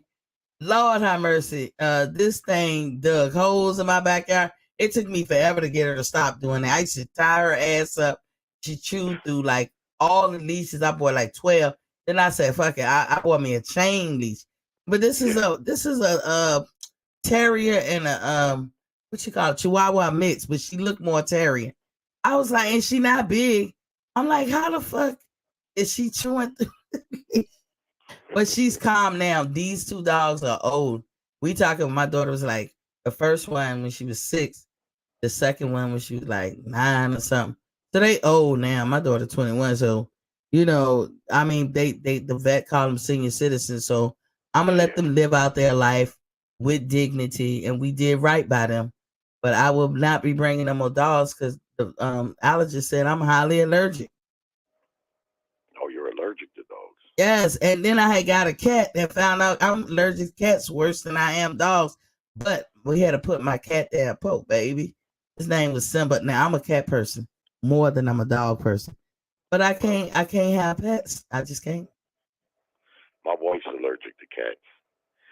Before we had this dog, we had 2 Jack Russell Terriers. They know beautiful. What they are? They beautiful. They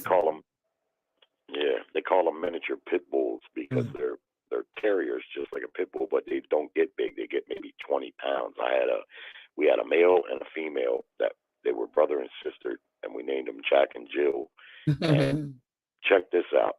The female lived 22 years and the male lived 21 and a half years. Damn. The vet said they was old as ass. That's a long time for a dog, 22 years. Hell yeah, you scaring me, Jared. Mine's is like 15 and 12. Yeah. I'm waiting. Well, I'm waiting. Huh? What you say? Little dogs. When I first got these Jack Russells, I bought a little paperback book that told you about them, how they behave and this and that. And on the very first page, it said, be prepared. These little dogs can live a long time, which 15 years is a pretty good life expectancy for any dog. So they outdid that. And they also, up until about the last 2, you want to talk about energy? These little dogs are just nonstop energy. They bounce off the walls. But the good thing about them was they could exercise chasing each other right in the house here. You know what I mean? Because they're so small that they could get exercise. They used to chase each other around the inside of the house and wear each other out. Now, close to the end, Jared, did they disregard the potty training? Like, my dogs were potty trained. They would go outside. Now that they senior citizens, I can't even whip them. Like, they always having accidents. Yeah, when they get old, and that's what happened with these 2. When they got old, the female would just piss front of me on the floor. You didn't whip her, right? Like I don't whip mine. I just stop that. I might yell and scare them. But I'd be like, they old. I know they got arthritis. One of them got a liver thing, but they healthy as can be. The vet just told us when it's time to go, it'll just happen. Someone told me once, and I found it to be true. I've owned dogs my whole life. When they get old, you can tell when it's time. You can tell the dog's behaviorisms. Just get to a point where you can just tell that the humane thing to do is to put them down. Like the male dog, for instance, when he got old, he would lay around all day. He would just stay in the one chair and sleep all day. The only time he would get up at all or show any enthusiasm is when it was time to eat. But the last week or two, he didn't have enthusiasm to even eat. So I told my wife, I said, and it was her dog. You know how dogs attach, to one person a little bit more. He was my wife's dog, and she loved him dearly. But I said, we got to do the right thing. Plus, he was coughing. He was sick. He had skin cancer, and it was just time. And 6 months later, I took the female to the vet too, and he told me, he said, she ain't far off. He said, so just be prepared. And I think when they together like that, Jerry, like if something happened to my boy dog, that girl dog she gonna be next real quick because she cries when he leaves if I have to go deal with him. And my dogs, they hide. Sometimes I put them out back, I'll be like, let's go outside. And they go outside and I'll be like, they can hear me unlock the door and they hear the alarm, say back door open. And I'll be like, where you at? Or I'll be calling their name. And they seem like they find and hiding places in just an open backyard. I'll be like, where could they be hiding? But they say the dogs will hide when it's time to go. I don't know what that's about. They also say that their eyes gloss over. And my boy dog, his eyes sometimes look blue. Like they bulging out and they're looking blue. Yeah. But same thing with my Jack. His eyes look like they were blue. Mm-hmm. But see, what happens to them is just like what happens to a person. They start losing their faculties. Mm-hmm. They start to not be able to see because both my dogs, when they got old, they couldn't see well, walking into the wall and shit. They couldn't even smell. Dogs, 80% of their senses are in their nose. He sleep through noise. Yeah. Yeah, their hearing goes just like a person. When they get old like that, their senses start to go. And like I say, what that person told me, I found to be true. When they die of old age, you can kind of tell. You can just tell, just like with a person. And when they get old, you can tell when it's over. It's just a heart. Like this sometimes. Like he don't like to jump on things. We couldn't get that dude. That dude was a hopping ass. But now we call him daddy. Because he act like somebody's daddy. But now he's so laid back. He does sleep all the time. If he able to hop up on his bed, he ain't moving. There are times we come and be like outside because we get up first thing in the morning. He don't want to move. There's times when he walk to the stairs and he look at you and you can tell he's like, my feet hurt, You can tell, so and then she waddles like she got feet problems. But like a lot of women, as women get older, they start gaining weight. She getting wide. I'd be like, honey, what is you eating? But he has lost, he was 10 pounds faithfully. Like all this time we had him, he's now 7. So I be thinking that it's getting close. I don't know if I know what you're saying when you said it's humane to put him down. I had to put my cat down because my cat went from 17 pounds to 8 pounds. And every week I had to take him in to get hydrated because he got to a point he couldn't even drink no water because he had a habit of eating our hair ties. He ate part of the Christmas tree and that stuff got stuck in his throat. And they didn't have where I live this tool that they normally would use to go down and pull that shit out. So the vet on base had to pull it out with their hand, but he was choking. Cats never open their mouth and like breathe. They don't never just hold their mouth open. If you ever have a cat and their mouth is just constantly open, something wrong with them. And so they pulled that stuff out and they showed me all this shit that was stuck in his how the piping that he swallows and all this stuff. But in doing so, they paralyzed his larynx, and so he was walking around going like that, and he couldn't drink or eat, and it was just torturous. We would last about a week, and then every Monday I would take him in, and I mean I was spending so much money, and they told me, they said if he gets pneumonia, you can pretty much hang it up. And so they had hydrated him, but they said he has pneumonia, so I had to put him down. And I never forgave myself. This was like 4 years ago. I still ain't forgave myself. That's another way you can tell when it's time. When they start pissing and crapping on the floor just regularly, for me, I can't tolerate a whole lot of that. I work too hard to pay for this house. And these dogs, I gave them a real good life. Them vet bills is expensive as hell. And I was a little bit reluctant to get this dog, but we're dog people, and my wife wanted it. We wanted to get another dog. We were done grieving over the two Jack Russells because they've been gone for about 6 months. But I talk to people all the time, and I hear and I know what vet bills look like, and I just pray for this dog that he stays healthy, so we don't need some major shit like because they're talking thousands of dollars for shit for dogs, I'm willing to get sick. You guys, it might be because I go to the ER damn near every 8 days, Jerry. This is why I got my avatar up, because between spring and summer is my worst years. I don't want to be on camera and all of a sudden a part of my face is just swelling, and I might not notice it. I'll be like, what happened to you? But sometimes that stuff like threatening, but it could be the dogs and the danger, because I got mutts, and I never had a swelling issue till I got a dog. But again, we're gonna give them the dignity that they deserve. I'm just not gonna get another dog or cat. I want a cat so bad. They tell me I can get a gray one with gray eyes because they're hyperallergenic. But I was like, nah. I mean, the cat that I had, he was a week old. He was a feral cat, and I had to nurse him, like make his bottles, and he sound like a baby. My mama said, you going through your maternal stuff, because I'll be at the table making this bottle, and he be just crying, baby. And I say, wait a minute, I gotta put the water in the microwave, heat it up, and then put the bottle in there to warm it. And then I sit him down, grab him, and hold him like a baby. And all you hear is, and he was just flapping his ears. And I mean, that was our baby. Like, I love that cat, but he was mischievous at time. My daughter named him Simba. But I still haven't gotten over putting him down, and I had to. He was not going to get better. You had to. You did the right thing.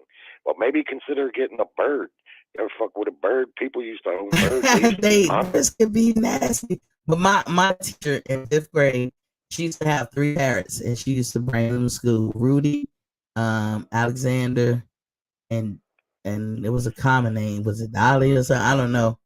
I forgot. One of them was mean as a bitch, but she used to bring them into school, and they walk around the class and play with us. It's a wonder us 5th graders didn't fuck one of her birds up. But I always thought I wanted a bird, but if that bird talk all damn day, you know what I'm saying? And think about when you go out of town, who gonna watch his pets? I got a buddy who's got a bird, and I know when I was growing up, a lot of people own birds. It seems to have fallen out of favor with people for some reason. Now, one thing I don't like about them is they stink. Yeah, they stink.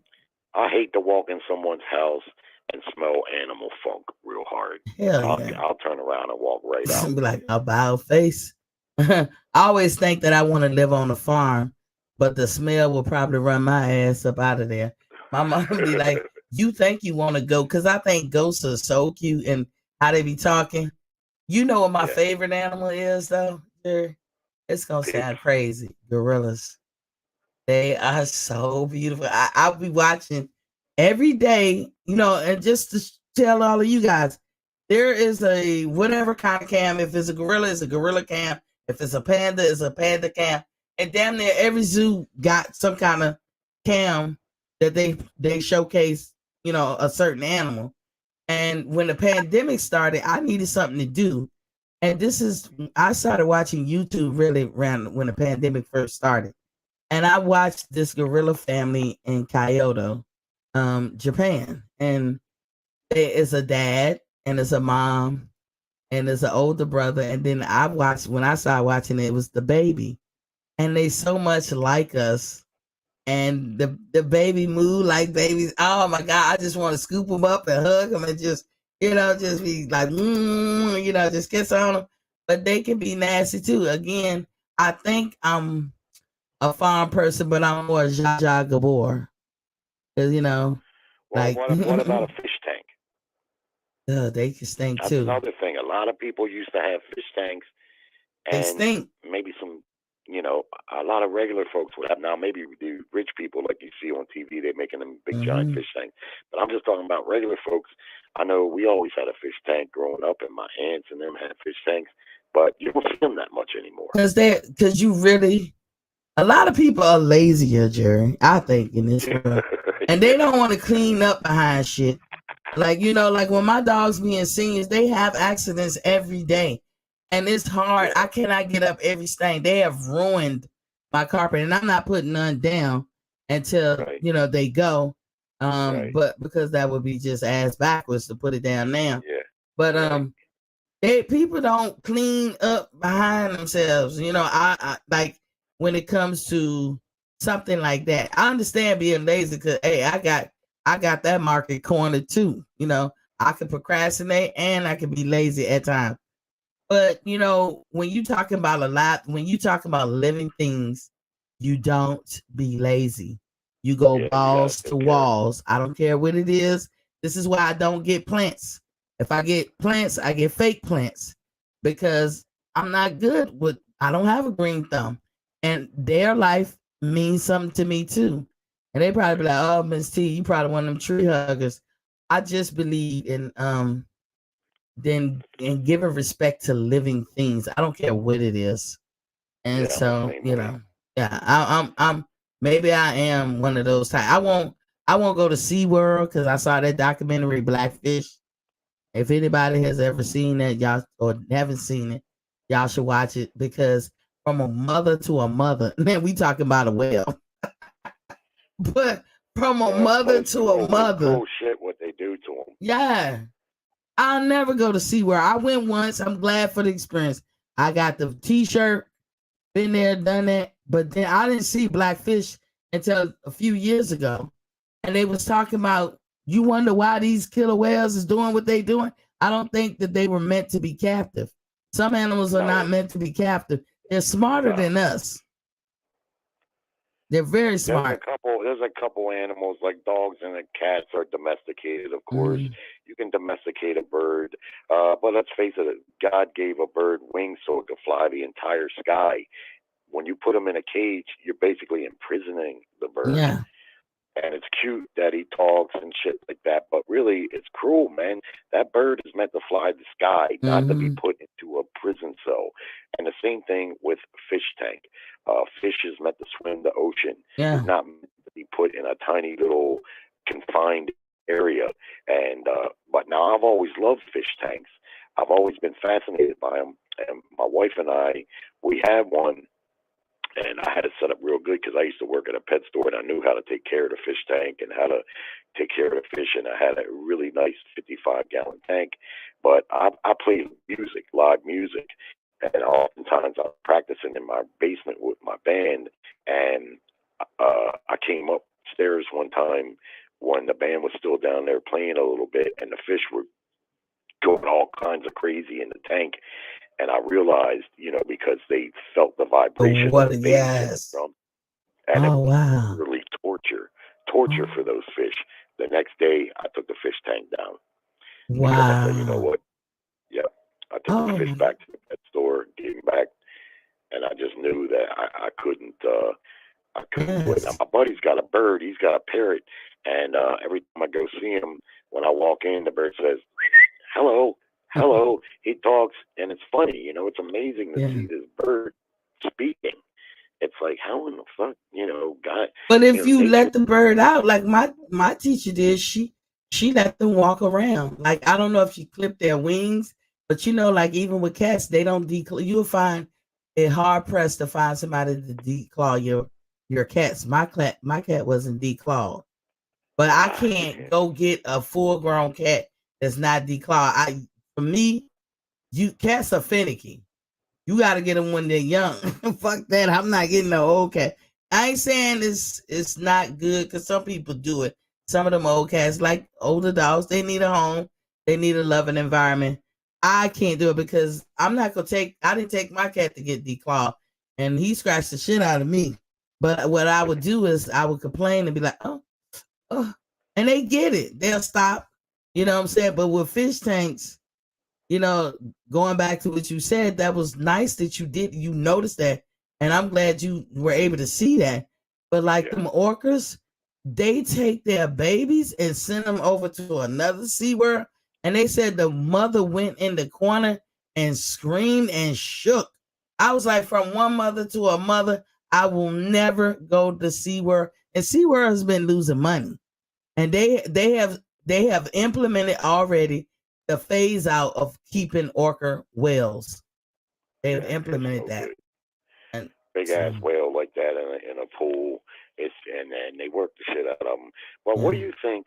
I'm amused by and a little intrigued by Earl Spence and his farming. To me, it's cool, man. Last time I seen him fight, last time I seen him, they showed he's got a farm. He likes horses and he likes to farm. It seems it can be tranquil. It may give him tranquility. You know what I'm saying? It may calm him. Something about being around animals can soothe the soul. That's exactly what he said. He said that the doctors told him it would be therapeutic for him that he spent some time around animals, and he took a fondness to horses. I don't know if you've ever ridden a horse, but that's not exactly. Yeah, I rode a horse before. It's scary. They higher than what they look like. Yeah, I went with my buddy years ago to go ride horses. He said, how about you come with me and my girl? We're gonna go ride horses. Back when you could go rent a horse. Yeah. Right? We went to the fucking place, and I told the guy, I said, look, man, don't bring me out no big ass horse. I don't know how to ride horses, and I don't want a big one. Here comes this motherfucker with this big giant Trojan horse. He brought you Rambo. He was like, here you go. I was like, no, you don't go. Why not give me that little one over there that you're giving my buddy? My buddy knows how to ride a horse. I told you I don't want no big ass horse. Like, give me the lazy one. Is that what you say, Jared? The lazy one. Yeah. But what he schooled me on is he said, listen, you don't want that little horse. He's got a fucked up attitude. That's why your buddy, the experienced rider's getting him. He said, this big one is big, but he's docile. Mm-hmm. And this one's a much better fit for you. So I was like, all right, fuck it. So I got on the horse's back. We start going down through the woods, down through the trail. We're just galloping along a little bit. And we got out to the open area where the power lines were, and it was a big hill, and it was open. My buddy starts kicking his horse, and the horse takes off running, and my horse is running with him at top speed, throwing me all over the motherfucker. I'm barely holding on to the horse. I'm screaming, and guess what? The horse got up at the top of the hill, at the very apex of the hill, and made a 90-degree turn into the woods. And my white ass flew all the way down the hill, probably 40 feet in the air. Yeah, you sound like my buddy. You sound like when I got up off the ground. I didn't have no air. The air was knocked out. My head was bleeding. I mean, I flew for a long distance. I looked over at my buddy. He's off of his horse, and he's bent over, and he's got his right hand. And I was disoriented, and I thought, damn, he must have got thrown too. But when I finally came to where I could hear right and see right, this motherfucker was laughing so hard that you know how when you laugh and you're not making any noise? Yeah. That's how hard he was laughing at me from watching me fly through the air. No. Your experience is kind of similar. In 1991, it's crazy because I have 3 horse stories. The basic, 2 of them are basic. When I was a little kid, you know the little ponies. But if you 3 or 4, if you 3 or 4 years old, them motherfuckers look like horses. So I'm standing at the fair, and the horse was going around the circle. And you know how they do their hair up and down? And they did their hair up and down, and they turned towards me. And I was right there at the edge, and it's almost like he was about to touch me. I went to screaming bloody mirror, threw a fit. My mama just laughing. Ain't nobody help me. I just supposedly had laughed. I mean, she laughed and everything. And I was like, oh my God. Then 1991, I go on this, I'm at Job Corps. I'm up there to go to college, right? And, you know, they have all these outings. So they took us horseback riding. And I said, give me the lazy horse. My friend, I don't know what kind of shit. We all knew we was going horseback riding. One thing I learned is that horses sweat and their color rubs off on you. And she had on some white, I call them roach stoppers, the little white tennis shoes you used to buy in the bin at the Farm Fresh, or you know what I'm talking about. She had on them bullshits, and so she rode a horse, and the horse rode this trail so much they know it. And like you said, you go into the woods down this little trail, they get to the trough. All them motherfuckers was like, I'm getting some water. So they kept telling you, you cannot be scared. The horse will recognize that, and he will fuck with you. So we at the trough, and my friend's horse is just acting a monkey, and they drinking water and stuff. So they tell her, pull it, pull it. So then I pull it, but my legs and knees are shaking. Thank God my horse had mercy on me. And her horse turned around and spit all that shit on her. I'm dying laughing. I'm laughing, but I'm shaking. I'm scared. So I guess the horse was confused because I laughed at her the whole time. You know, she from the inner city project. And this horse is giving her the business. So soon as, like you said, we get to the open, there's a big house at the top of the hill. The horses take off because they know the trail. They know they almost at the end. They're going to get to the top of the hill. They're going to come back down, and then they be at the barn. Her horse takes off at the top of the hill. All our horses charge. I'm laughing, but I'm scared. I don't want to fall off because, you know, you can slide to the right or left, fall completely under them horses will trample you. So I'm holding on for life, and I'm praying to God. I'm saying the Lord's Prayer in my head. We coming down the hill. Her horse is literally trying to kick her the fuck off. And we get down the hill. And I mean, that horse acted a fool the whole ride. We get down to the hill. We get right by the barn. The horse stopped and act like he was just a good Samaritan the whole time. And basically was looking at her like, bitch, if you don't get off me. And they finally helped her down. She was mad as shit. Her pants, her shoes was all the color of the horse. It was brown. I get off. We all laughing.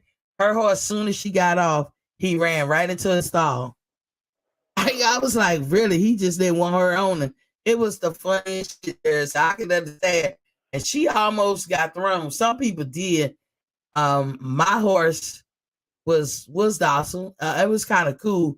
But when the other horses took off, they did too. I was like, sure, shit.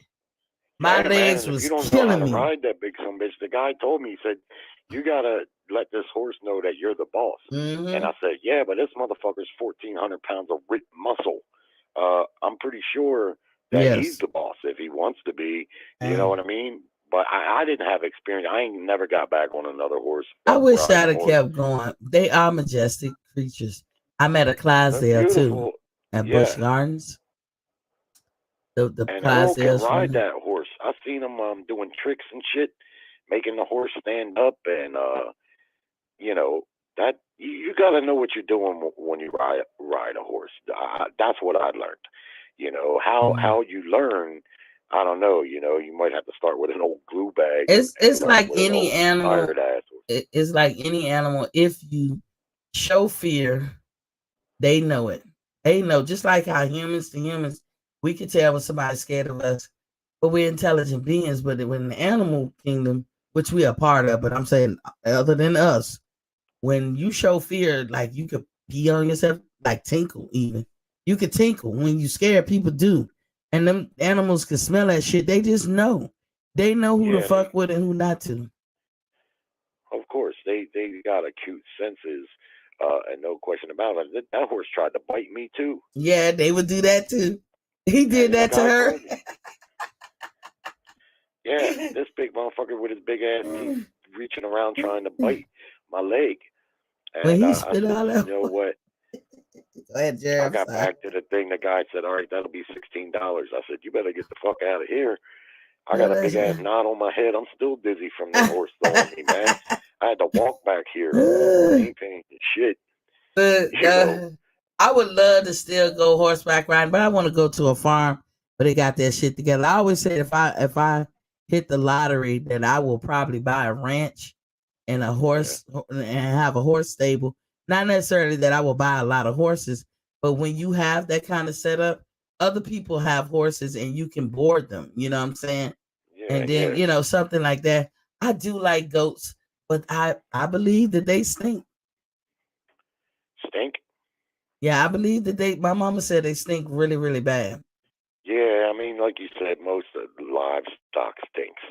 My neighbor across the street got roosters. I live where I live at. It's a horse. They call it horse country because a lot of people around here own horses, and yeah, they stink. I used to work for a guy. I used to have to muck out the stall. That's when you go in there and clean up all their shit. Fuck that. And that ain't no fun. I mean, these horses had so much shit. I used to use a small tractor to pick it up. I know they look like soft serve cone. I'm like, fuck that. I'm not, you know, and the people, God bless them, who tame those wild horses and the Mustangs. I don't know how you do it. I'm not fucking with that. They could kill you with one fucking kick. And that'd be all you ever watch that bull riding crazy bullshit? Yeah, I mean, yeah, I don't. Yeah, that shit is crazy too. And then another thing, why, you know, hey, you don't have to be a male to appreciate this or have sympathy. They agitate these animals by pulling their nuts. What the hell? Yeah. You know, stop I don't doing like that shit. part about it. I didn't always know that. I learned that. I'd been watching bull riding for a while before I actually realized that rope is tied around the bull's nuts, which is just an absolute cruel thing to do. It probably should be outlawed. That's inhumane. But I was always impressed with just the pure guts it's got to take to get on such a massive, muscle-bound animal and try to ride that bitch. Those guys, they made their cuts from a different cloth because I don't know if it's the money that motivates them. I guess it could be, but that takes some serious balls to get on that beast. I would say that the more to the story, Jared, is animals gonna be them when they're in their habitat. Like if I was up in somebody's habitat and they did something to me, I would feel bad that something happened to me, especially if I died or something, you know. But I would not blame the animal for being an animal. Like I don't blame kids for being kids. That's when people start acting outside of what they are. You know, when kids don't act like a kid, I don't deal with that. But if a kid just be doing kid shit, then I'll work with that. If an animal doing animal shit, I can't get mad. Like my dogs now being seniors, our seniors. You know, I'm gonna probably be, that type of thing. I don't know. You gotta put Pampers on seniors now. So I'm not mad at my dog. Back in the day, I'd have put my foot up their ass. But I don't get mad now because I was like, you guys are senior citizens. But Jerry, you've been on like 4.5 hours. I'm glad you tuned in with me. I thought I was gonna have more people in here watching. If anybody's watching, hit the like, share, subscribe button. Yeah, we can get off topic anytime, Jerry. You know, me and you gonna agree to disagree on certain things, but thank you, Jerry. You got any closing thoughts? Like, it was cool. It was cool. Well, yeah, I enjoy talking to you. You're a good conversationalist. The disagreements that we have sometimes, that's going to happen. That's normal and that's healthy. Just to recap on the fight tonight, it was what it was. I don't entirely agree with you that it doesn't move the needle for think it moves a little bit. It's not a quantum leap, but what I like is he fought not that long ago, and he. So I like the activity. I like this. I think Oscar needs to keep him active so he doesn't get too distracted. Right.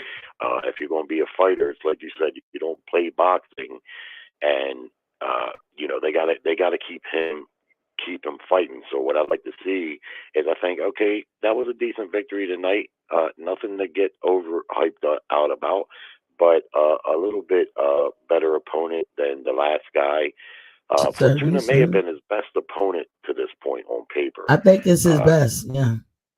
Yeah, and he got a good job done there. Fortuna looked a little bit old.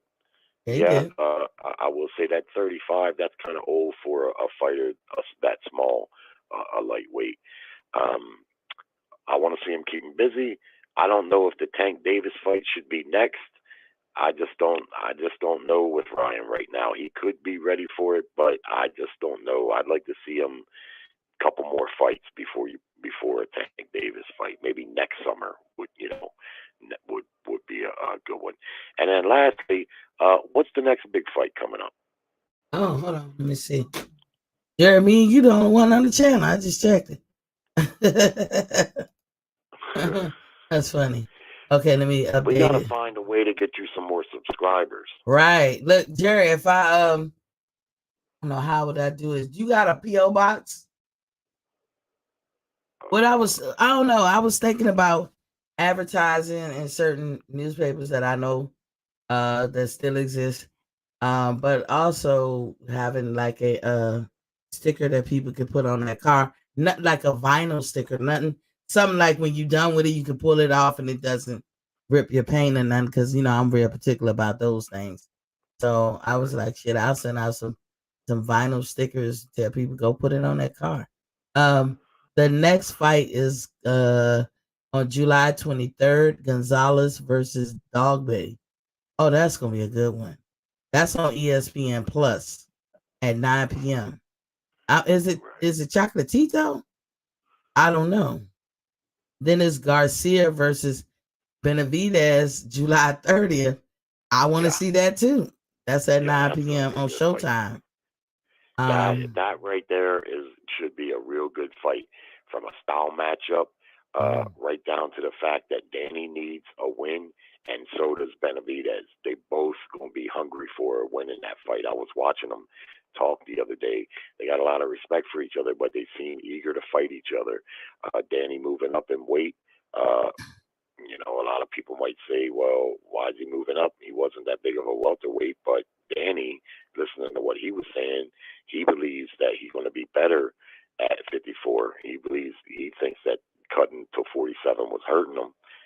Maybe it was. I like Benavidez as a fighter. He showed against Bud Crawford, one of the best fighters in boxing, that he can fight. Bud got him there at the end, but he made a pretty decent account of himself. But most importantly, they both need to win. True. And Benavidez, just real quick, both of them, they're not pure boxers, but they give it their all. And David certainly, I can't see nobody beating him right now. However, I look at them like it's good while it's gonna last, because the older you get, especially when you hit the 30s, that way of boxing that's not what you would train somebody to do. They square up a lot. They just not pure boxers. For me, it's like a turn off a little bit, but hey, it is what it is. That's what it's like the Omar Figueroa and his brother. I don't like their boxing style neither. And as you see Omar getting older, he still got some little whatever, because I think he's in his late 20s, but he fell off from when he started. But I mean, that way works when you're young, is what I'm basically trying to say. I don't know if their way of fighting, the Benavidez and the Figueroas, is that conducive for boxing for their career in their 30s. That's the question I have. They got time to get to their 30s. We'll see. But yeah, those are the fights that's going to round out July. August 6th, I don't even know this person, Colin versus Mariaga, ESPN Plus. So I mean, it ain't a whole lot of fights. August, the Jake Paul, I think I'm gonna actually buy that one. And Teofimo, I might. Well, it's on ESPN Plus. And then Joshua and them, I might get that one. I might look at the Broner. Oh, it's on Showtime in August 20th at 9 p.m. So it's free. It's a couple of fights that hit or miss or whatever in August. Broner, who's Broner's fighting? Omar Figueroa on Showtime August 20th, which is the same day as because that's going to be a good fight because Figueroa can fight. Adrian Broner always comes to fight, win or lose. And Broner's going to need a victory. Broner he in the wrong fight with somebody who really throws hands regardless. If those Figueroa boys lose, that don't stop them. They will lean and lay on you. And I don't know how they're swimming bodies able to fight in the inside like that. That's a mystery to me with them long ass arms. And they will lay their chest in you and lay on you and just be hitting you. And if Broner don't throw his hands like he been doing so many times, because I think Broner is way better than what he's been doing. I think that Maidana fight fucked him up. It appears that way, but we're a good while removed from that. Broner's been inactive. He's had plenty of time to regroup and reassess. I think he should realize that this is probably his last chance. But he's been a marketable fighter and given a lot of opportunities. And if he bounces back with an impressive win, especially in an action fight, which that will likely be, that can put him right back in a good position. And so there's a lot on the line for Adrian Broner in that fight. If he loses that fight, I think we're probably going to see the last of him. Maybe not in the ring. He may still fight, but I mean the last of him, like being talked about or put in big fights, because he's been in a lot of big fights, but he lost most of them. Really, he was at his best at I guess he was at 135, and his best victory might be Paul Malignaggi. I don't know, because he lost. Paulie don't have no power. That's why Broner could do what he did. Huh? Paulie didn't have no power. That's why Broner rolled over him like that. Paulie's an excellent fighter, but you mean Paulie didn't have no power? Yeah, he don't have no power. But that fight went the distance, and Broner won. But it was a competitive fight. To me, that might be his best victory, because Ponce de Leon was very small. I mean, he beat him, and he beat Litzau, and he beat a couple half decent guys coming up. But once he got up, like you said, to right around the welterweight division, and he fought Maidana, that was a bad matchup. I think.